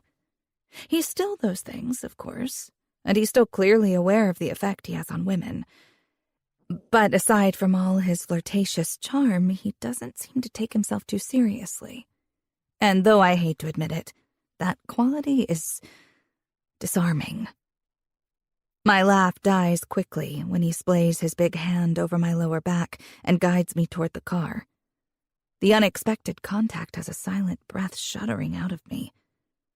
I'm really going to have to get used to his casual touches when we're out in public. Tate's driver is already waiting as we approach and is holding the back door of the limo open for us. Violet, this is Jeremy. Tate says. I hold out a hand. Hi, it's nice to meet you. Jeremy's brows shoot up and his eyes flick to Tate as if he's surprised, but then he focuses on me, his face splitting in a grin. He takes my hand, giving it a little shake. Good evening, ma'am. Once he's stepped back behind the open door, Tate helps me slide into the car. He follows, sitting close but not too close, and a moment later the car pulls away from the curb. Hit with another wave of nerves, I run my fingers back and forth over the silky material of my dress, concentrating on the texture against my skin. Tate covers my hand with his, the heat of his palm grounding me. You have nothing to worry about. I swallow and nod my thanks at him. He removes his hand, and a small part of me wishes he'd left it there. If only because the warmth of it was reassuring. Sooner than I'd like, we arrive outside the venue. There's a red carpet with the press lined up along it, just like in the movies. A glamorous-looking couple walk toward the building's entrance, and camera flashes explode as they pass. It takes a moment to recognize the man as one of cinema's hottest stars, but when I do, all the air rushes from my lungs. I turn to Tate and force myself to take a breath. Just a casual Friday night for you, then? He focuses on the actor and his date, who have almost reached the end of the carpet, and his gaze narrows. I can introduce you later if you like. Just don't get any ideas. You're too crazy about me to flirt with anyone else, remember? Even though I have no intention of flirting with anyone, I tap my lips with my pointer finger and hum. I don't remember a no flirting clause in the contract. The corners of his mouth curl up. We'll amend it on Monday. So, until then... He grips my chin, tipping my face up to meet his hot stare. Until then, butterfly, you only have eyes for me. That's the agreement. My pulse kicks into high gear, blood rushing in my ears. With another forced breath, I will my heart rate to steady. He just said it himself. His attention, his words and actions are all about the agreement. It isn't until he smooths his thumb across my lower lip, tugging it out from between my teeth, that I realize I've been staring too long. When I blink back to reality, there's something dark and potent flickering in his gaze. You with me? His voice is low, his fingers still warm against my skin. I let the breath I've been holding in a little too long trickle out, then take another one to steady myself. This is just us getting ready to perform for the press. I summon my brightest smile. Yes. He angles his head down, gaze flickering to my lips for the briefest of moments. Good girl. Instantly, a memory flares to life inside me. Such a good girl, leaving a mess all over me. The sudden ache, low and deep inside me, has me pressing my thighs together. I turn my face away to hide the flush creeping up my neck, and his fingers drop. An instant later, Jeremy's opening the door and Tate's climbing out of the car. Then he's offering his hand to me. I accept it, clinging a little tighter than I normally would as I climb out after him. The last thing I want is to face plant on the red carpet in front of a crowd of photographers. With his hand on my back again, Tate leads me toward the entrance. As camera flashes erupt around us, I focus on keeping a serene expression on my face and avoid looking directly at them. Tate! Mr. King! Who's your date tonight, Tate? All the way down the carpet, voices call out around us, but Tate keeps us moving until we're past them and inside the expansive foyer. Shouldn't you have introduced me as your girlfriend?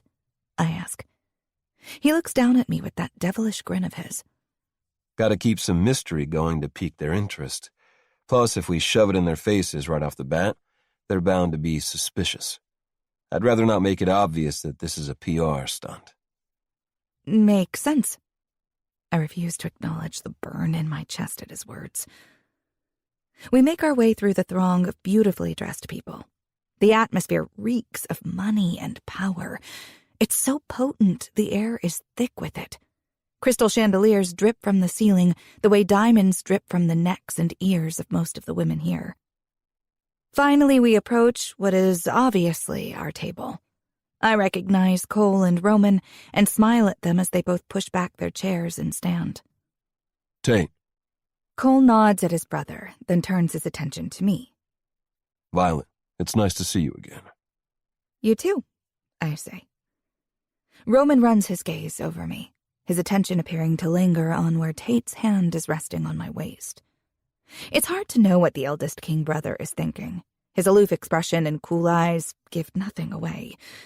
He's in on the plan, so it's not like he disapproves of Tate's girlfriend being here. But I'm also not convinced he agrees with me as Tate's choice. I smile at him anyway. It's good to see you again too, Roman. To my surprise and reassurance, his mouth tilts up. We're glad you could join us. A beautiful woman with dark hair and green eyes appears at Cole's side. Immediately, he loops an arm around her. Violet, I'd like to introduce you to my fiancée, Delilah. The possessive way he holds her close to him, and the way his expression softens when he looks down at her, sends a small pang of longing through me. What must it feel like to be loved like that? I always imagined it was how Dad loved my mom. With how protective he was of me, it's hard to believe he wasn't the same with her. The pang of longing is replaced by the familiar ache of loss, one I always get when I think about my mom. I may not have memories of her, but I have hundreds of the way Dad used to talk about her. I can only hope that one day I'll be lucky enough to be loved the way he loved her, the way I can already tell Cole loves his fiancée. The woman in question steps forward and envelops me in a tight hug. I'm taken aback by the reception, but before I can find my bearings and hug her back, she lets me go and grasps my hands. I'm so happy to meet you, she says, her smile bright and genuine. I'm looking forward to having another woman to spend time with at these things. Her warmth immediately puts me at ease. It must be tough for her to be surrounded by these 3 imposing men all the time. I smile back at her. I'm glad I can do double duty as Tate's girlfriend and as company for you.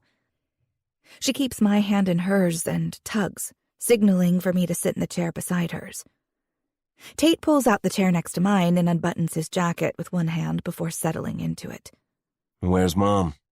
He asks Roman, who's across the table from us. She's sitting with the Jensens tonight. Actually. Cole says. Don't look now, but she's on her way over.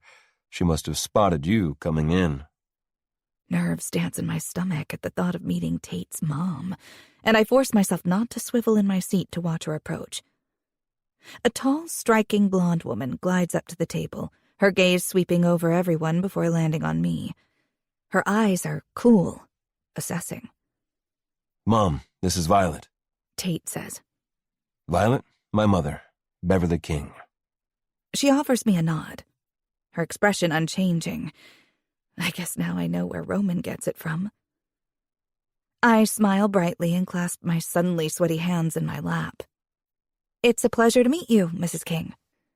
"The pleasure is all mine, I'm sure," she says, although I'm not sure her tone backs that up. "I've heard about your arrangement with Tate. What an inventive solution to his problem." Her words are edged with a subtle sharpness. "I trust you're finding it to your benefit." My skin prickles at the implication, but I maintain my composure. "I hope it's mutually beneficial." Tate clears his throat. "You may find it hard to believe, Mom, but Violet's doing me a favor. Not everyone wants to spend their evenings drinking overpriced wine and mingling with the rich and bored." His tone is light, but there's no missing the threat of sarcasm.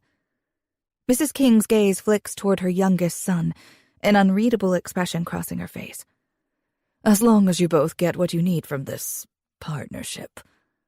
I hope you enjoy your evening, Violet, as well as your time with the King family." With that, she gracefully moves away to mingle with other guests. My shoulders sag a little after she's gone. Delilah leans over and gives me a reassuring smile. "Try not to let her bother you. That's Beverly King in all her glory. You get used to it." "I suppose I won't really have to worry about getting used to it," I respond. She cocks her head. "I suppose not. How are you doing, by the way? I know it's not easy being thrust into this kind of environment." Relief that she's aware of the situation and I can talk to her about it washes over me. It's a little nerve-wracking. I'm not sure that I'll fit in, and I can't help but worry that people will see straight through us. I want to do a good job. I just don't know if I can. "You'll do just fine. In fact, a little discomfort probably works in your favor. It's obvious to everyone that the women Tate has let himself be with weren't ever going to capture his heart. It's more believable that he'd fall for someone outside his usual circles, a woman who challenges him to think and feel differently than he has before." I can't help but look at Cole on her other side, his arm draped over the back of her chair, hand brushing her shoulder, as if he can't abide not touching her. Is she talking from personal experience? I stifle my curiosity. Even if she is, she isn't talking about reality here. She's discussing the believability of our act. I smile at her. "That's good, then. Now Tate and I just have to make it convincing that we like one another. If we can do that, then we should be good to go." Her brow furrows. "You don't like Tate?" "Oh, no. I cringe inside. Why did I say that? He's her future brother-in-law, after all. I glance at Tate, relieved to find him busy talking to his brothers. Dislike isn't the right word. It's more, I don't really have anything in common with him.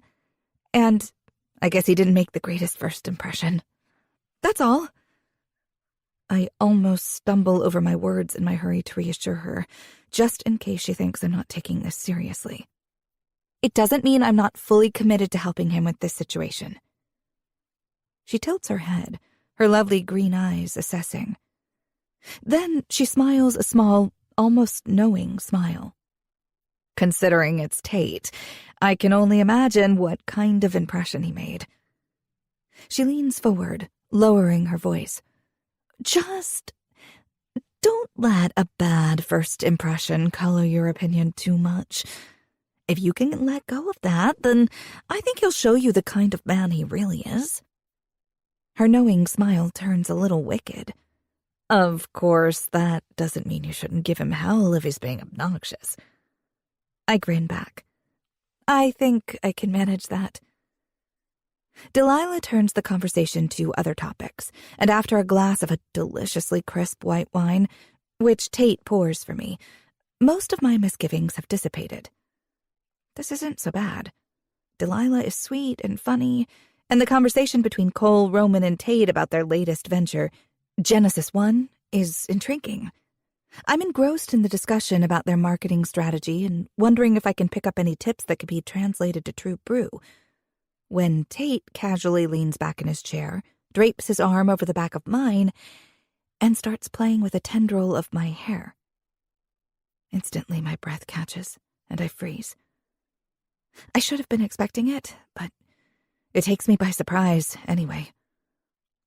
Maybe it's the nonchalant way he did it, as if touching me like this is the most natural thing in the world.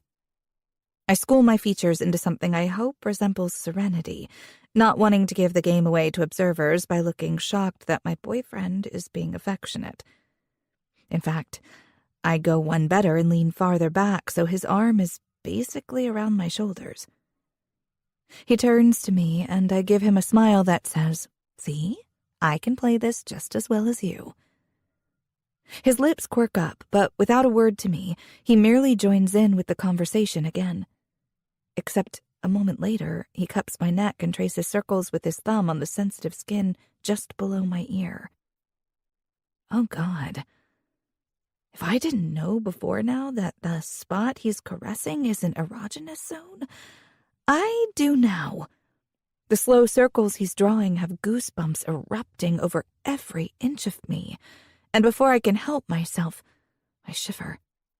Unfortunately, he catches my reaction, his thumb pausing for a fraction of a second before starting up again, even slower and more sensuously this time. He knows exactly what his touch is capable of. I grit my teeth as my pulse quickens and my nipples tighten and rasp against the material of my dress. Willing myself to ignore the sensations he's drawing out of me, I focus extra hard on the conversation. The higher profile the groundbreaking ceremony, the better, Tate is saying. The media buzz and social media posts will get people talking. We can bring in key stakeholders, even invite celebrities and maybe a few dignitaries, make it a day-long event. We've already got the team working on VR tours based on the architectural renderings. We could have booths set up to allow people to check out the finished product at the actual site. Roman, mouth fixed in a skeptical frown, drums his fingertips on the table. Don't you think that's a bit gimmicky? A few years ago, yeah. Tate responds, lounged back in his chair, his arm still draped across mine and his thumb still moving, threatening to distract me completely. But in this day and age, gimmicks sell, especially to younger age groups. If our primary target is the younger, more socially conscious demographic, then this is how we attract them. We can't underestimate the impact of social media these days. I'm not underestimating it. I just want to ensure we're staying on brand. Roman continues, his tone measured. Genesis 1 is about luxury and sustainability, not just flashy events. We don't want to put off our secondary target markets either. Cole says. Affluent professionals and international buyers might not look favorably on a media circus. Tate's thumb stops moving and his hand tightens around my neck as he leans forward. I don't hear the words he speaks to his brothers, though, because the grip he has on me sends heat flaring up my spine. Before I can wrap my head around that reaction, Delilah breaks into the conversation. "Why don't we shelve the work discussion?"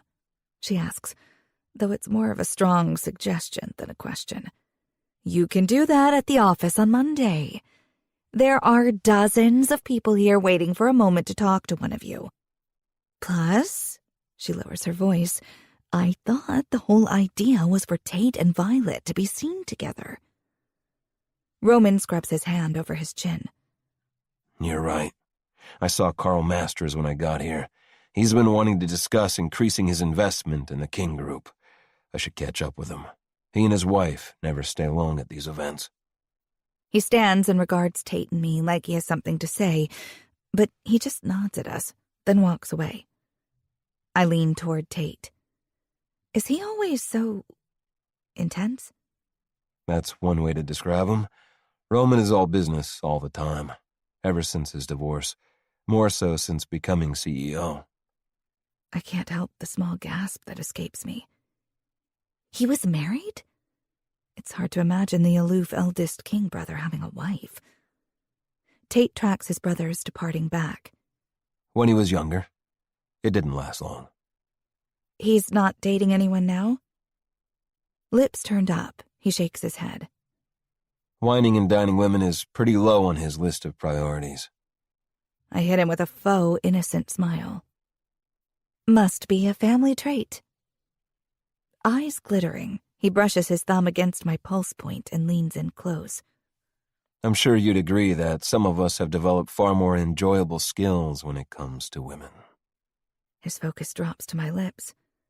But before my heart can hammer more than twice, he turns his attention over his shoulder toward the ballroom behind us. Delilah's right. We should socialize. Make sure people see us together. I inhale, taking a moment to center myself. I'm here for a reason, and I'm determined to do a good job, despite his deliberate attempts to ruffle my feathers. Okay. When he stands, I follow his lead. Delilah looks up and mouths, "Good luck." "Thanks," I mouth back. Then I take a deep breath and follow Tate as he leads me into the crowd. Chapter 18. Tate. When I put my hand on Violet's lower back, it's easy to tell myself it's what the act calls for, but I'm self-aware enough to know that it has more to do with how much I enjoy touching her. Sitting next to her, stroking her silky skin while she chatted with Delilah and occasionally joined in my conversation with my brothers, felt far better than such a simple thing should. The way she shivered under my fingertips had all sorts of dirty thoughts spiraling through my head. She's so fucking responsive. If she were really my girlfriend, I'd tease her like that all evening, knowing that at the end of the night, I'd take her home and make good on that teasing until the sun came up. I'm starting to understand why Cole can't keep his hands off Delilah. With my focus on the crowd we're approaching, all of them sizing up each other with glittering eyes and razor-sharp smiles, I bend down and murmur to Violet, "Ready to dive into the shark tank?" Her laugh comes out on a nervous breath. As long as I don't get bitten. I can't help it when my attention drifts to the swell of her breasts in that sexy-as-fuck dress, but I have enough respect to fight the urge to imagine marking her creamy skin with my teeth. Violet's body presses close to mine as we navigate through the crowd, her head moving from side to side as she takes it all in. Her eyes are wide, and there's a nervous tilt to her full lips. Lesson 1 in high society, I say close to her ear. Always smile, even if you can't stand the people around you. You mean like this? She gives me the same too-sweet smile she used to give me whenever she visited Mark. I chuckle. Not sure I believe you still hate me, Butterfly. Her brows pull together.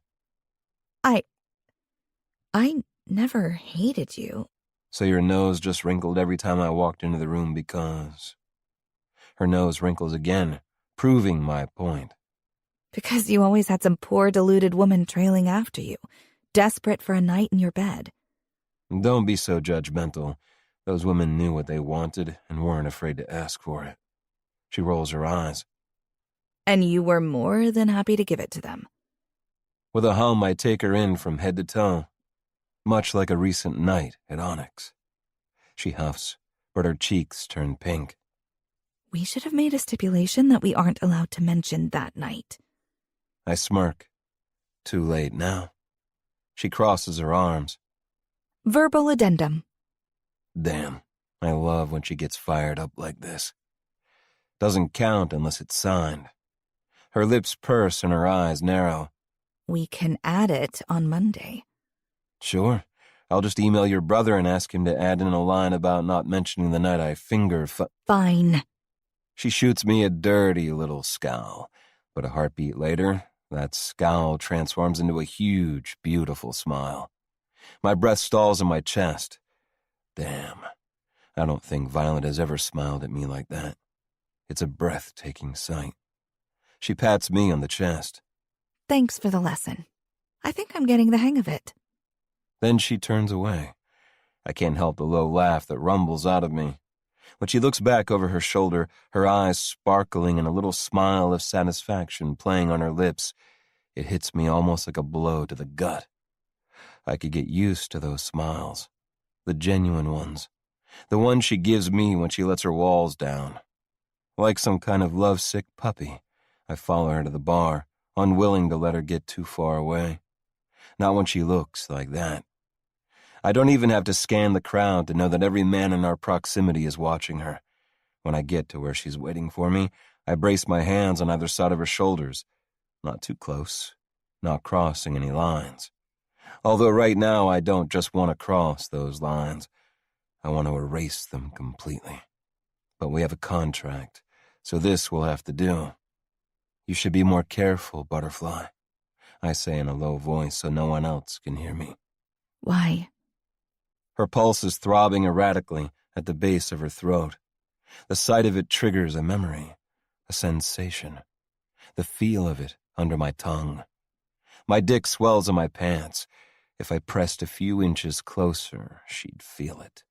Instead, I hold myself still while I answer her. I could get addicted to the way you smile at me. Her eyes widen and her lips part. The satisfaction that hits me is short-lived, though. Before Violet can come up with a retort, we're interrupted by the clearing of a throat from behind me. I hold Violet's gaze for a beat longer, then turn, tempering my expression so it doesn't show my annoyance. Hello, Tate. The familiar blonde-haired woman purrs. It's been a while. Amy's a socialite whose family moves in similar circles to mine. The heir to her mother's makeup empire, she spends her days dipping her toes into whatever job takes her fancy. Amy, how are you? I'm wonderful now. She coos, fluttering her lashes at me. The predatory glint in her eye is unmistakable. This is Violet, I say, resting my hand on the small of her back. It's nice to meet you. Violet says with a smile. Amy rakes her gaze over Violet, her eyes narrowing slightly. Delighted. That single word is clipped, an obvious dismissal. Then she turns her attention back to me. I grit my teeth at her rudeness. Violet's my girlfriend. Amy's eyes widen, and she turns back to Violet, this time scrutinizing her more thoroughly. Girlfriend? That's right. She touches my arm and trills a laugh. Now I've heard everything.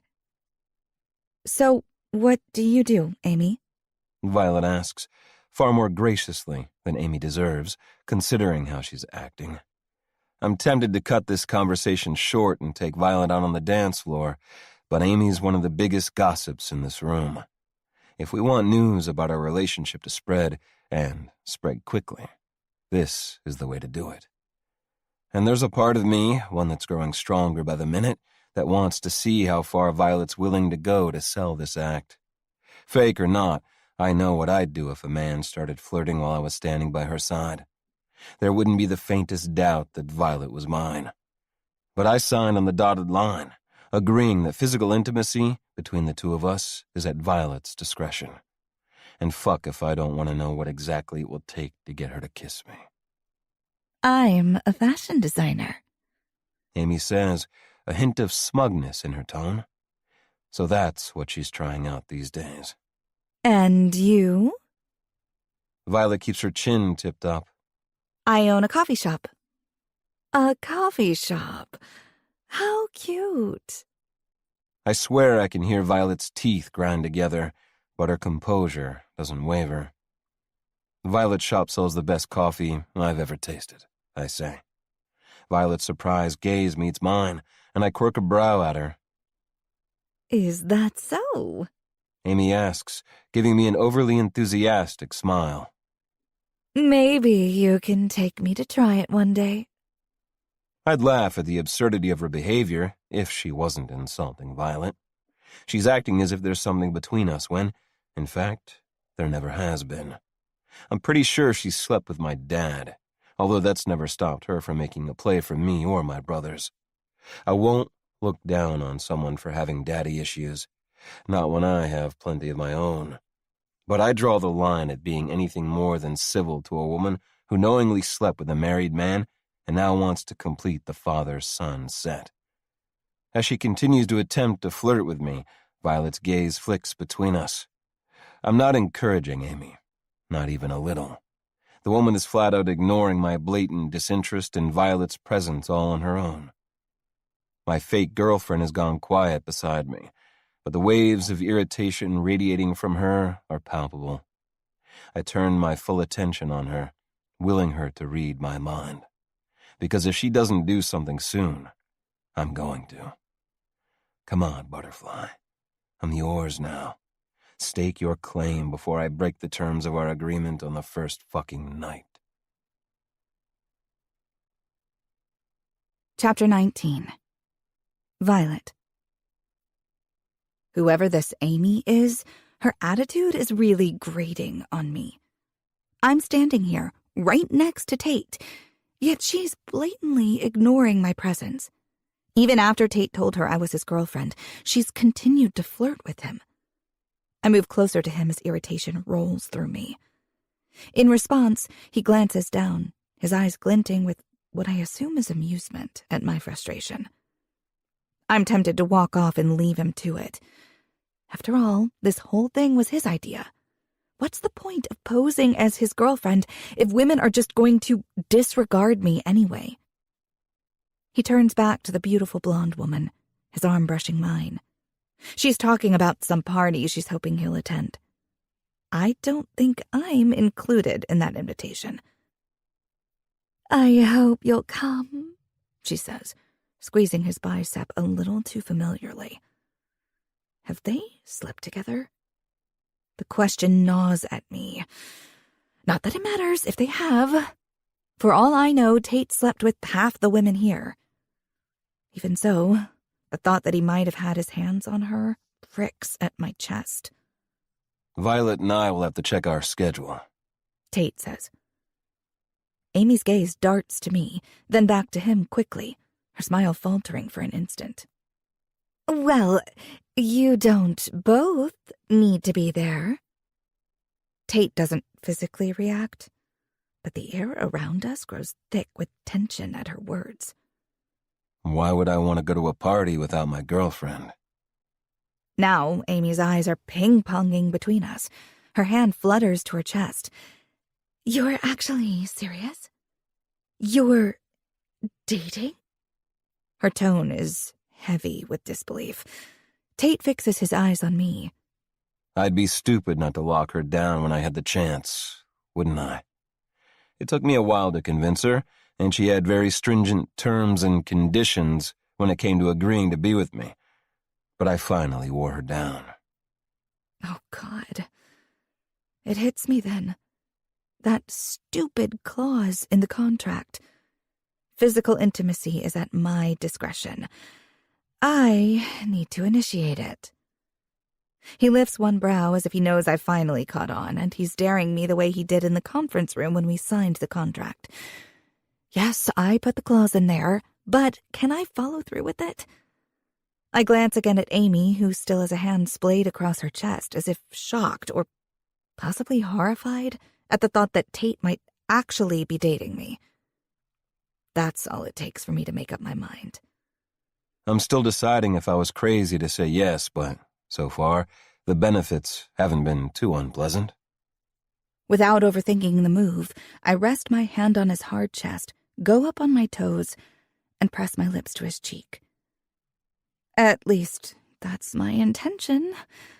Only Tate turns his head at the last moment. Just a little. Just enough so my mouth brushes the corner of his. As if he's been waiting for exactly this, he slides his hand around my waist, drags me to him, and brings his lips to my ear. Took you long enough. What are you doing? I whisper back. She's still watching. and I'm not sure she is convinced.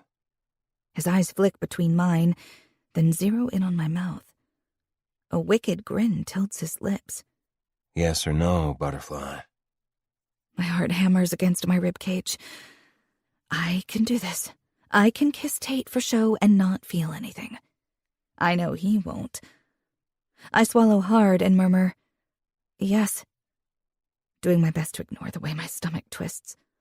It's nerves, not anticipation. Tate doesn't hesitate, dipping his head and brushing his lips across mine. At first, I think that's all it's going to be, but I should have known a man like Tate wouldn't half-ass things. He captures my chin, his fingers warm against my skin. Then he presses his mouth firmly to mine. Out of sheer instinct, my eyes flutter shut and I open for him. He pushes his tongue into my mouth and instantly the kiss becomes harder, hungrier.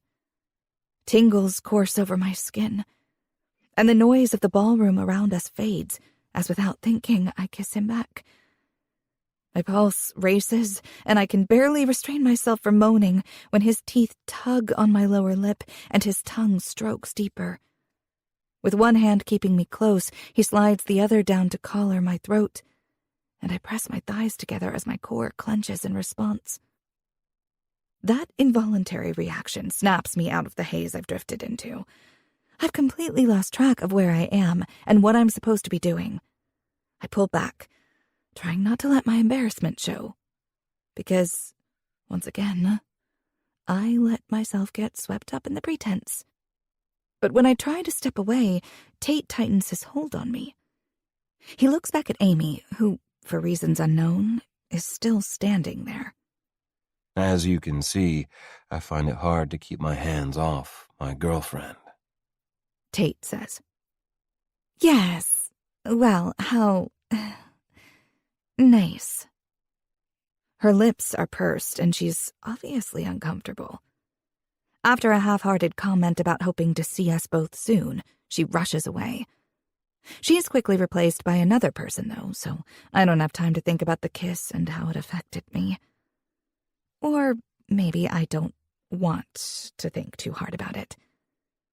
Tate keeps his arm wrapped around my waist, and I get so used to having it there that I even begin to enjoy the weight of it.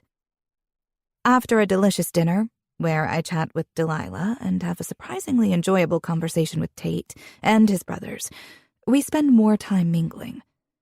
Tate's arm is around me again, and I find myself melting into his hold a little too easily.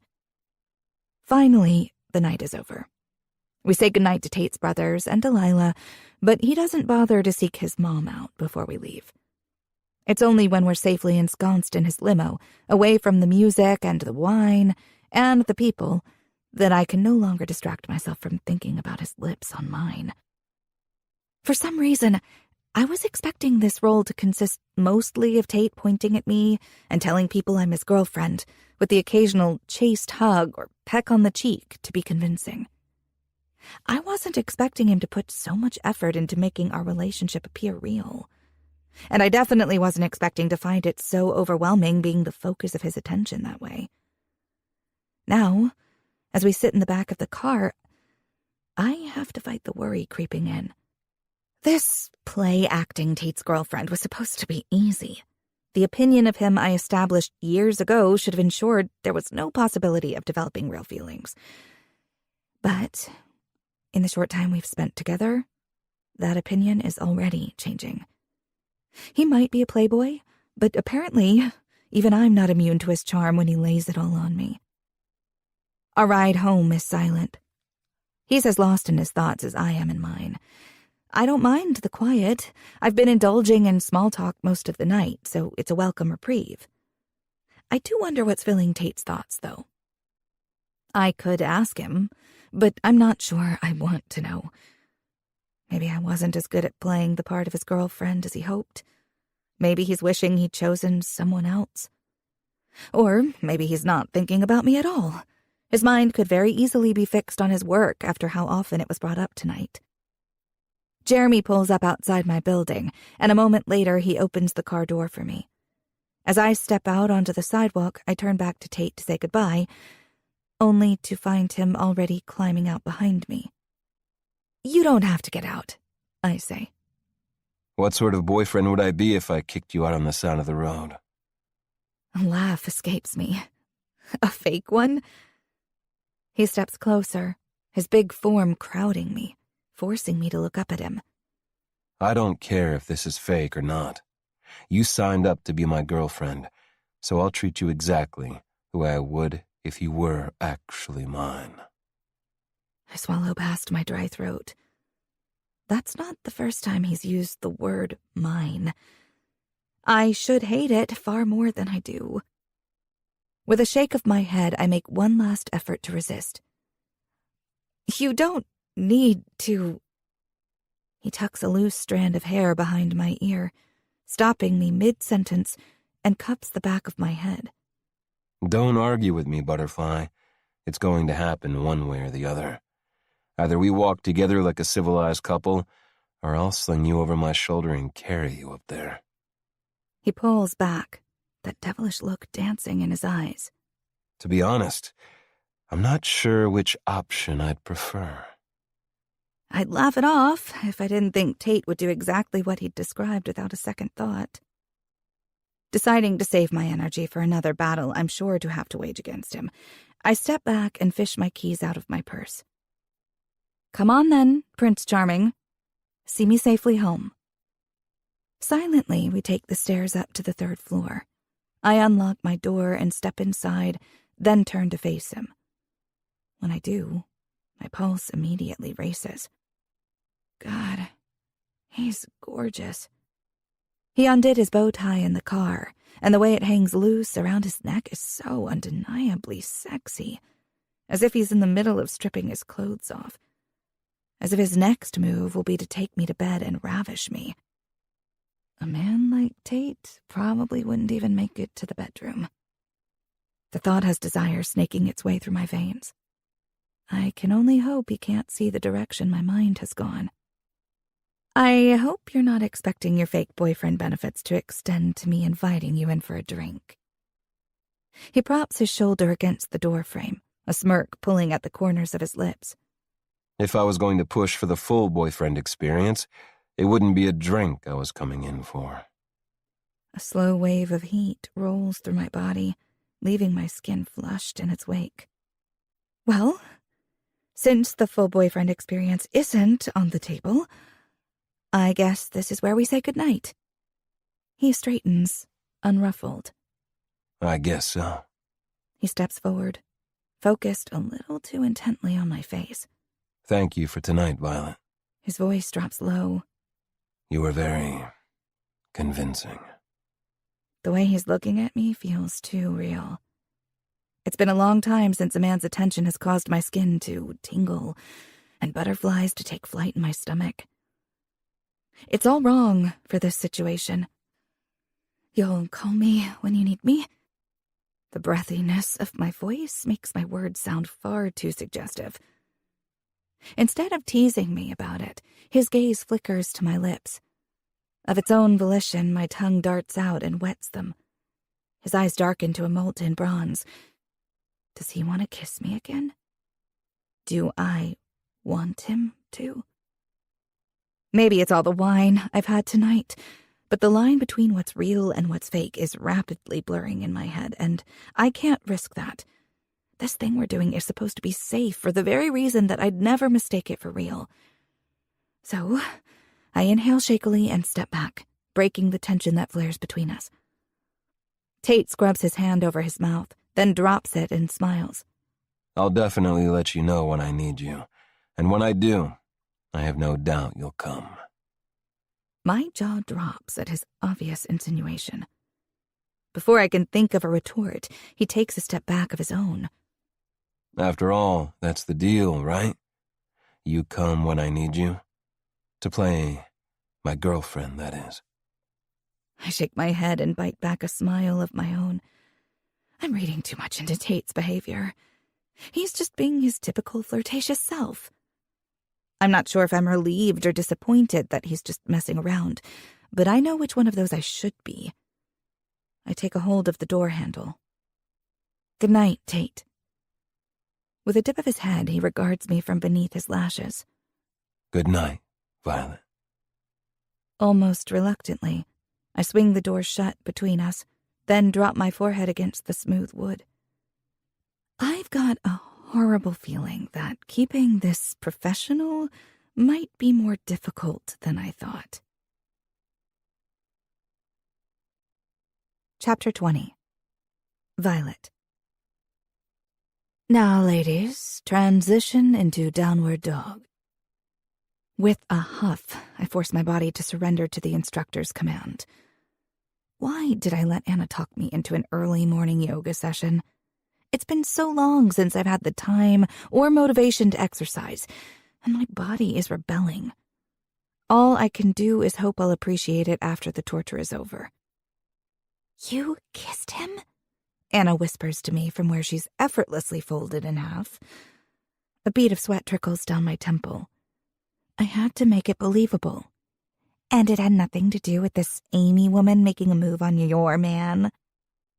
I try to glare at her, but my trembling arms almost buckle, and I quickly concentrate on my wobbly form. He's not my man. Thank goodness the instructor leads us through a cool down next.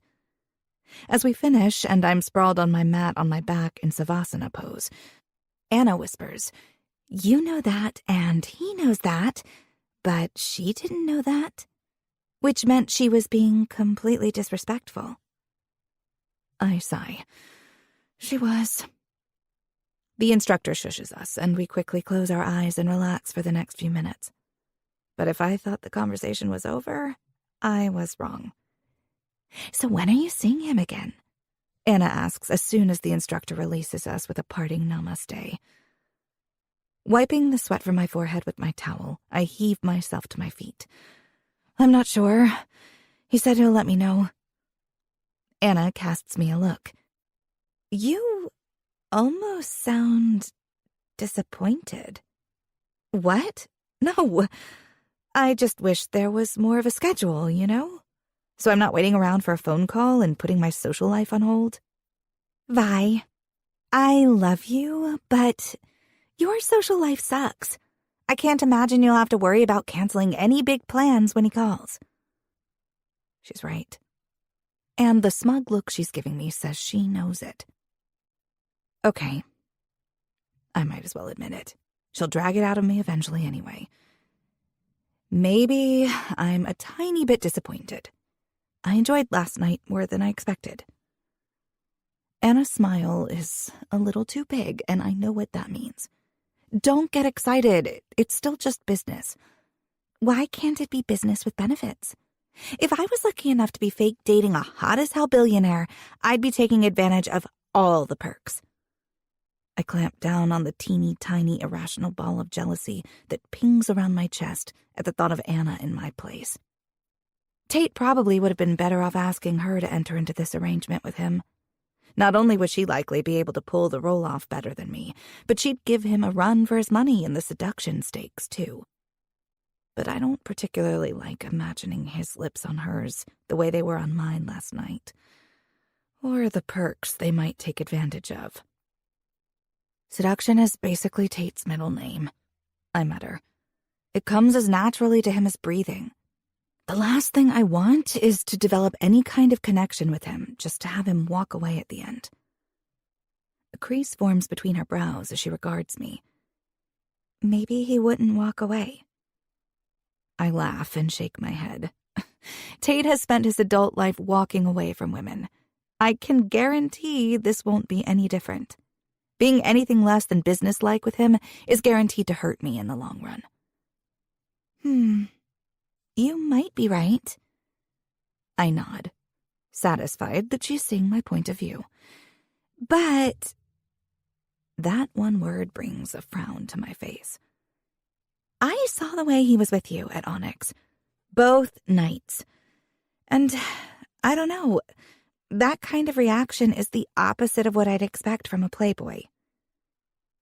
I roll my eyes, going for flippant even as my stomach knots. Whose side are you on? She cocks her head, a grin teasing her lips. I didn't know I had to pick a side. But now that I do, obviously I pick yours. Good. Although, she says, her smile getting wider, I hear Team Maybe Leopards Can Change Their Spots has a growing number of supporters. I throw my towel at her chest while holding back a laugh. Men like Tate don't change their spots. They have no reason to. Okay. She holds up her hands, finally conceding defeat. But the next time you go out, I want to hear all the juicy details first thing the next day. I'll call you, but I guarantee the details will be drier than that chocolate cake you baked that we never talk about. Her mouth drops open. You broke the rule, she whispers in mock horror. I smirk. That will teach you to consider changing sides.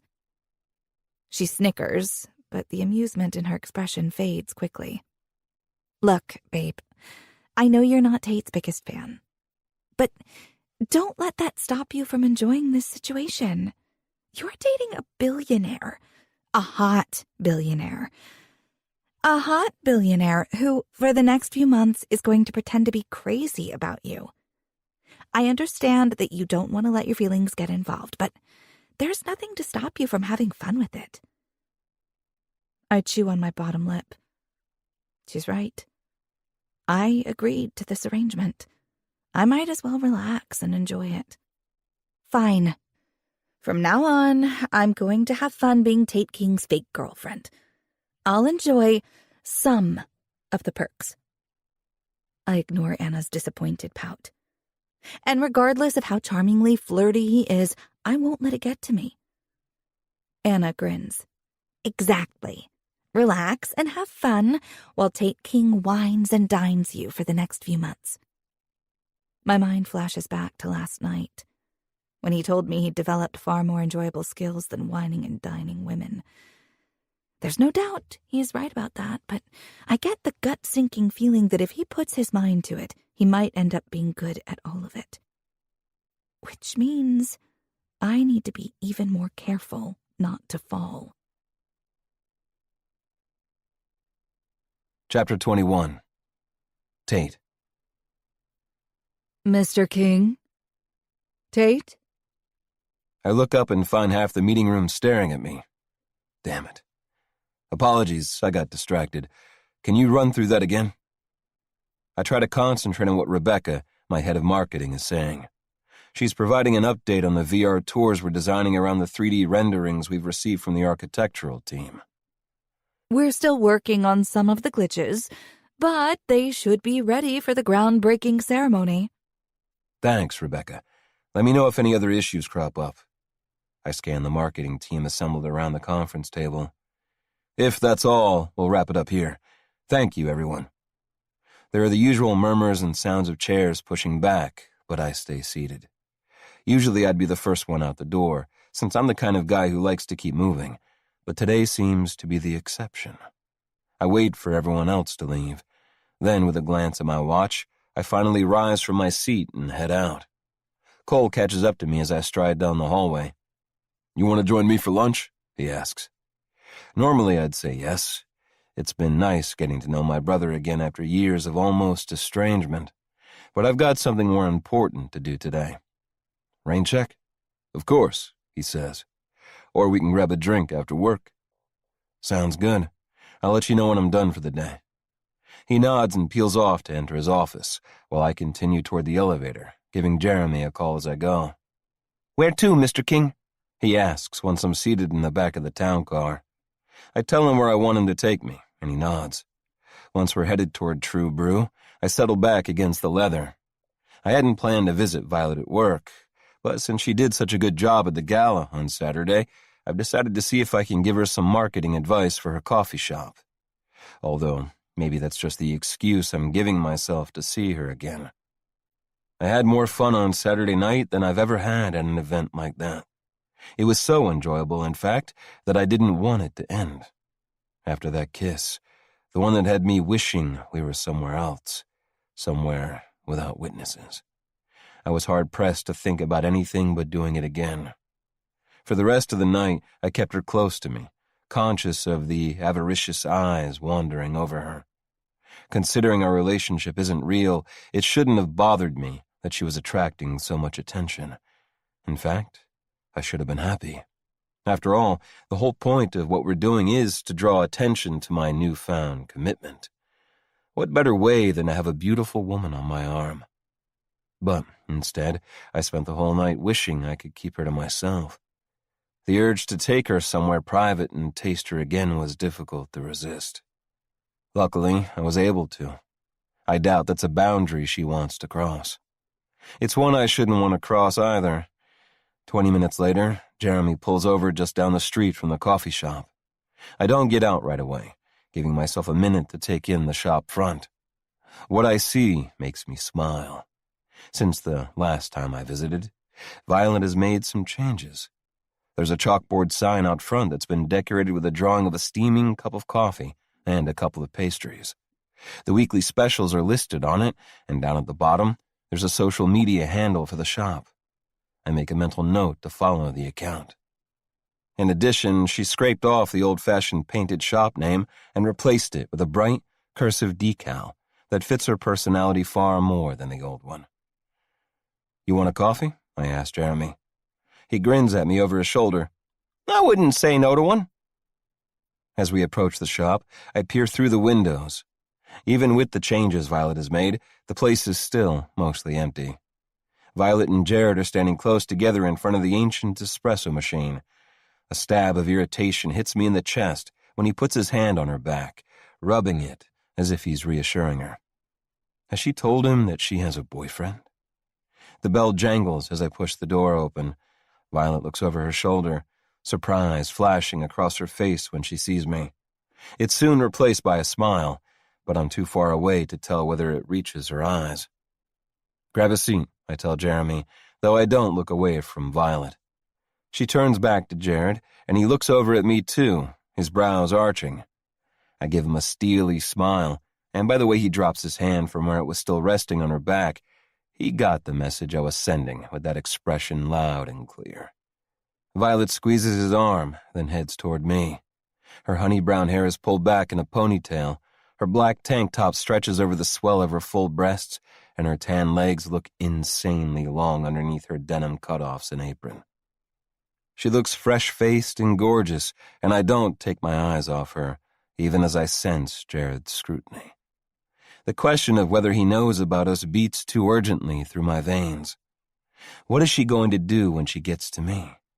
Will she give me a hug? A kiss? Or will she keep me at arm's length? An unfamiliar and completely irrational jealousy smolders to life inside me, and I have no idea how to control it. Then again, should I have to?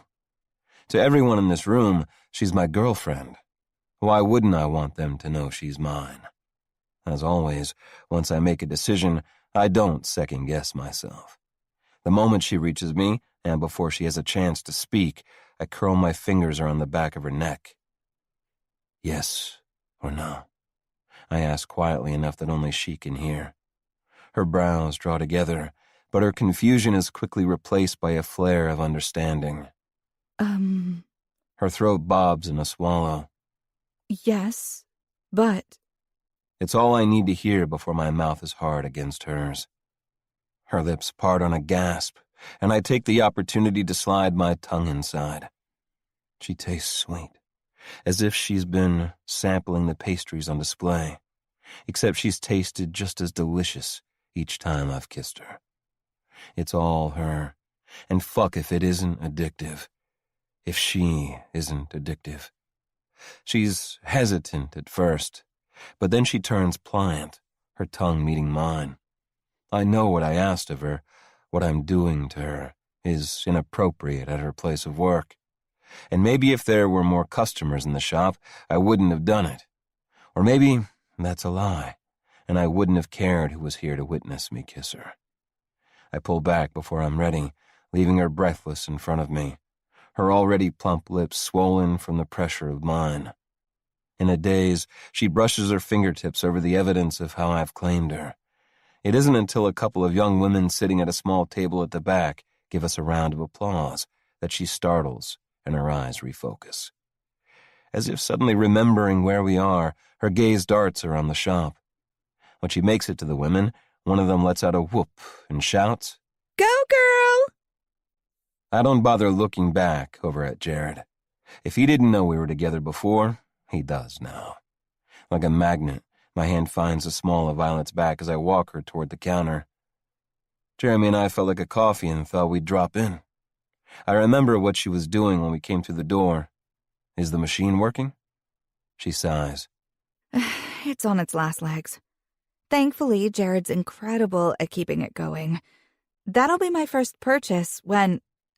Her eyes find mine, widening slightly, and I know what she stopped herself from saying. She's waiting for the money from our arrangement to come through at the end of the month. She rounds the counter and leans on it, cocking her head, her expression curious and a little wary. So you felt like a coffee and decided to come all the way out here? I give her a thorough once-over, not bothering to hide my smirk. I had a very compelling reason. The faintest of pinks stains her cheeks. Oh yeah? What's that?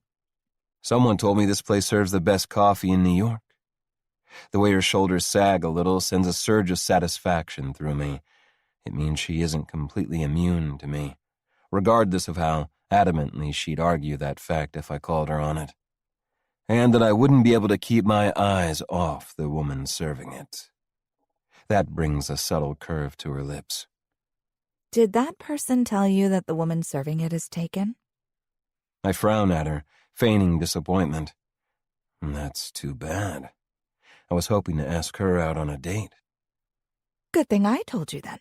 Now you can save yourself the embarrassment of asking. With a chuckle, I tap my knuckles against the countertop between us. Thanks for the warning. It sounds like her boyfriend is quite the catch. It's obvious she's crazy about him. Her responding eye roll is accompanied by a huff of laughter. More like being driven crazy. She tilts her head. Seriously, though, why are you here? I'm here for coffee, and I'm here to see my girlfriend. She purses her lips and scrutinizes me, her eyes filled with skepticism. Grinning, I lean closer.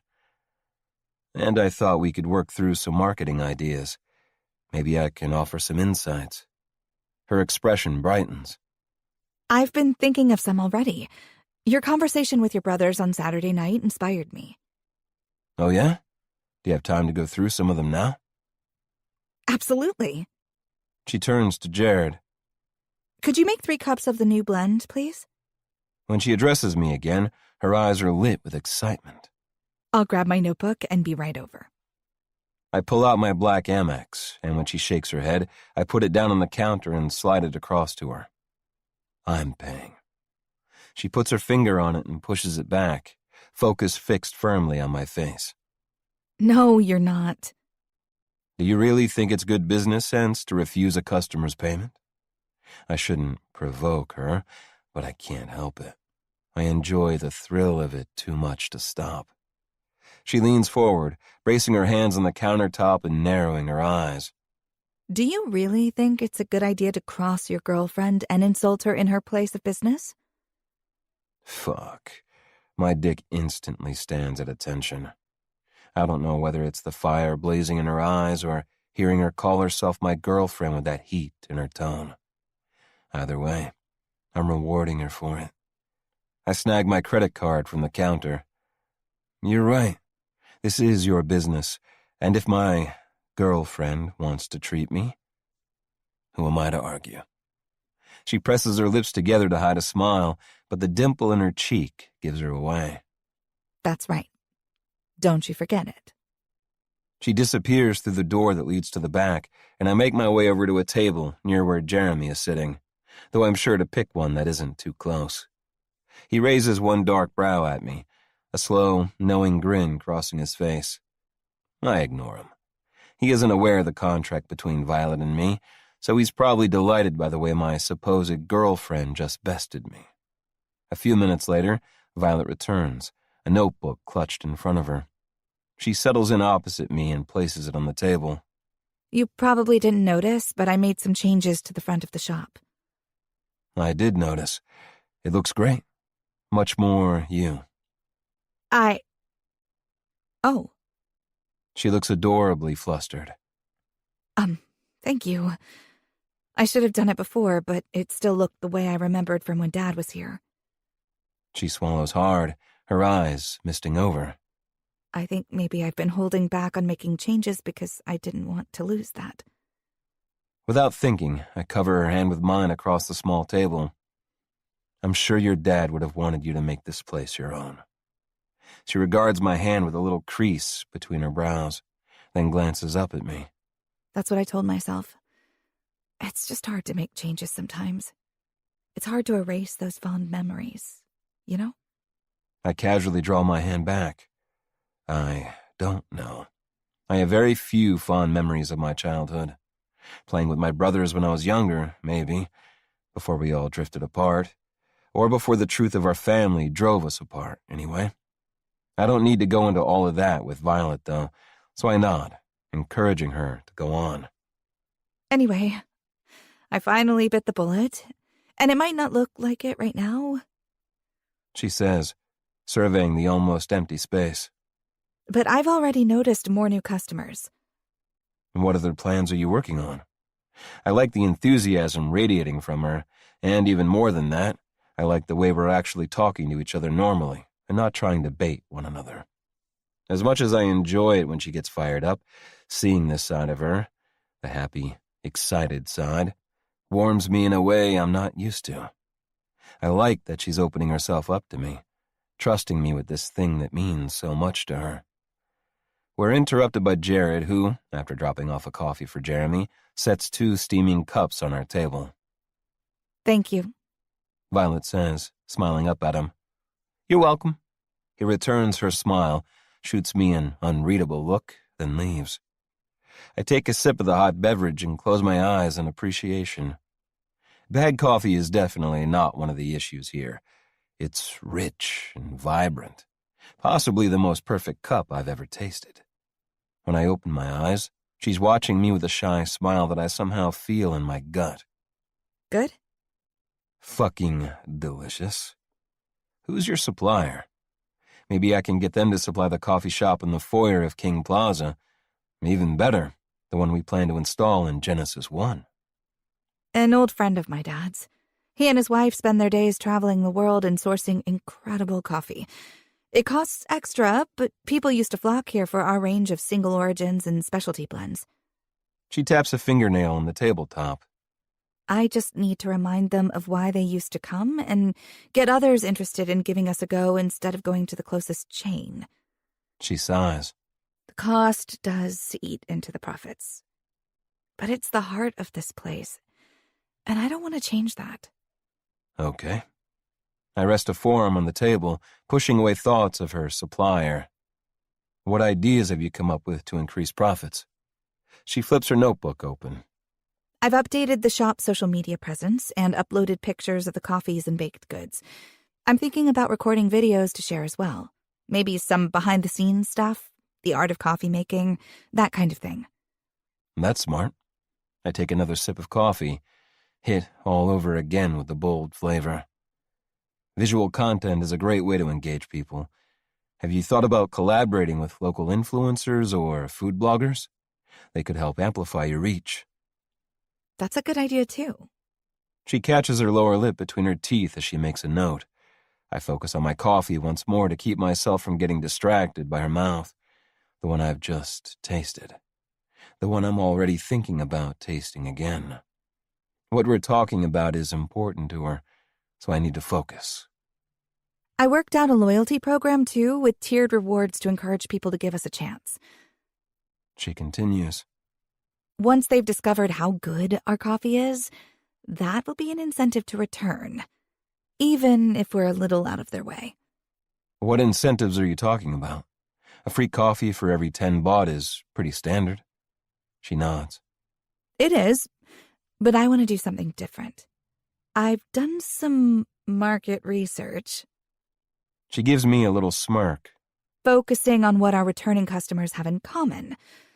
What I discovered is that outside of the few remaining regulars who live close by and come here because of their loyalty to Dad's memory, the two types of consistently returning customers are the connoisseurs, who want to check out the coffees we have available on any given day, and the environmentally conscious people who appreciate our sustainable practices. The ones who will go out of their way to support an eco-friendly, community-focused business. I can't help but smile. She's put some thought into this. What sort of rewards are we talking, then? For the people that have been coming here forever, they get every 10th cup free. But for the connoisseurs, I'm considering hosting early tastings of our new coffees once we receive them, or small events where we introduce seasonal specialties and new menu items to go with them. It can be a reward for our returning customers and generate buzz on social media at the same time. I rub my chin and nod. The idea definitely has merit. There's nothing people like more than feeling like they have exclusive access. That exclusivity is exactly what the King Group focuses on, so it makes perfect sense to me. That has the potential to be effective.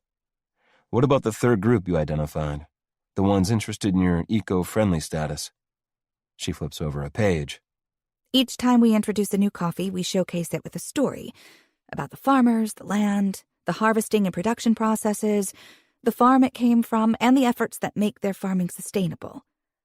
It will fuel that feeling of connection, from the farmer who grew the beans to the person enjoying the final cup. People love the storytelling aspect. I think it could bring back some of that community feeling my dad cultivated. I'm impressed. All these ideas have the potential to rapidly gain traction if Violet can get her ideas in front of the right people. And why haven't you implemented any of this already? She obviously has all the right ideas. She just hasn't put them into practice. Violet sits back in her seat and rubs her forehead. Honestly, I haven't had the time, energy, or money to do anything other than keep my head above water for the last 5 months. The manager we hired after Dad died canceled our arrangement with Jose, our supplier. After I came back, it took me over a month to just convince him to put True Brew back on his books. It was a challenge. Not because he didn't want to help, but because he's a businessman, and he didn't want to risk the arrangement falling through again. I can understand that, even if I don't like the stress that negotiation must have added to her plate. How did your dad get into this industry anyway? Her brows pull together, and she searches my face a little skeptically, as if she's unsure that I'm really interested in the story. That doubt pricks at me. I am interested in her, and not just because of this arrangement. I want to know what's made her into the woman she is today. I want to know what makes her smile and what makes her sad. For my entire adult life, I've made a habit of avoiding those things with women, but apparently that doesn't apply when it comes to Violet. After a moment, her gaze softens, and a little smile appears on her face. Before my parents met, Dad traveled a lot, backpacking mostly. He loved discovering new places. On one trip, he spent some time working on a small family-owned coffee plantation in Brazil. He used to say that's when he fell in love with the process of brewing coffee. The sourcing of the beans, roasting them to bring out the flavors, every part of it. When he met Mom and they settled down to start a family, Dad decided he wanted to open a coffee shop. And that's how True Brew was born. I watch her face, intrigued by the different emotions that play over it as she talks. Happiness, wistfulness, a touch of sadness, just as much as what she's telling me. He researched and studied the coffee industry and discovered how the little farms, like the one he'd worked at, were getting beaten out by large commercial farms. Typically, the kind that treat their workers unfairly and trash the environment. He wanted to do business with the farmers who cared for their workers and the land, so he tracked down the suppliers that source specifically from those farms. That's how he and Jose met. His dream was to educate customers about the importance of sustainability in coffee production while providing fantastic-tasting coffee. And that's exactly what he did. He sounds like an amazing man. No wonder Mark and Violet are both so honest and hardworking. He was. Her smile is warm, if not a little sad. He put his heart into True Brew. After Mom died, It was just Dad, Mark, and me. Dad had to juggle a lot, but he always made time for us. That knowledge is bittersweet. It's hard not to compare her relationship with her parents to mine. I wouldn't wish the pain of losing her mom and dad on her, but I'm glad she knows what it's like to be loved. You were lucky to have each other. Yeah, we were. She swallows, her voice turning husky. Losing Dad, it hit us hard. I wish I'd come back sooner, looked after this place better, but... She takes a shaky breath and looks down at her notepad. You were only, 23? Taking over a business when you've just lost your dad and when you're still struggling to find your feet would have been incredibly difficult. Don't beat yourself up, Violet. You're here now, giving it everything you've got. That's the only thing that matters. She's watching me now, her eyes a little glossy, her expression so open and vulnerable that it almost makes me wish that what we're doing could be real. That I could pull her onto my lap, kiss her, take away the pain. But that's the last thing she'd want from me, so I take another sip of my coffee to wash the urge away. Thank you, Tate. She says softly. Then, with a deep breath, she picks up her pen and smiles a little too brightly. I guess we got a little off track. I know you're busy, so, am I missing anything? She's right. I'm getting distracted. And I do need to get back to the office. Clearing my throat, I sit a little straighter and force myself to focus on why I came here in the first place. For another few minutes, I rattle off a few ideas I think are worth trying. Things like leveraging social media for teaser campaigns, and adding a Google Maps interior view of the shop to attract people who are searching for a new place to visit. Violet notes my suggestions while I take my last sip of coffee. As I put my cup down, I catch sight of Jared. He's at the counter, laughing with a customer as he takes their order. I do need to go, but I'm strangely reluctant to leave. When I do, Violet will be here all alone with her too handsy barista. Not that it should matter. According to our agreement, neither of us can engage in other relationships while we're together. And on top of that, I don't see any interest in her eyes when she looks at him. Even so, I don't like the idea that while she's here, he's the one helping her run the place.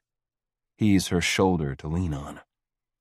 For the first time in my life, I consider what it would be like if I were someone's shoulder to lean on. What would it be like if I were Violet? Chapter 22. Violet. You kissed him again? Anna gasps. I've got my phone pressed to my ear and I'm hustling down the street toward True Brew. I should be there already. Jared has probably started opening procedures, but I should be there as well. I don't like being late under any circumstance, and now that we're getting a little more traction during the morning rush, I hate the idea of losing customers because I couldn't get my ass in gear this morning. I blame that damn kiss for all my tossing and turning. We have to make it believable. I repeat what I told her last time. And a full-on makeout session in the middle of your coffee shop is what's going to sell it? An excited little shiver darts up my spine at the memory, but I ignore my body's misguided reaction. I didn't know it would turn out that way. But you didn't stop him? I clear my throat. I may have gotten a bit carried away. Anna giggles. That good, huh? I give her a non-committal hum, hoping she won't call me on it. I shouldn't be losing sleep over Tate. Then again, the Tate I imagined I'd be fake dating isn't the Tate who keeps showing up. Yes, he can still be arrogant, and that smirk of his still gets under my skin. But then there are the other things, like his kindness and his sincere words, that make my heart flutter. And that kiss yesterday. God, I shouldn't have let him kiss me in the middle of True Brew like that. But the way he was looking at me, like he wanted me, like he wanted to claim me, made it impossible to keep my wits about me. And damn it, in that moment, I'd wanted him to claim me too. I can't get into that with Anna right now, though. I have to focus on work. I'm almost at the shop, I say. There's an unfamiliar delivery van parked on the loading zone in front of the shop. The sight stops me in my tracks. Jared's there, like I knew he would be, and he's talking to the delivery man, gesturing broadly. I have to go, I tell Anna. I'll call you later. After we hang up, I approach the shop. What's going on? Both men turn to me. Are you Violet Sinclair? The delivery man asks. Yes? I have a delivery for you. He holds out a clipboard. Just need you to sign here. I shoot Jared a look, but he just shrugs. After I've signed, the man rounds the back of the truck and returns with a large box on a trolley. As he comes closer, the name on the box becomes visible, sending a jolt through me. Did you order a new espresso machine? I ask Jared. Shit. We need it. But a decision like that isn't one he has the authority to make. And there's no way we can afford it. Nope. You didn't? No. In here? The delivery man makes his way to the shop door. With a nod, I pull the unlocked door open for him, then follow him in. He unloads the box behind the counter, then dusts his hands on his pants. Would you like me to install it for you? Give me a minute, please? Rubbing at my forehead, I inspect the box and pull it open.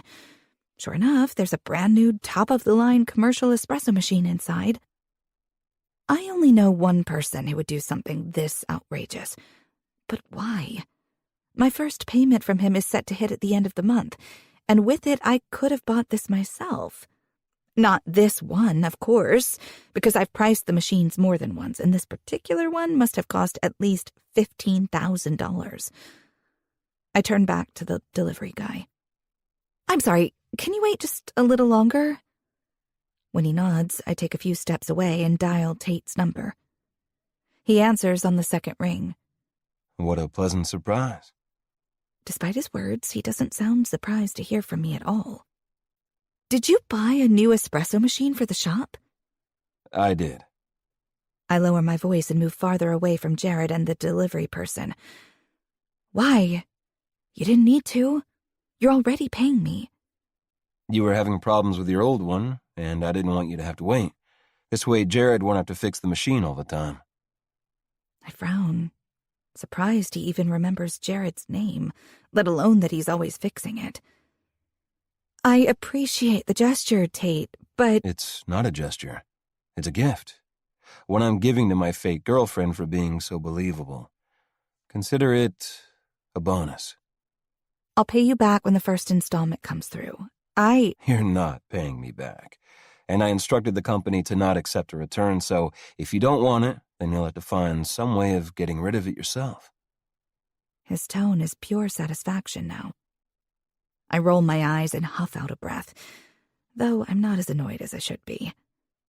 I might even be touched that he cares enough about my business to help me out. Even if a $15,000 espresso machine is probably overkill for my little coffee shop.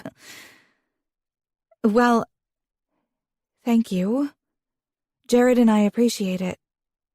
The noise he makes in response almost sounds like a growl. Let me make this clear, Violet. I don't care if Jared appreciates it. I only care if you appreciate it. Though they shouldn't, those words elicit a warm flutter in my chest, one that tells me I'm taking this comment in a way I probably shouldn't. Okay, I appreciate it, I say softly. Good. His voice drops. You can show me just how much you appreciate it on Friday night. A sudden vision hits me, and my breath falters. It's a vision where Tate makes me show my appreciation in ways that I should definitely take offense to, but, according to my body's reaction to what I'm imagining, I apparently do not. Based on the low laugh that comes through the phone, my silence must be telling. While there are all sorts of enjoyable ways you could thank me, All I'm asking is for you to join me for dinner at Trio's on Friday night. I screw my face up. Apparently he can read me like an open book, even over the phone. I knew that's what you meant. Of course you did. So, are you available? Desperate to recover my mental and emotional footing, I make my voice as nonchalant as possible. I'll have to check my calendar. Violet? Oh, wow. The grit in his voice when he says my name sends an involuntary quiver through me. Thank God he's not here to see it. Fine, yes, I suppose it makes sense to be seen in more intimate settings as well as big events to make our relationship believable. Exactly, he says smoothly. Then yes, I'm available. When we end the call, I turn back to Jared and the delivery man. Thank you for waiting, and yes, it'd be great if you could install it. He nods and sets to work while Jared joins me, a frown on his face. Did you find out where it came from? It was Tate. Behind Jared, the delivery man quickly and efficiently adds the machine to the existing plumbing. Jared's brows arch. Your new boyfriend sure knows how to make a splash. He's just trying to help. He noticed that we were having trouble with the machine the other day, and he didn't want us to have to worry about fixing it all the time. I bet that's what he was worried about. Jared murmurs. I turn to him. What do you mean? He shakes his head, a smile flickering at the corners of his lips. Nothing, but since we now have a shiny new espresso machine, let's practice using it by making ourselves a pre-rush coffee. I smile. He's being optimistic, considering the rush isn't all that much of a rush. Not yet, anyway. But it will be soon. I know it. Chapter 23. Violet. Anna plops down on my bed with a sigh. I'm feeling a tad bit jealous right now. I've wanted to have dinner at Trio's for ages. Ducking my head, I smooth the satiny material of my red dress down over my hips. Does this look okay? You look fabulous. You'll have Tate tripping over his own tongue. I laugh, but my heart sinks a little. Believe me, with the women Tate has been with, the only thing he'll be tripping over while in my presence is his limp dick. Pfft. She swats at me from where she's curled up on the mattress. Tate would have to be blind not to see how gorgeous you are. Gingerly, I bend down and give her a hug, careful of the expensive dress I've just slipped into. What would I do without you? You wouldn't be going out to Trio's tonight, that's for sure. A laugh bubbles out of me. You're taking credit for all of this? She arches a brow. Of course. If I hadn't invited you to Onyx, none of this would have happened. Her smirk turns into a genuine smile. But seriously, I'm happy for you, Vi. You deserve to be spoiled a little. Thanks. I'm looking forward to it. Even though your date is your least favorite billionaire? Is he my least favorite? When Tate came to see me at True Brew, he was genuinely interested in the shop and why it's so special to me. Then he went and bought me an espresso machine. Just the memory of how well he's treated me since we started this fake relationship has a lick of warmth spreading through me. Tate isn't the worst company. Wow. Anna's brows jump to her hairline. That's praise I never thought I'd hear from you. What happened to Tate King is such a man whore? She parrots back the words I may or may not have said to her after that second night at Onyx. Well, he's still a man whore, but I guess maybe there's more to him than just that. So you're saying that maybe your opinion is a bit outdated? I screw up my face, but I can't lie. Maybe I've held on to my bad first impression of him for too long. It's a distinct possibility. Her straight face is belied by the amusement in her voice. I pick a cushion up off my bed and throw it at her. She ducks, laughing as it misses her. Then she checks her watch and hops off the bed. Okay, I better go. Loverboy is going to be here soon. Fake Loverboy, I correct her, even if the nervous anticipation dancing in my stomach doesn't feel all that fake. I see her out, then, to make this evening feel more like the business transaction it is, I grab my purse and my keys and leave my apartment. With the way my pulse races every time I think of him lately, meeting Tate downstairs feels safer. I stand at the bottom of my apartment block steps and pull my phone out to scroll while I wait. I've just opened True Brew's Instagram account when Tate's big black town car pulls up. I drop my phone into my clutch and head toward it. Tate is out of the car before Jeremy has even rounded the hood. He stalks toward me. Why are you waiting on the street? I blink at him. I didn't want you to have to come upstairs. He threads his fingers through mine, sending a tiny electric shock up my arm. I have no problem coming to your door, Violet. It's dark out, and this isn't the safest neighborhood. Hands still tight around mine, he leads me toward the car. The whole way there, I fight the warmth spreading through me. The neighborhood really is a relatively safe one, but even so, that he cares about my safety when there's nothing in our agreement that says he has to is way too endearing.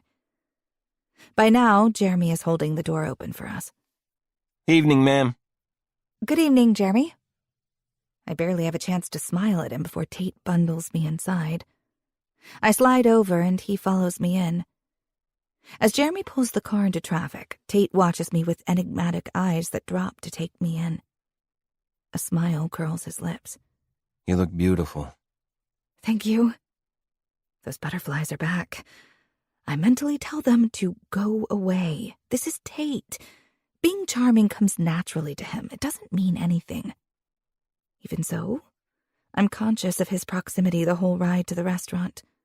My attempt at small talk is way more stilted than it should be, and Tate's amused gaze tells me he knows why. I'm pretty sure he enjoys knowing he disconcerts me. When we pull up outside Trio's, there's a line of people waiting to get into the uber-exclusive restaurant. How did you get a reservation last minute? I ask him. I'm a silent investor. It gives me some privileges. So you invest in more than just sex clubs? He lets out an easy laugh. Only one sex club, but I have multiple restaurants. Which do you visit more? The question is out before I think it through. I sound like I'm interrogating him, like I'm more interested in his sexual habits than I should be, considering I don't have any romantic interest in him. Since I can't take the words back, I smooth my expression, hoping that I come across as mildly curious and nothing more. No such luck. The wicked grin that grows on his face has my cheeks flaming.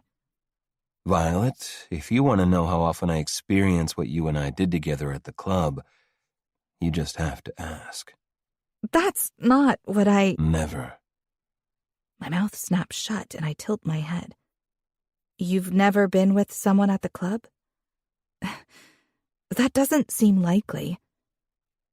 A muscle pulses in his jaw. I've been with women at the club, not as often as you probably think, and not recently, except for you. I digest that information, caught between confusion and relief.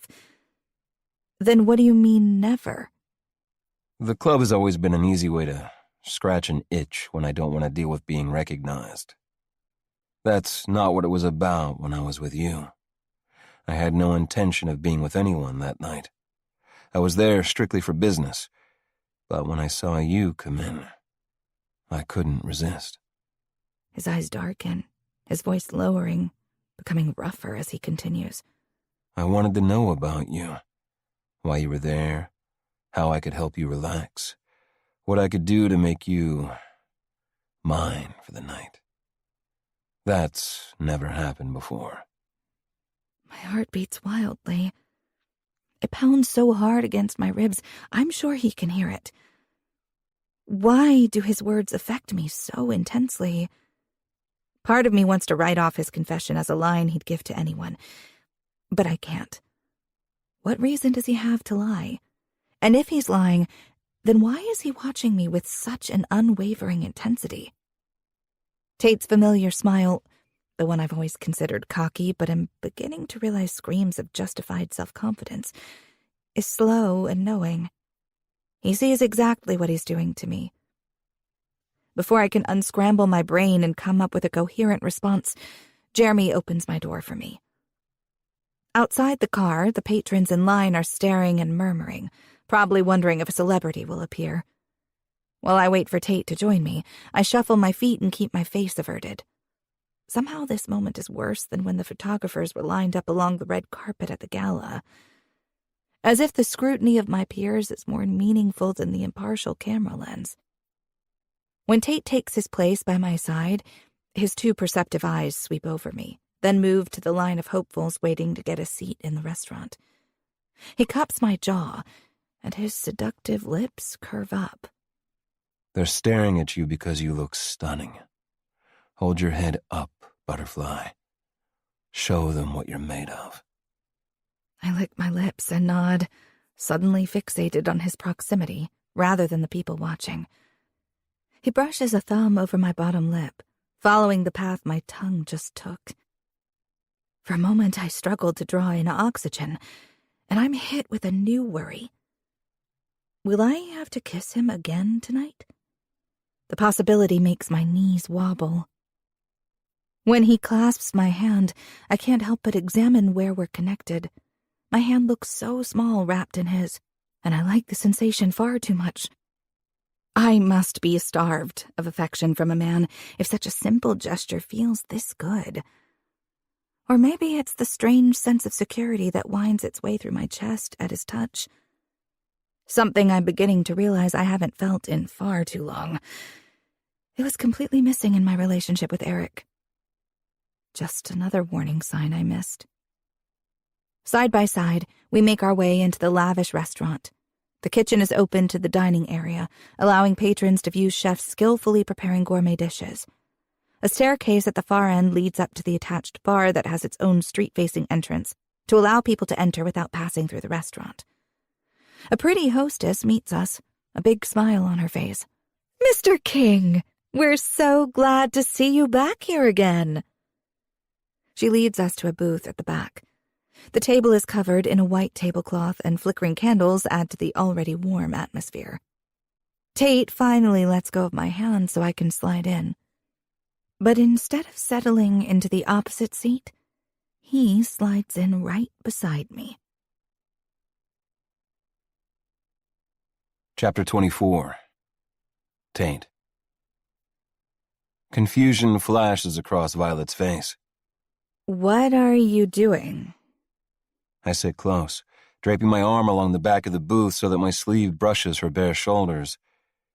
People come here to see as well as be seen. And what I want them to see is that I'm so crazy about my girlfriend that I can't handle leaving any space between us. She rolls her eyes and lets out a disbelieving laugh, but she also doesn't move away, so I take it as a victory. A waiter appears next to the table and hands us menus. "Can I offer you a drink before ordering?" I look at Violet. "Do you have a preference, or would you like me to choose a bottle?" "You can order."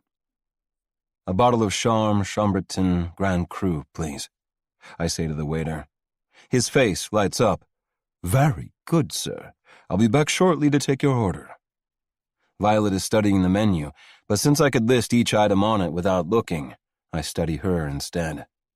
She looks beautiful. Her hair is loose around her shoulders, which are bare except for the thin red straps of her dress, the one that clings to her body in a way that makes me want to peel it off her so I can run my hands along the bare curves beneath. With her eyes cast down, her long lashes almost brush her cheekbones, and those full pink lips of hers, they look as soft as they've felt under mine every time I've kissed her. Before I can stop the direction of my thoughts, I'm imagining how they'd feel wrapped around my dick. Fuck. The organ in question swells and jerks as more imagined situations and sensations flare to life in my mind. The heat of her mouth on me, the silken slide of her tongue, her body writhing under me, damp with sweat after I've teased her for hours, the way she'd clench around my cock when I finally let her come. Jesus. When those clear blue eyes meet mine, I do my best to force the fantasies out of my head. There aren't any prices? She asks. My voice when I speak is rough. The mental imagery still has me in a stranglehold. How can patrons show how much money doesn't mean to them if they're worried about prices? She lets out a laugh. That's ridiculous. What about the people who come here who aren't millionaires like you? Billionaires, I correct her automatically. She looks at me blankly for a second before scrunching up her nose. When you get to a certain point, surely the extra zero doesn't make that much difference. Sometimes that extra zero is what keeps you on top. Her head tilts. On top of what? The people who enjoy looking down on others. With a furrowed brow, she gives a little shake of her head. Has anyone ever looked down on you way up there where you're sitting? I let out a wry chuckle. In my world, people will use any chink in your armor as an excuse to prove they're better than you. It's best not to give them that opportunity. She searches my gaze, a little line still etched between her brows. But there's concern in her expression now, not disbelief. The candlelight reflecting in her eyes makes her irises look like twin blue flames. That sounds exhausting, She says softly. That simple observation makes my chest draw tight. Sometimes you have to step away from something to realize just how exhausting it is. And being here with her is exactly like that. A break from putting on a mask it feels like I've been wearing for far too long. She hesitates for a moment, then touches my arm. Do you get a chance to step away from it? My gaze drifts slowly over her face, lingering a moment too long on that plush mouth of hers. Sometimes. There's a subtle shift in the air between us, and the slender column of her throat moves in a swallow. But when I don't expand on what I said, she rolls her lower lip between her teeth, then nods. I know what you mean. I've spent so long concentrating on nothing but keeping True Brew going. I didn't realize how all-consuming it's been until now. I raise my brows. Now? Sitting down and enjoying a meal with an with a man. My slow smile has her delicate jaw tightening, but she manages to keep the rest of her expression even. Rather than teasing her about her slip-up, I move the hand still resting behind her to the back of her neck and stroke lazy circles over her skin with my thumb. I'm enjoying it too. My attention drops to her lips again for just a second. Far more than I ever anticipated. Sparks flare in her eyes and she stiffens, apparently taking my words as an insult. You were the one who came to me. I shake my head, still smiling. I don't mean you. I mean pretending to be in love. Those pretty eyes of hers soften, along with her body. I'm still stroking the warm skin of her neck, and consciously or not, she allows herself to lean back into it slightly, as if she's enjoying my touch as much as I'm enjoying touching her. Is that what we're doing? She asks. I cock a brow and query. Pretending to be in love? We're pretending to date, but I didn't know we were pretending to be in love. I sift my fingers through her hair and a tiny shiver works its way through her. Are you worried your acting skills aren't up to the job? The softness in her eyes disappears, and they narrow in that look of irritation I'm so familiar with. You should probably be more concerned about your own acting skills. Have you ever even been in a relationship? I suppress a grin, but before I can reply, she shakes her head, her full lips tilting down. I'm sorry. That was uncalled for. I go back to stroking her neck. It feels a little too good under my fingertips to want to stop. Since when has that stopped you? Her brows pull together, and she gnaws on her lower lip, but the waiter appears next to us before she can tell me what's obviously bothering her. He cradles a bottle of wine in his hands, presenting it to me. Once I've given him a nod of approval, he expertly uncorks the bottle and pours a small amount into my glass. With my spare hand, I pick it up and take a sip. Perfect, thank you. With a polite smile, he fills both glasses, then sets the bottle on the table. Are you ready to order now, or would you like some more time? Violet squeaks and picks up her menu again. She barely had a chance to look at it before I distracted her. With her lip caught between her teeth, she scans the page, no doubt searching for what she hopes is the least expensive option. Can you give us a few more minutes? I ask the waiter. When he's gone, I resume the small circles I've been rubbing on Violet's neck, but will myself not to be distracted by my growing obsession with touching her. Butterfly, I say softly. Get whatever you want. I promise I can afford anything on that menu. She arches her brow at me. Just because you can afford it doesn't mean you should have to. You're already paying me to be here. Not to mention buying me gifts you absolutely don't have to. Turns out I quite like buying my girlfriend gifts. I'd like to buy you a meal you'll remember. Confusion is written all over her face. Why? Does she really not understand that I like spending time with her? That I want to make the experience special? So that maybe after this agreement is over, when you're happily married to some lucky guy, you'll think back to this night with me. Even if it's just because the meal was the best you've ever had. Violet stares at me, and once again something shimmers in the air between us. Something fragile but almost tangible. A connection that tugs at my chest, that urges me to close the distance between us. She wets her lips, then looks down at the menu. With a soft exhale, she closes it and smiles up at me. Okay. I'll have the house-made black truffle ravioli with the brown butter and sage sauce. Good choice. And Tate. She places her hand on my thigh. Thank you. I doubt I'll forget this night. Or any of the other things you've done for me and True Brew. She takes a deep breath. I'm sorry I wasn't very nice to you when you and Mark were in college. Sincerity shines from her eyes. Is that what's been worrying her? Don't apologize for that, I say. I didn't exactly put my best foot forward when we met, and after that first visit, it might have even been on purpose. Are you saying you were deliberately provoking me? She's trying to fight a smile, but she's doing a terrible job of it. I laugh. I enjoyed seeing that fire in your eyes when you would snap at me. She sits back in her chair and shakes her head. Here I was, thinking I was bringing you down a couple of notches, and all the while you were having fun. More fun than I would have ever admitted to you, or your brother. She cocks her head in question. Before she can voice it, though, the waiter is back. Violet watches me through her lashes the whole time he's there. Certain she'll ask why I didn't want to admit anything to her brother, I remain silent after he takes our order and leaves, waiting her out. But she doesn't ask, and for an instant, a sensation that almost feels like disappointment wells up inside me. It's gone a moment later, when she turns our conversation to something a little less personal. The food is incredible, as expected. Violet and I try one another's dishes.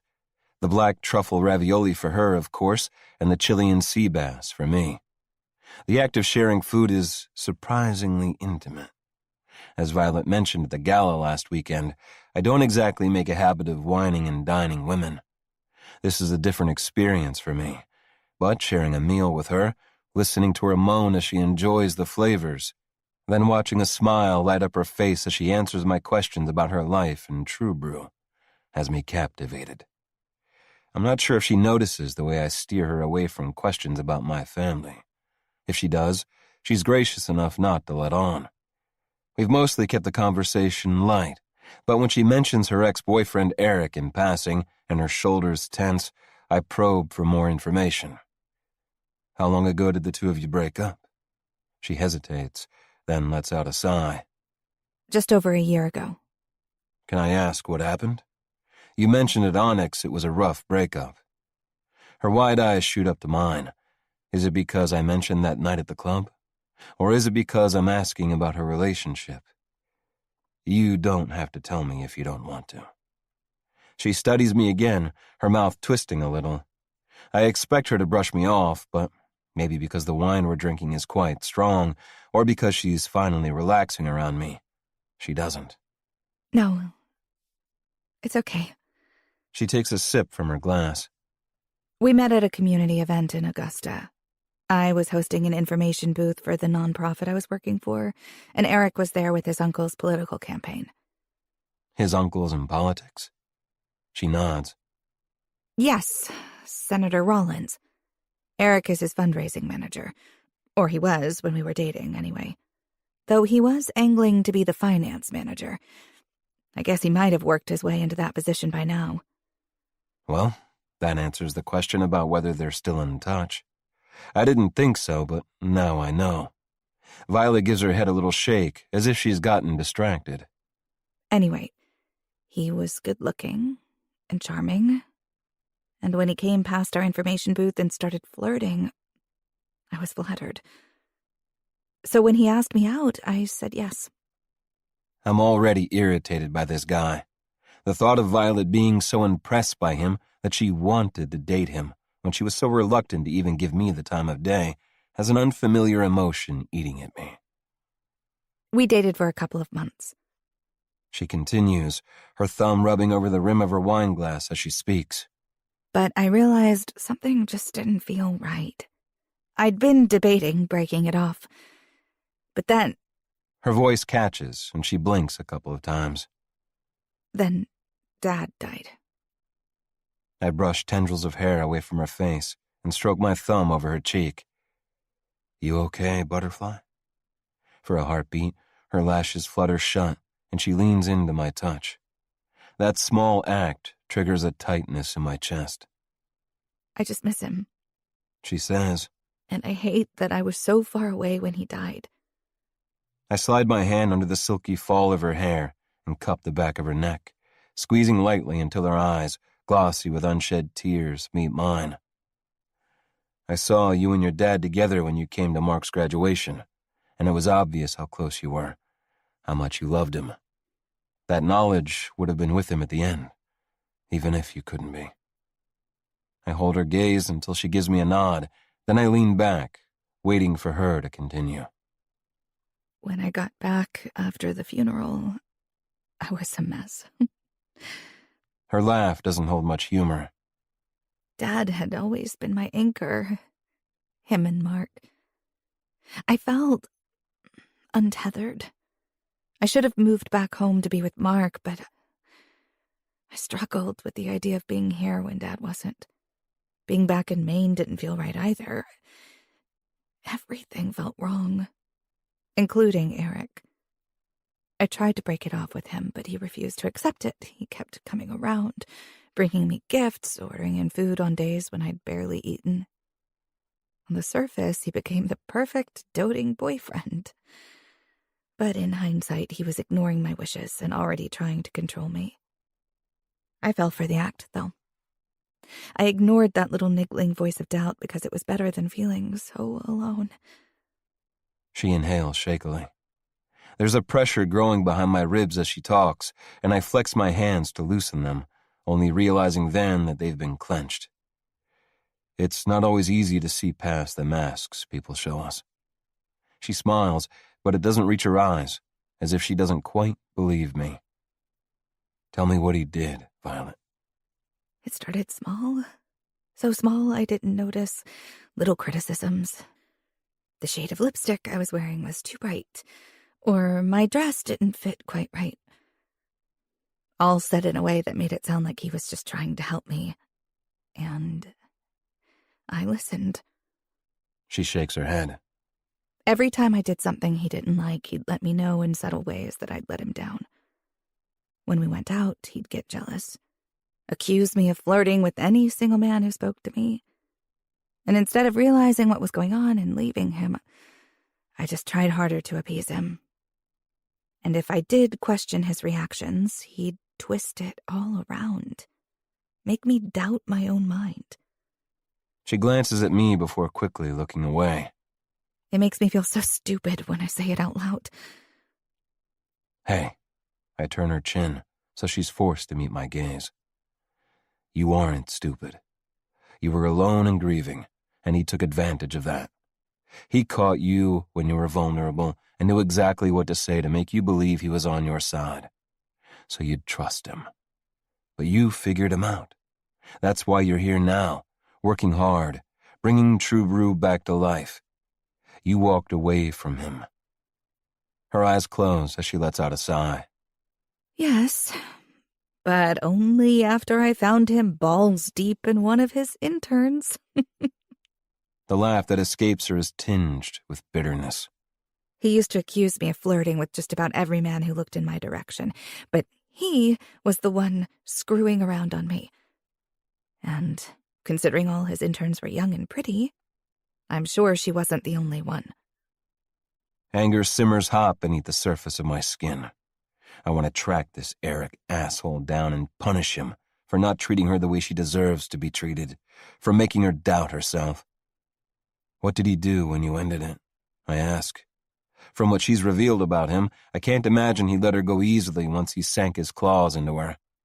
I've met plenty of people like him in the business world and in my social circle.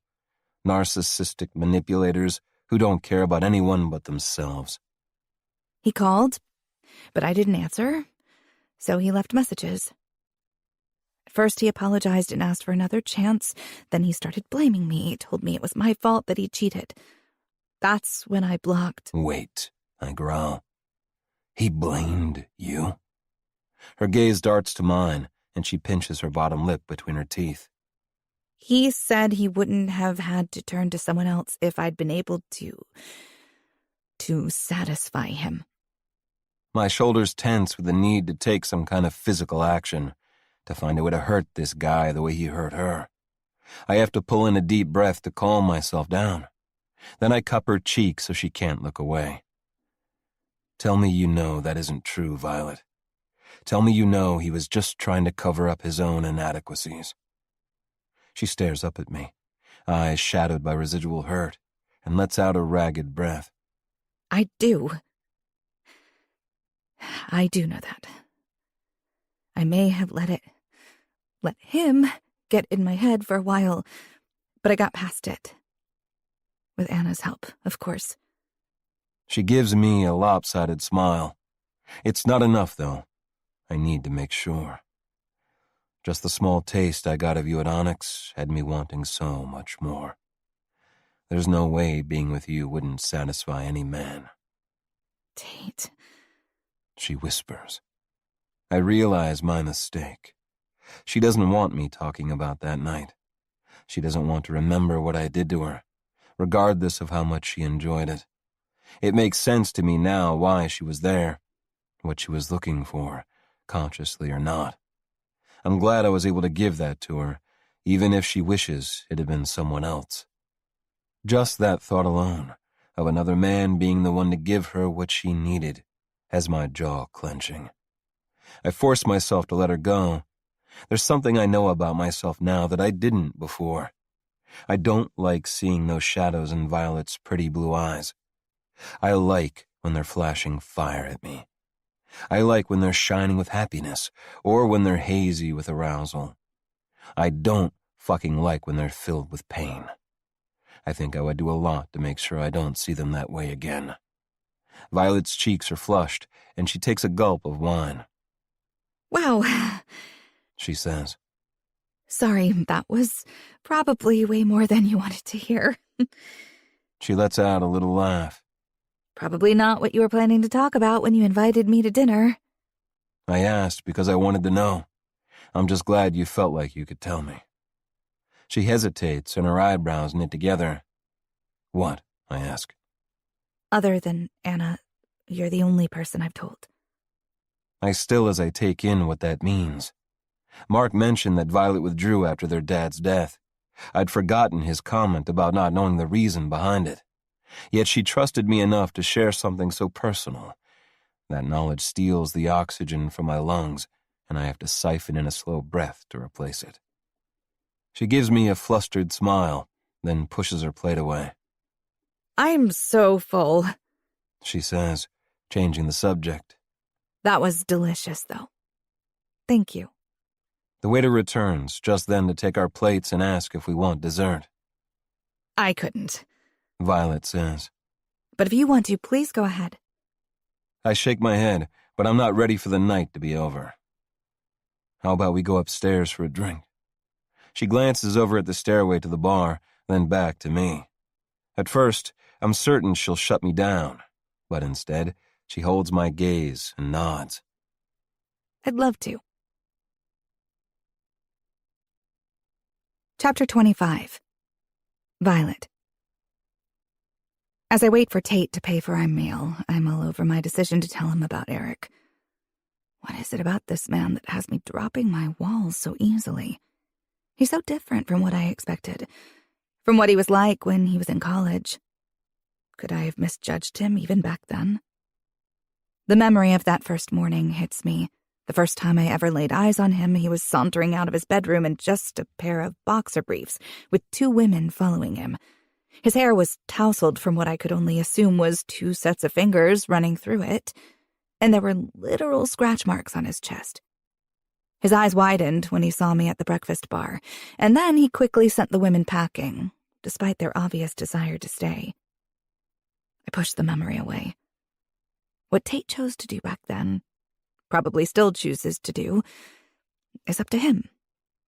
It doesn't make him a bad person, and the knowledge that I treated him as if he were because of his personal choices has guilt weighing heavily on my chest. Tate having consensual sex with anyone he wants to is absolutely none of my business. I try to ignore the sharp twinge of jealousy behind my ribs. It's only because he's pretending to be mine at the moment that I don't want to think about him with other women. After signing the bill, Tate slides out of the booth and I follow. As always, he puts his hand on my back to guide me between tables. On our way up the stairs, he walks behind me, and I'm suddenly self-conscious. Is he staring at my ass? Is he not staring at my ass? Which one would I prefer? No, I shut down that train of thought. It's better if I don't know the answer to that question. The bar is crowded and far louder than the restaurant below. As Tate leads me forward, I swear people make way for him, as if they know he is one of the most powerful men here. Or maybe it's just my imagination. Though the way women's heads turn as we pass is definitely not my imagination. We reach the bar and, miraculously, considering how many people are clustered around it, a bartender immediately appears, ready to take our drink order. Tate raises a brow at me, silently signaling for me to go first. I'll have a Cosmo. His eyes drop to my mouth. Is he remembering the first time we kissed the way I suddenly am? Is he imagining the taste of vodka and cranberry juice on my lips at the club that night? He nods at the bartender. A Cosmo and scotch on the rocks, thanks. As the bartender sets about making our drinks, Tate turns to face me.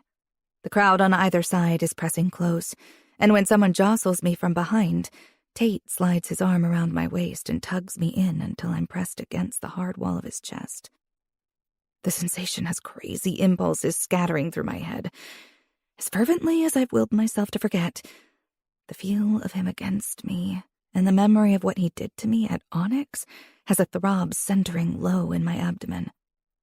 It might be the wine we had with dinner, but the thought of him touching me, of doing more than touching me, has invaded my thoughts tonight.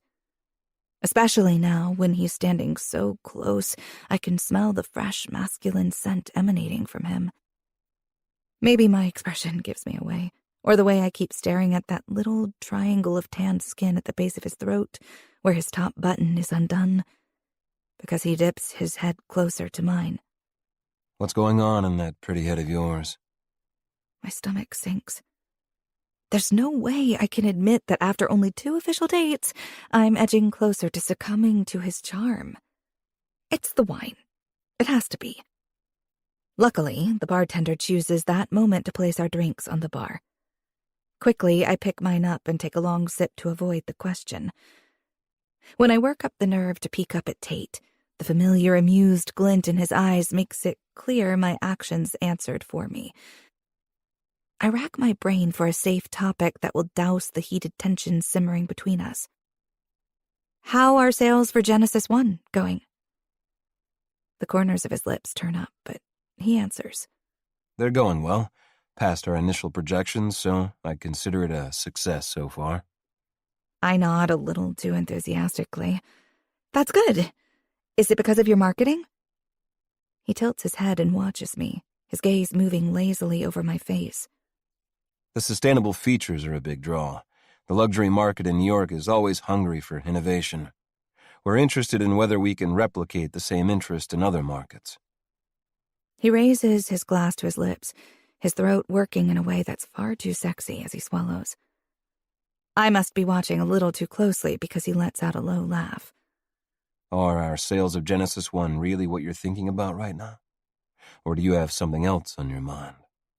I wet my lips because, God, every word out of his mouth only makes mine go drier. His pupils flare in response, and he brings a hand up. He leaves it hovering a fraction of an inch away from my cheek, as if he's deciding whether he should touch me. The heat radiating from his palm warms my skin and sends my pulse skyrocketing. Maybe you're thinking the same thing I am, he says. My breathing quickens next, almost matching the speed of my pulse. What are you thinking? His eyes are locked on mine. I'm thinking about how you felt when you came on my fingers. I'm thinking that I want to feel it again. Tate, I breathe, his words triggering an ache deep inside of me. Finally, his hand makes contact, hot against the side of my face. Then he slides it into my hair, tangling his fingers in the strands and tugging just enough to send sparks racing over my skin. Angling in, he brings his mouth so close that his lips graze the shell of my ear. If I were to pull the hem of your dress up and slide my fingers underneath your panties, would I find you wet? Frozen to the spot, I let out a shuddery breath. Even though I was thinking about this just a few seconds ago, acknowledging that I'm attracted to him, that I want what he did to me before, that I might want more, leaves me vulnerable, not him. Should I find out?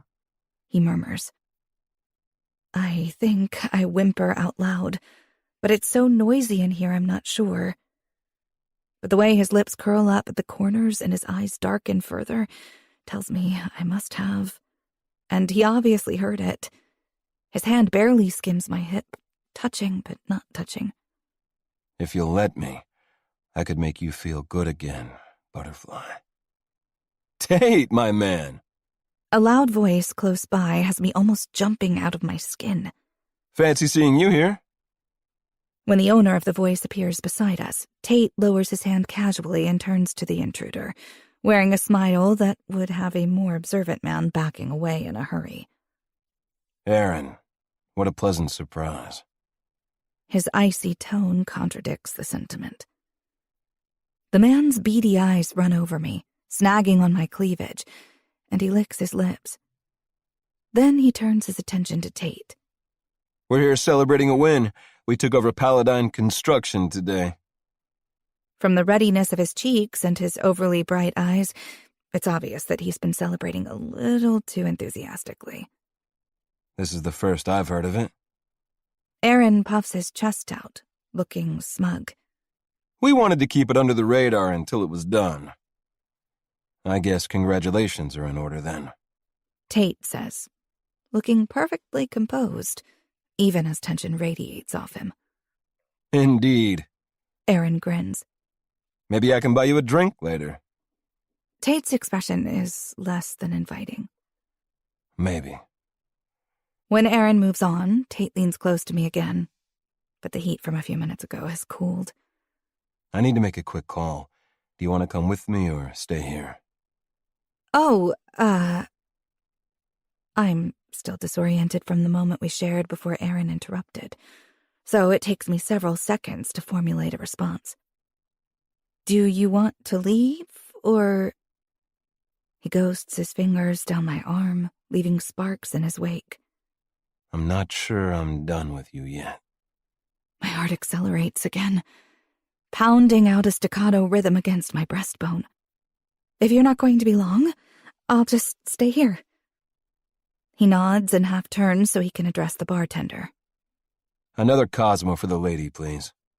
He leans closer, filling the space around me with his scent as his jaw brushes my cheek. I'll be back, Butterfly. The bartender pours the drink in front of me, and when he slides it across the bar, I smile my thanks and pick it up. As I take a slow sip, I survey the crowded bar. Halfway through, I unintentionally catch the eye of the man who was just talking to Tate.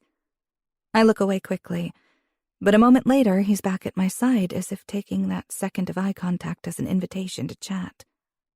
Tate gone to find out if I'm telling the truth? He asks, flashing me an obnoxious smirk. I shift uncomfortably and play dumb. I'm not sure what he's doing, but he said he'll be back soon. You know... He licks his already wet lips in a way that sends a tendril of disgust through me. I've always admired Tate's taste in women, and you're no exception, beautiful. He presses forward as he says it, and I step back, avoiding contact. Clutching my drink close to my chest, I scan our surroundings in hopes that Tate is on his way back, suddenly wishing I'd gone with him instead of staying here on my own. Aaron edges even closer, his breath hot on my skin. I may not be a billionaire, he says, that last word almost a sneer. but I bet my dick can give you just as good a ride as his. When he's done with you, why don't you take it for a test drive? He clamps a hand down on my waist and squeezes. I leap away from him with a shudder. Don't touch me! His eyes go wide then, and he takes a step back. Chapter 26. Tate. I finished the call to Roman after giving him the information Aaron just foolishly boasted about. Several of Paladine Construction's investors have been wary of a takeover. Now that we know what's happened, Roman will want to get on the phone to them ASAP. See if they want to invest in a larger and more stable option instead. Before I make my way back to Violet, I take a moment to clear my head. I let myself get too carried away with her tonight, with her soft body pressed against mine and her peaches and cream scent filling my senses. It's been too easy to forget what this is and what I promised Mark, that I'd take care of his sister. I'm pretty sure taking care of her doesn't include offering to make her come again. I'll go back. We'll have one more drink, and then I'll take her home. I'm returning through the crowd to the bar when that thought flies out of my head. That asshole Aaron is back at the spot where I left Violet. I don't like the slimy expression on his face, but the trepidation and disgust on hers have me speeding up and shouldering people out of the way. A heartbeat before I make it to them, Violet jumps back, holding her drink in front of her with both hands, as if it will shield her from that piece of shit. Anger blazes through me. In 2 strides, I'm there. Get your hands off her, I bark. His eyes go wide, but he quickly tries to hide his shock by laughing. Come on, Tate. No need to be greedy. We both know she'll be warming someone else's bed tomorrow. It might as well be mine. He leers at her again, his tongue slicking out to wet his lips. Maybe we could tag team her. When he reaches out as if to touch her again, that protective urge I felt before rips through me. He thinks he has a right to lay a hand on her, that I'll give her up tomorrow and he can make a move. He's wrong, and I'll make sure he gets that through his head. I grip his wrist so hard he lets out a pained grunt. Touch her again, and I'll break your arm. I let him go with a shove that sends him stumbling back. He cradles his wrist, eyes wide, then lets out an incredulous laugh. You can't be serious. I know you, Tate. Everyone knows you. There's no way she's more than a one-night good time. I take a step closer, fisting my hands at my sides. Red washes my vision, and the need to make it clear Violet is off limits pummels me. Keep a civil tongue in your mouth when you're talking about my future wife. Aaron's jaw goes slack, and his beady eyes dart between Violet and me. Your future wife? Violet clutches at the back of my shirt. Tate, what are you doing? She hisses. Her voice is just loud enough for me to hear over the music. I hook my arm around her waist and pull her to my side.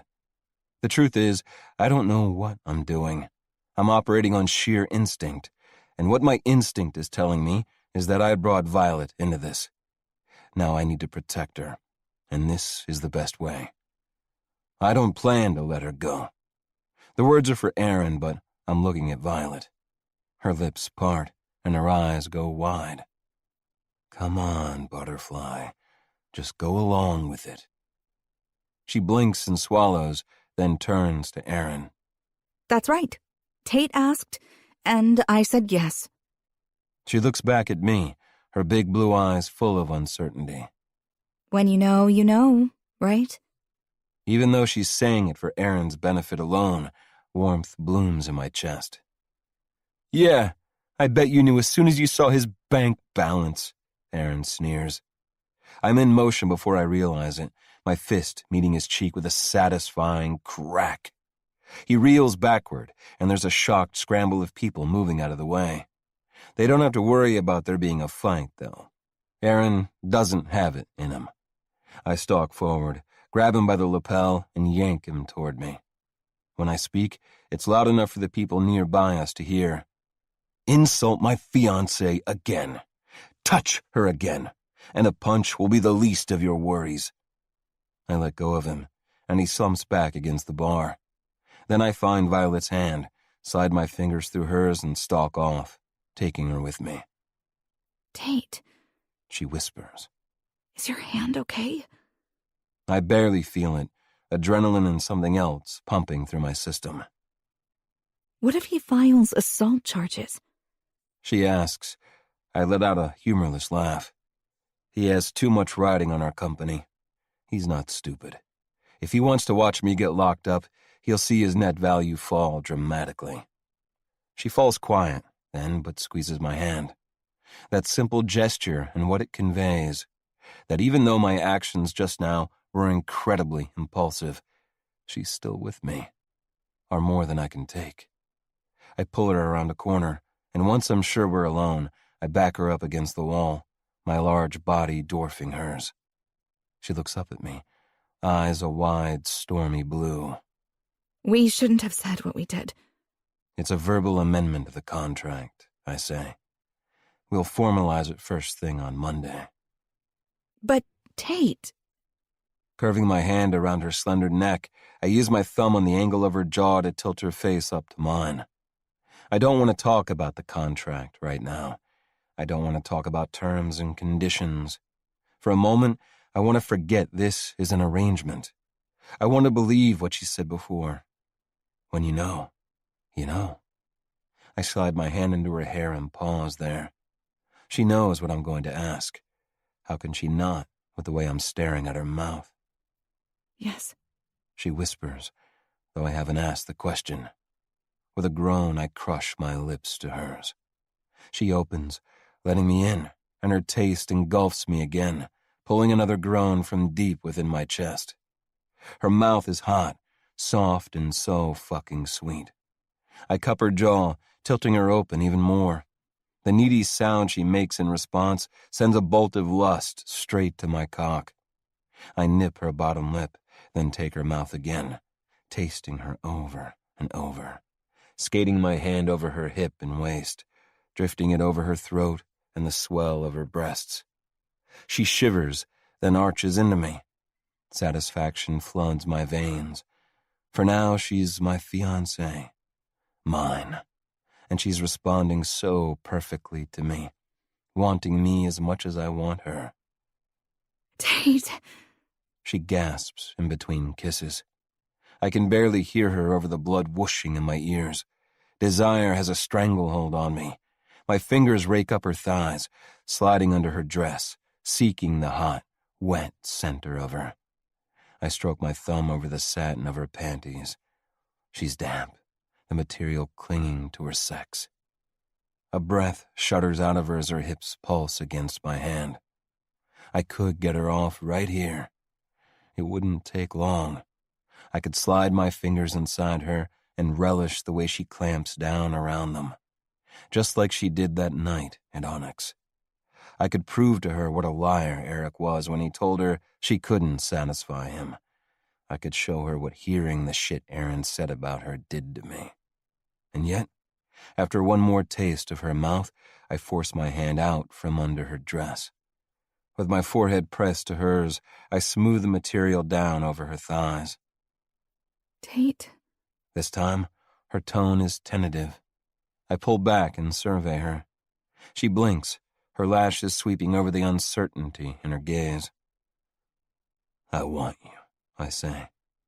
Not for a second do I want her to think that I don't. It's taking all my willpower not to make you come right now. But I won't touch you again unless I know you're completely on board with it. I don't want her regretting it tomorrow like she did when she found out it was me at Onyx. The hot, glazed look in her eyes fades a little. Even though her cheeks are still pink, her mouth still swollen from my kisses. I can't stop myself from dusting my thumb over her bottom lip. Her eyelids flutter shut, and her head drops back against the wall. Right.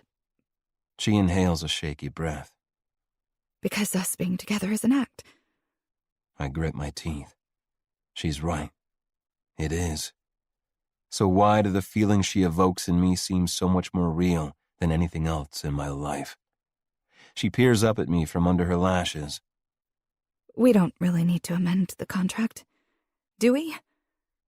I force my spine not to stiffen and breathe through the sharp sting in my chest. Not getting cold feet now, are you, butterfly? I brush a strand of hair from her flushed cheek. Surely that man won't say anything about it, right? A huff escapes me. I can guarantee the news has already spread. Hell, the whole thing was probably caught on video by more than one person. Of course. She lets out a breath, her shoulders slumping. I guess being engaged won't change things too much, right? Her eyes search mine for reassurance, but I'm not sure she'll find it. Because, deep in my gut, I know things are already changing. I've never had someone of my own before, someone who's mine to care for, to protect. With sudden clarity, the truth hits me in the face. Fake or not. Now, I do. Chapter 27. Violet. I gnaw my bottom lip as my phone continues to light up with Mark's name. He knows. I can sense it. I don't know how a ringtone can sound urgent sometimes and not others, but right now my ringtone sounds exactly like overprotective brother. With a sigh, I swipe to answer it. Hi, Mark. Please tell me the message I just got from Tate is a joke. I lean forward and prop my elbow on the food prep bench in True Brew's kitchen. It's not a joke. It's also not a big deal. How can you say that? Because it's true. Apart from having to call him my fiancé now, there really isn't any difference. I guess we might have to come up with another reason for us to split at the end. Just the thought stings, but I ignore the irrational pain and continue on. But I'm sure you can come up with something using that big lawyer brain of yours. I smile, even though he can't see it, because my big brother is a Harvard-trained lawyer, and I'll never not be hit with a surge of pride when I'm reminded of that. Clearly not sharing the sentiment, he lets out a frustrated huff. I'm concerned that this is snowballing. If you're not careful, then before you know it, you'll end up... He hesitates, and I fill in the gap. Married? I laugh. I can guarantee Tate will never let it get that far. He snorts. Believe me, I know that. It stings, even though I know it's true. His tone gentles. I was going to say hurt. I'm worried you'll end up hurt. Of course that's what he'd be worried about. So why did I immediately jump to the thought of marrying Tate? I know what this is, Mark. This is me saving Dad's legacy. It's about keeping True Brew. You don't have to worry about me falling in love and getting my heart broken. He sighs. He and I both know there's nothing he can do anyway. Okay. I'll amend the contract and courier it over to you first thing Monday morning. Thank you, Mark. It will all work out, I promise. Just take care of yourself, okay? I smile, warm with affection for my brother, even if he is overprotective. I will. After we end the call, I go back to wiping down the bench, and I'm instantly lost in my thoughts. I may have fudged the truth there at the end. Just a little. But I can't tell Mark that his concerns might be valid. That I'm worried that spending all this time with Tate, touching him, kissing him, is going to start tearing down my walls. That I'm worried I'll get hurt. Because telling him won't help either of us. The truth remains the same, whether I'm Tate's girlfriend or fiancée. I have no intention of backing out of the agreement, so I'll double down on my efforts to remind myself that it's all an act. One Tate happens to be very, very good at. I ignore the niggling voice in the back of my head that reminds me that there was no audience for the kiss we shared last night. That was just a result of the adrenaline from everything that led up to it.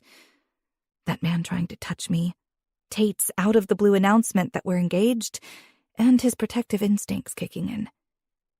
Adrenaline makes people do crazy things, like kiss their fake girlfriend. Fiancé, like they can't get enough. Like they won't be able to take another breath if they don't. Yes, I've judged Tate too harshly. I admit that under all his polished charm, he's actually a good guy. But that doesn't mean who he is and what he wants has fundamentally changed. It means he's a good guy making the best of a bad situation. And after this is over, he'll go back to his playboy ways, and I'll go back to focusing on True Brew. I doubt we'll ever see each other again after that. The squeeze in my chest at the thought is evidence enough that I've already let myself get too swept up in this. It's time to rein this whole thing in and get back to treating it like a business arrangement, the way we should have been doing all along. Pulling in a breath, I straighten my shoulders and head to the front to check on Jared. Before I get a chance to suggest he take his break, the bell over the door jangles and a small crowd of people push their way inside. The smile of welcome that spreads across my face automatically at the sound of that bell falls when I see the raised cameras. Violet, congratulations on your engagement. How did you get one of New York's most eligible bachelors to propose? Violet, how did you and Tate meet? Did he come in for coffee? When's the wedding, Violet? Heart pounding, I take a step back. I throw a startled look at Jared, whose eyes are wide with shock. I haven't mentioned the engagement to him. He's probably wondering what they're talking about. I grimace, and in response, he shakes his head. It's all the confirmation he needs. It only takes a moment for him to collect himself and pull his shoulders back. He runs his hand through his hair and glares at the group, who I'm guessing are tabloid reporters. If you're not here for coffee, you can leave. The man at the front fishes his wallet out of his jacket. With a smug grin, he pulls out a few bills. I'll have an Americano. The men behind him follow suit, digging out their wallets as well. Unbelievable. One of them brings his camera up and snaps a shot of Jared and me. Spots dance in my vision, and I put up my hand. No photos inside, please. There are dozens of photos on each of your shop's social media pages. He protests. Just think of this as free publicity. The shock and confusion that hit me when they came in have now turned to irritation. Gritting my teeth, I take a step closer to the counter. I think you should leave. The man puts his hands up. Okay, no photos. I'll take a coffee and a Danish. So maybe the confusion hasn't completely gone. What am I supposed to do now? And does my change in status from girlfriend to fiancé really warrant this kind of reaction? I'm considering ordering them to leave anyway, when the door swings open and another group charges in. My stomach sinks. This is ridiculous. Jared turns to me, his brows lowered. Go hang out in the back. If they can't get to you, they'll leave. He's right. And I need a minute to collect my thoughts and figure out how to handle this situation. As I turn, he grabs my wrist. Call your fiancé. He got you into this. He can sort it out. With a stunned nod, I push through the swinging door into the kitchen. I was not prepared for this. I haven't had a lot of time to think things through, and it didn't even occur to me that the announcement of Tate's sudden engagement would be a huge deal. Jared's right, though. I need to tell him. Hopefully he can advise me on how to proceed from here. Should I give them a prepared answer? Should I kick them out? I pull my phone out of my pocket, tap on Tate's name in my list of contacts, and wait for him to pick up. Chapter 28. Tate. Nice of you to join us. Mom says as I take a seat next to her at the dining table. I'm a bit late arriving at the family estate in Westchester County for our monthly King family lunch. Another event that's all about appearances. One that's become more bearable since Dad's no longer around, and Delilah's far lovelier presence has taken his place. Although she's not here today. According to Cole, she isn't feeling well. My phone blew up all morning with calls from my brothers, and even one from my mother, but I ignored them, preferring to wait for lunch so I could have a single conversation rather than hash out the details with each of them separately. Now that we're all together, the confrontation can commence. Roman pinches the bridge of his nose. What the hell, Tate? Getting engaged was not part of the agreement. How did this happen? I reach for my glass of wine and take a long sip to collect my thoughts. Then I lean back in my chair. I didn't plan it, but Aaron was insulting her. I wasn't going to let him get away with it. And your solution was to propose? You realize an engagement is far harder to extricate yourself from than just a relationship, don't you? I shrug, going for unaffected. We'll work it out. Violet backed me up, and I won't leave her high and dry. I'll fix this for her. Cole chuckles from where he's sitting across from me. If it makes you feel any better, Roman, Aaron isn't pressing charges. Surprise, surprise. I can't mask the contempt dripping from my tone. Roman glares at me. Don't be too smug. The tabloids are running rampant with this story. Do you know how many photos of you decking the CFO of Avalon Inc. are floating around out there? And what the hell are you smiling at? I school my expression, even if the memory of the satisfying sound of my fist hitting Aaron's face is far too enjoyable. I lean forward and rest my elbows on the table. Look, did I act rashly? Yes. Do I regret it? Not really. And this could work well for us. The tabloids are all over our crazy love story. People are eating it up. No one's doubting my ability to commit now. And will they eat it up when you break the engagement in a few months? What about Violet? Does she get to be your jilted fiancé when this is all over? I clench my jaw. I haven't thought through all the details yet, I admit, but I won't let her get hurt. I'll figure it out. Silently, Cole assesses me, his expression speculative. I raise a brow at him. What? He rubs his hand over his mouth. At the start of this, I thought it might be hard for you to convince everyone that you were in love, but you seem to have taken to the role of dedicated boyfriend, or should I say fiancé, with remarkable ease. I shoot him a smirk. Maybe I just copied the prime example of pussy-whipped man I see in front of me. Language, please, Tate. Mom interjects. She sounds as bored as usual, like she's just going through the motions. Cole's lips twitch in response. Roman clears his throat. When I focus on him again, he's frowning at me. It takes everything in me not to roll my eyes.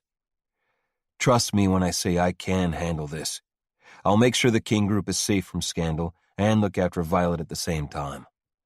Roman searches my face and drums his fingers on the damask-covered table, then nods. I do trust you. Just try not to be quite as rash with this arrangement going forward. You signed a contract for a reason, so the terms are clear, and so no one gets hurt. He doesn't give me a chance to respond before moving on to the next topic. Unsurprisingly, it's work. The marketing plan you put together seems to be working well. We're at 65% already. The shrill ring of my phone interrupts him, and he snaps his mouth shut. Since everyone who's been calling me this morning is sitting in this room, I pull it out of my pocket. When I see Violet's name on the screen, apprehension tightens the back of my neck. She's only reached out to me once before, and that's when she was asking about the espresso machine. I push back my chair and stand. I need to take this. Without waiting for a response, I stride from the room, hitting the answer button as I do. Violet, is everything okay? There are reporters at the coffee shop, She says, her voice hushed. Fuck. I scrub my hand over my face. My actions last night all but guaranteed this, but I didn't expect them to track her down so quickly. Are they causing issues? She lets out a shaky laugh. Well, a few of them bought coffee, so at least they're giving me their money. But at the moment, I'm in the back, and Jared and Sarah are handling the front. I don't like not being out there to help, but they keep asking me about you and how long this has been going on, and how I managed to tie you down. She's trying to make light of it, but if she called me, then I have no doubt that she's shaken. I check my watch. Stay where you are. I'm calling our security company. Their offices are closer to your shop. They'll take care of the reporters. I'll be there as soon as I can. You don't have to do that. I just thought you should know that they're here. Jared won't let anyone get to me. I grind my teeth and hold back a growl at that last comment. While I'm grateful that he can keep those bloodsuckers from her, that should be my job. Our engagement may be fake, but I won't let anything happen to her. She's mine to protect. I keep those thoughts to myself, though. Someone from Pinnacle Security will be there within 20 minutes. I won't be far behind them. She lets out a sigh, probably realizing there's no point in arguing with me. Okay. Thank you. The moment we disconnect, I dial Pinnacle. Once they have the information and assure me they'll head that way immediately, I stride back into the dining room. I have to go. Violet needs me. What's wrong? Cole asks, the tension stiffening his posture, probably a reflection of mine. Reporters, and not the good kind. I don't need to say more. We've all had enough experience with the tabloids to know what that means. He half stands. You need help? I've got it handled. A security team is on its way. With a nod, he slowly sits again. Call us if you need anything, Roman says. I nod my appreciation at him, strangely touched by his terse offer. Then I shoot a glance at Mom, expecting her to be wearing a look of irritation.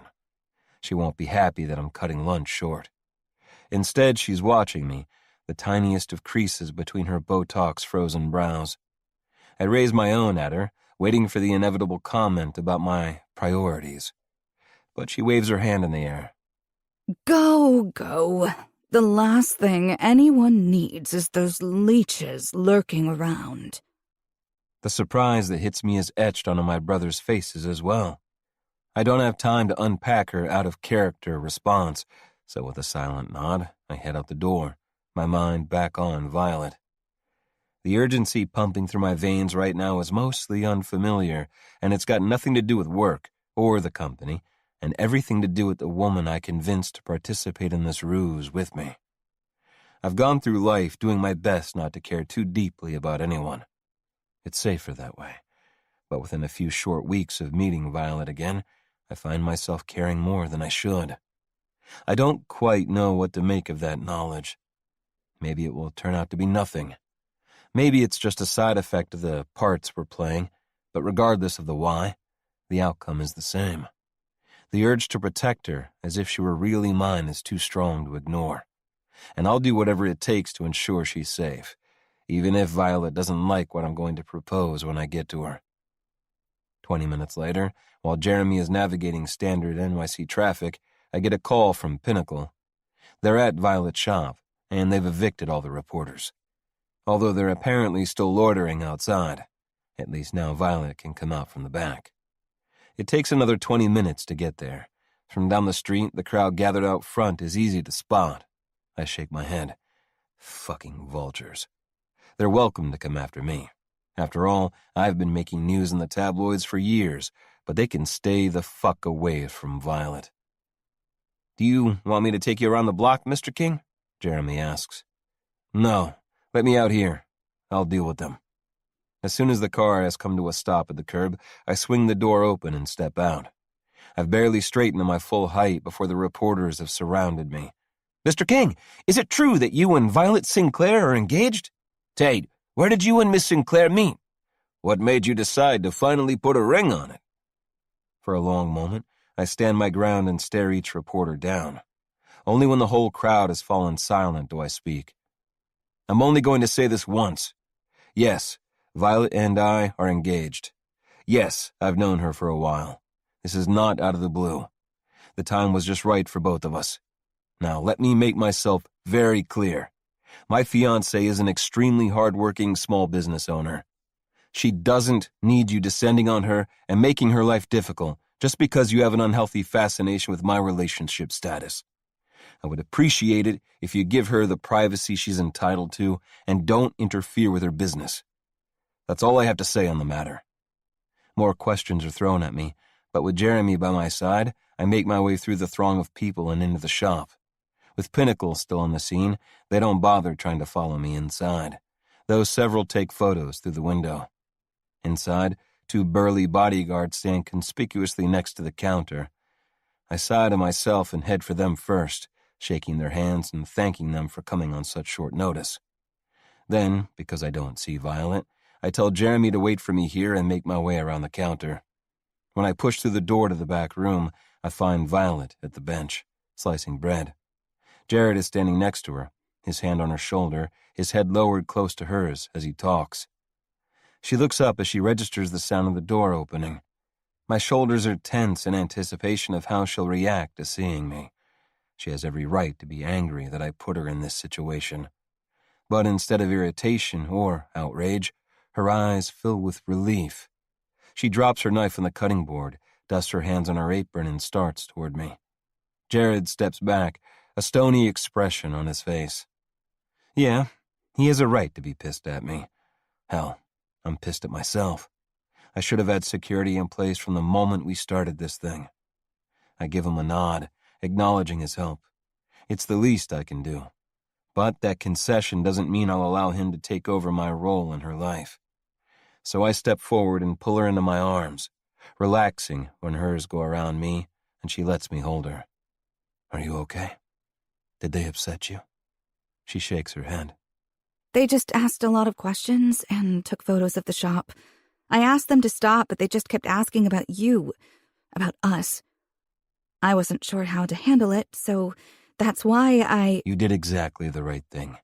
I want you to call me. Thank you for sending those men. Once they cleared the reporters out, I told them they could go, but they insisted on staying until you got here. They're scaring customers away, though, so if you could ask them to leave, I'd appreciate it. I stroke her loose hair away from her face. I'm not sending them away. What do you mean? Jared speaks up before Violet has a chance to. I shoot him a look that has him ducking his head and picking up where Violet left off with slicing the bread. I turn my attention back to her. You need the protection. I should have had them here from the start. She steps back and shakes her head. They'll scare away all the customers. With a gentle tug, I pull her back into my chest. I lower my head and murmur into her ear so Jared can't hear me. I made a promise that if you help me with this, it would help your business. I won't let you be harassed because of it, and I won't scare your customers off. She looks up at me and keeps her voice low, like mine. Then what are you suggesting? These guys are experts. They can blend in, act like customers. Give one of them a laptop, a corner table in the back, and a supply of your incredible coffee, and no one will notice him. You don't think I overreacted about it all? I shake my head. Absolutely not. Behind her, Jared gives me another skeptical once-over, but then he heads out front with the freshly sliced bread. You don't think they'll go away now and not bother coming back? This time she pulls away a step. Another shake of my head. They'll be back. They only care about the story, and the black sheep of the King family's unexpected engagement is a story they'll milk for as long as they can. She wraps her arms around her waist and studies the floor between. Engagement is a story they'll milk for as long as they can. She wraps her arms around her waist and studies the floor between us. I should do the right thing and tell her she can back out of the agreement if that's what she wants. She didn't sign up to be my fiancé, and she has every right to reject the change. We haven't signed the amended contract yet, so she'd be within her rights to refuse to continue. But I won't bring it up, because the truth is, I don't want this to end. Having someone to care about is strangely addictive. I don't want to stop pretending Violet is mine just yet. She looks back up at me and straightens her shoulders. Okay. I'm not thrilled about it, but I won't turn down security if this is going to keep happening. She sighs and rubs her forehead, then gives me a tired smile. I guess I just wasn't prepared for, well, any of this. But I suppose it's all part of it, right? I smile benignly. I'm glad you're being logical about it, because you'll also be moving into my penthouse with me tonight. Chapter 29. Violet. I stare at him, holding my breath, while my brain processes his words. What? He smiles down at me, eyes glittering. When I called Pinnacle and had them send a team here, I also instructed them to swing past your apartment block. There were reporters loitering around outside there as well. I'm not going to let you get harassed at home, so you're moving into my penthouse for the duration of this agreement. A tremor runs through me at the thought of being with Tate in his penthouse night after night. Spending time with him here and in public is one thing, but spending every evening in each other's company? After the night at the club and the kisses we've shared since? It's a terrible idea. I appreciate the sentiment, but I really don't think it's necessary. You don't, huh? You like the idea of making your way through a crowd of reporters every day just to get in and out of your building? I've seen the security at your apartment block. It's non-existent. Do you really want to deal with that? Your neighbors? Your landlord? I could always He cuts me off with a shake of his head. If you're about to suggest staying with Mark or your friend, don't bother. We're engaged, remember? How would it look if people find out you're staying anywhere other than with me? I grit my teeth and force down my frustration. He has a point. Fine, but only until the press loses interest. Tate cups my jaw and tips my face up to his. Hate to break it to you, Butterfly, but they won't lose interest in you until this arrangement is over. After all, A hint of that familiar smirk creases his cheeks. you're the woman who stole the heart of New York's most notorious playboy. They want to know everything about you. Unease coils in my stomach. I never considered that the press would care about me, that they might dig into my life or follow me around. A line etches itself between Tate's brows. I'll keep you safe, I promise. I let out a shaky breath. I believe that. It's just overwhelming. I'm in over my head. I've thought it before, but it's even truer now. Still, if I just keep my end goal in mind, if I can just remember that I'm doing this for True Brew, then it will all be worth it. Tate's expression softens, and his thumb brushes my cheek. I'll make it as easy on you as I can, okay? Okay. He nods and drops his hand. Can you leave with me now? I go up on my toes and peer out through the window in the swinging door. The security guards are still standing like twin mountains by the counter, and from what I can see, the shop is mostly empty. Jared and Sarah can finish up and close without me. Let's head out. We'll swing by your apartment so you can pick up necessities for tonight, and then I'll have someone pack up your clothes and anything else you need tomorrow. I don't particularly like the idea of a stranger rummaging through my stuff, but I'm too drained to argue. With a nod, I untie my apron and throw it into the hamper by the back door. Let's do this, then. Out front, I check in with Jared and Sarah. While I confirm details with them, Tate instructs the security guards to stay here until the shop is closed and informs them that he'll be in touch with their boss to organize a permanent presence.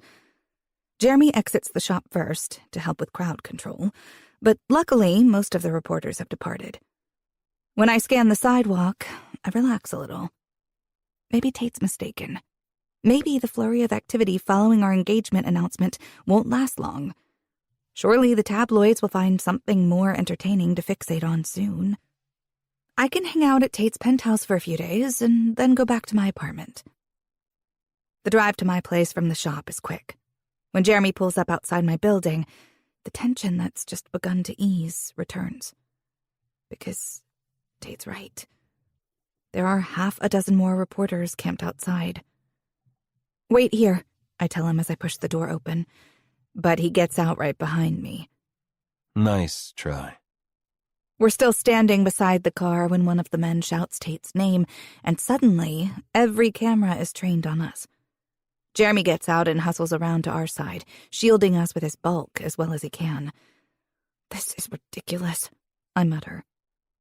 Tate wraps his arm around my shoulders and pulls me against him, then guides me to the entrance. Considering he's the source of this problem, I shouldn't relax at the feel of his hard body against mine. But I do. Tate and Jeremy wait in my living room while I pack an overnight bag. I look around at my small but comfortable bedroom, feeling homesick already, when I haven't even left yet. Our departure goes the same way as our arrival, with Jeremy leading the way, and Tate shielding me from the questions and the cameras. I breathe a sigh of relief once we're back in the car.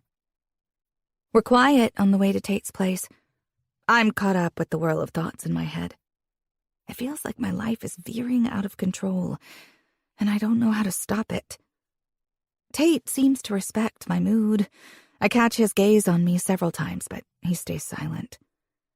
When Jeremy pulls the car over to the curb, I duck my head and take in the sleek, glass-walled high-rise we've stopped in front of. In the light of the setting sun, it's an extravagant beacon. So different from my little apartment block. Just seeing it from here makes this whole situation feel surreal. Jeremy opens the door and I step out. Tate follows, bringing my overnight bag with him. He slings it over his shoulder, then tucks me into his other side and leads me toward the expansive glass entrance. An immaculately dressed doorman tips his hat at us as he holds the door open. Good evening, Mr. King. Good evening, Harold. This is my fiancée, Violet Sinclair. She'll be living with me from now on. I open my mouth, ready to clarify that it will only be temporary. But I snap it shut again when it hits me. This is part of the act. If I was really his fiancée, this would be a permanent move. Good evening, Miss Sinclair. It's a pleasure to meet you, he says. I smile at him. It's nice to meet you too, Harold. With that, Tate leads me toward the bank of elevators. When he veers toward the one on the right, he says, This is ours. It only goes to the penthouse. Ours. Why does that word make my heart do a silly little flutter? The ride up is quick and smooth, and when the doors slide open, we step out directly into the penthouse. The large marble-floored foyer opens up into a sprawling open-concept space, bathed in warm westerly light, thanks to the floor-to-ceiling windows that make up one whole wall. The incredible view steals the breath from my lungs. From here, the New York City skyline stretches out in front of me, broken only by the green expanse of Central Park. On the terrace outside the windows, a lap pool shimmers gold under the late afternoon sun. I shake my head in disbelief. How many apartments in New York have an actual private pool? This is incredible, Tate. He shrugs. It's home. I regard him for a second. Is he being humble or quietly smug? It's hard to tell with him. But this time there's a hint of what I could almost swear is vulnerability in his eyes. I wander farther into the apartment, turning my head from side to side as I take it all in. The decor is masculine, hardly a surprise. Rich, dark woods contrasting with sleek, modern furnishings. The living room is centered around a minimalist fireplace. The kitchen looks state-of-the-art, with marble countertops, high-end appliances, and an island large enough to host a dinner party around. There's a formal dining area next to it, with a huge table surrounded by plush chairs and lit by a modern chandelier.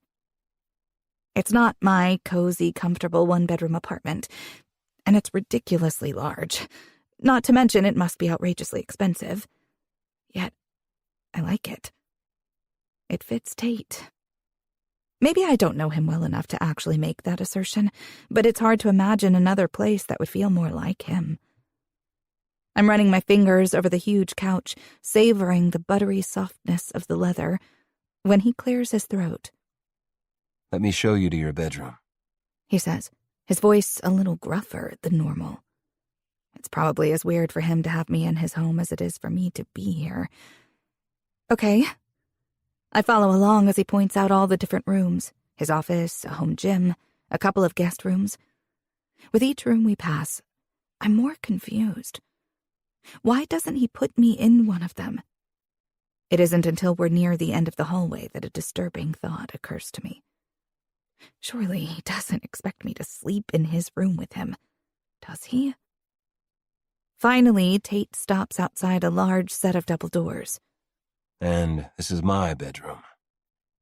My throat dries, and I stare at him with wide eyes. Your bedroom? A smile curves his mouth, and he takes a step closer. My bedroom. His voice is low, gravelly. Is that okay with you? Well, why can't I string a sentence together? Is it because I'm shocked at his audacity? Or is it because my mind has already provided a visual of what's bound to be a large bed and what it might be like to share that bed with him?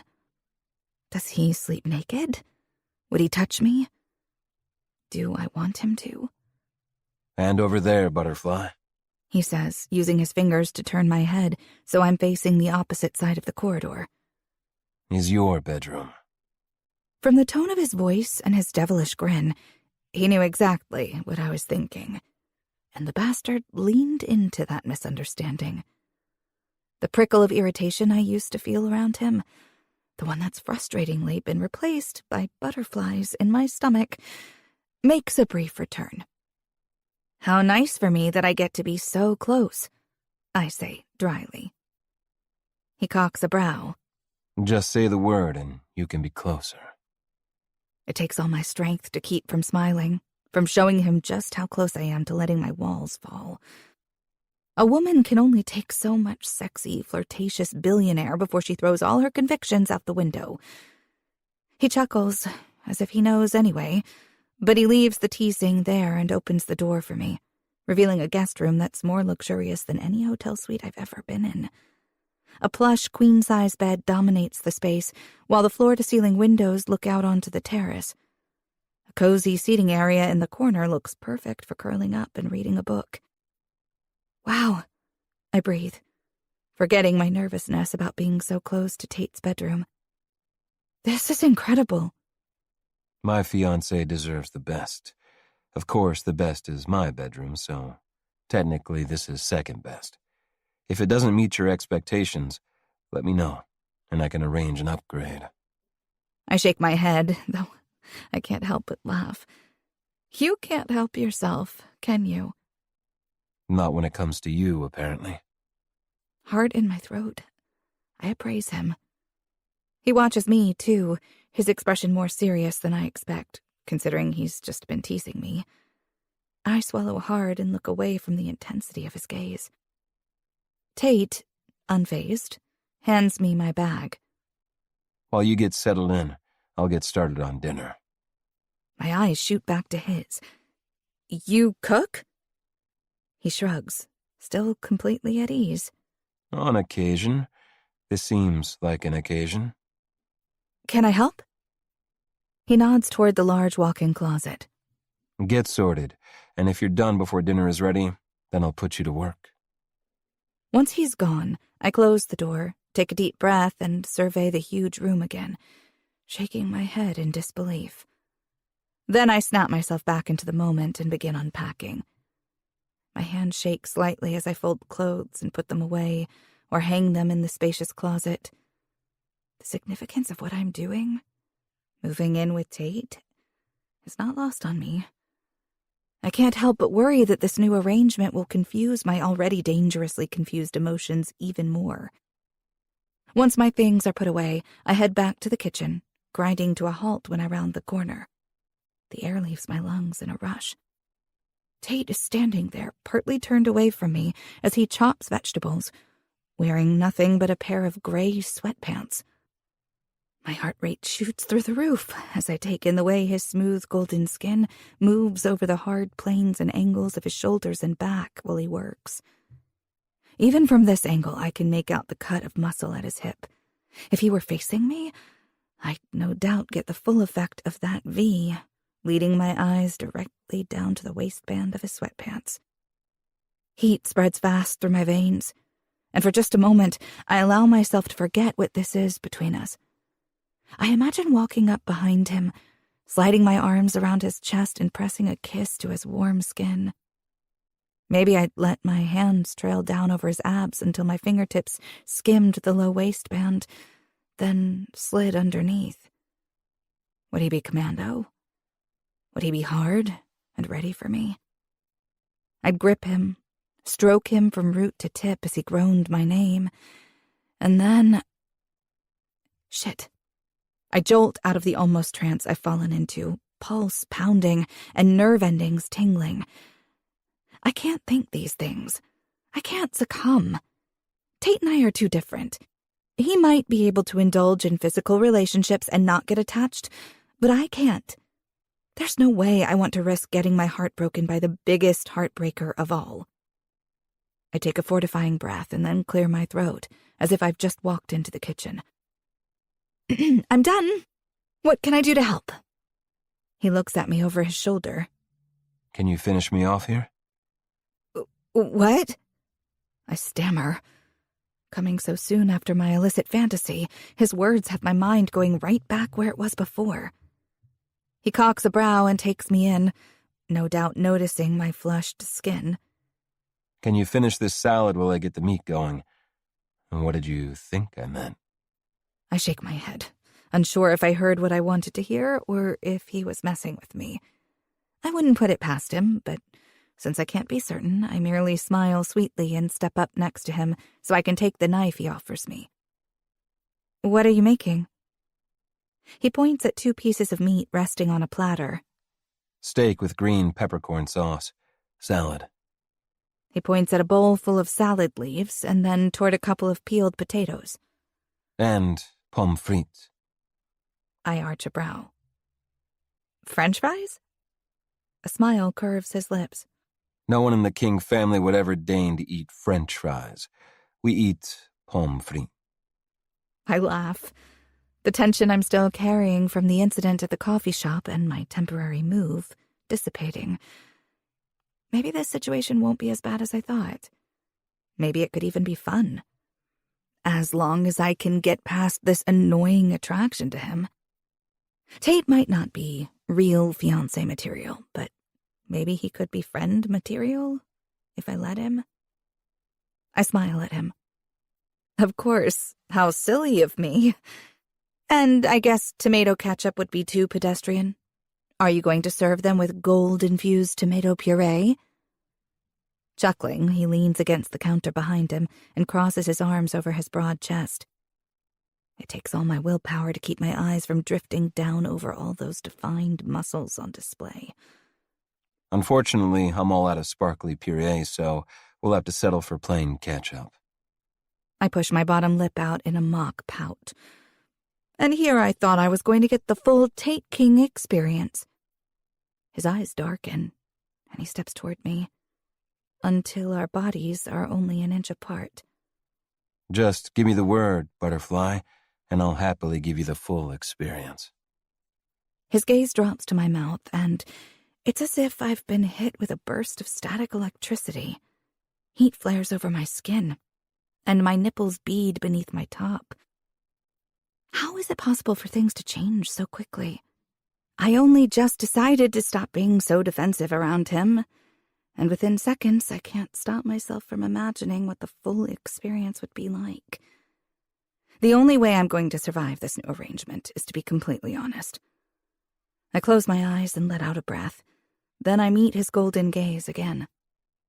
I can't, Tate. This, I gesture between us, is already complicated. Anything more and it will get too confusing. For me, at least. And I don't want to get hurt. A muscle jumps in his jaw, and what looks like pain flashes in his eyes.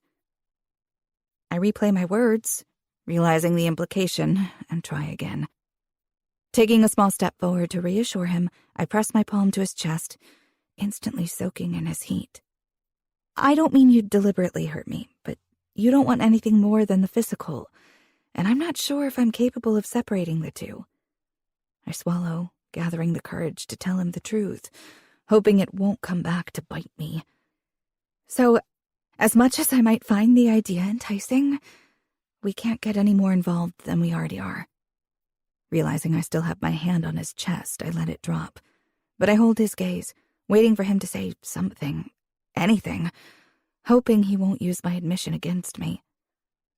He nods slowly, as if he's considering my words.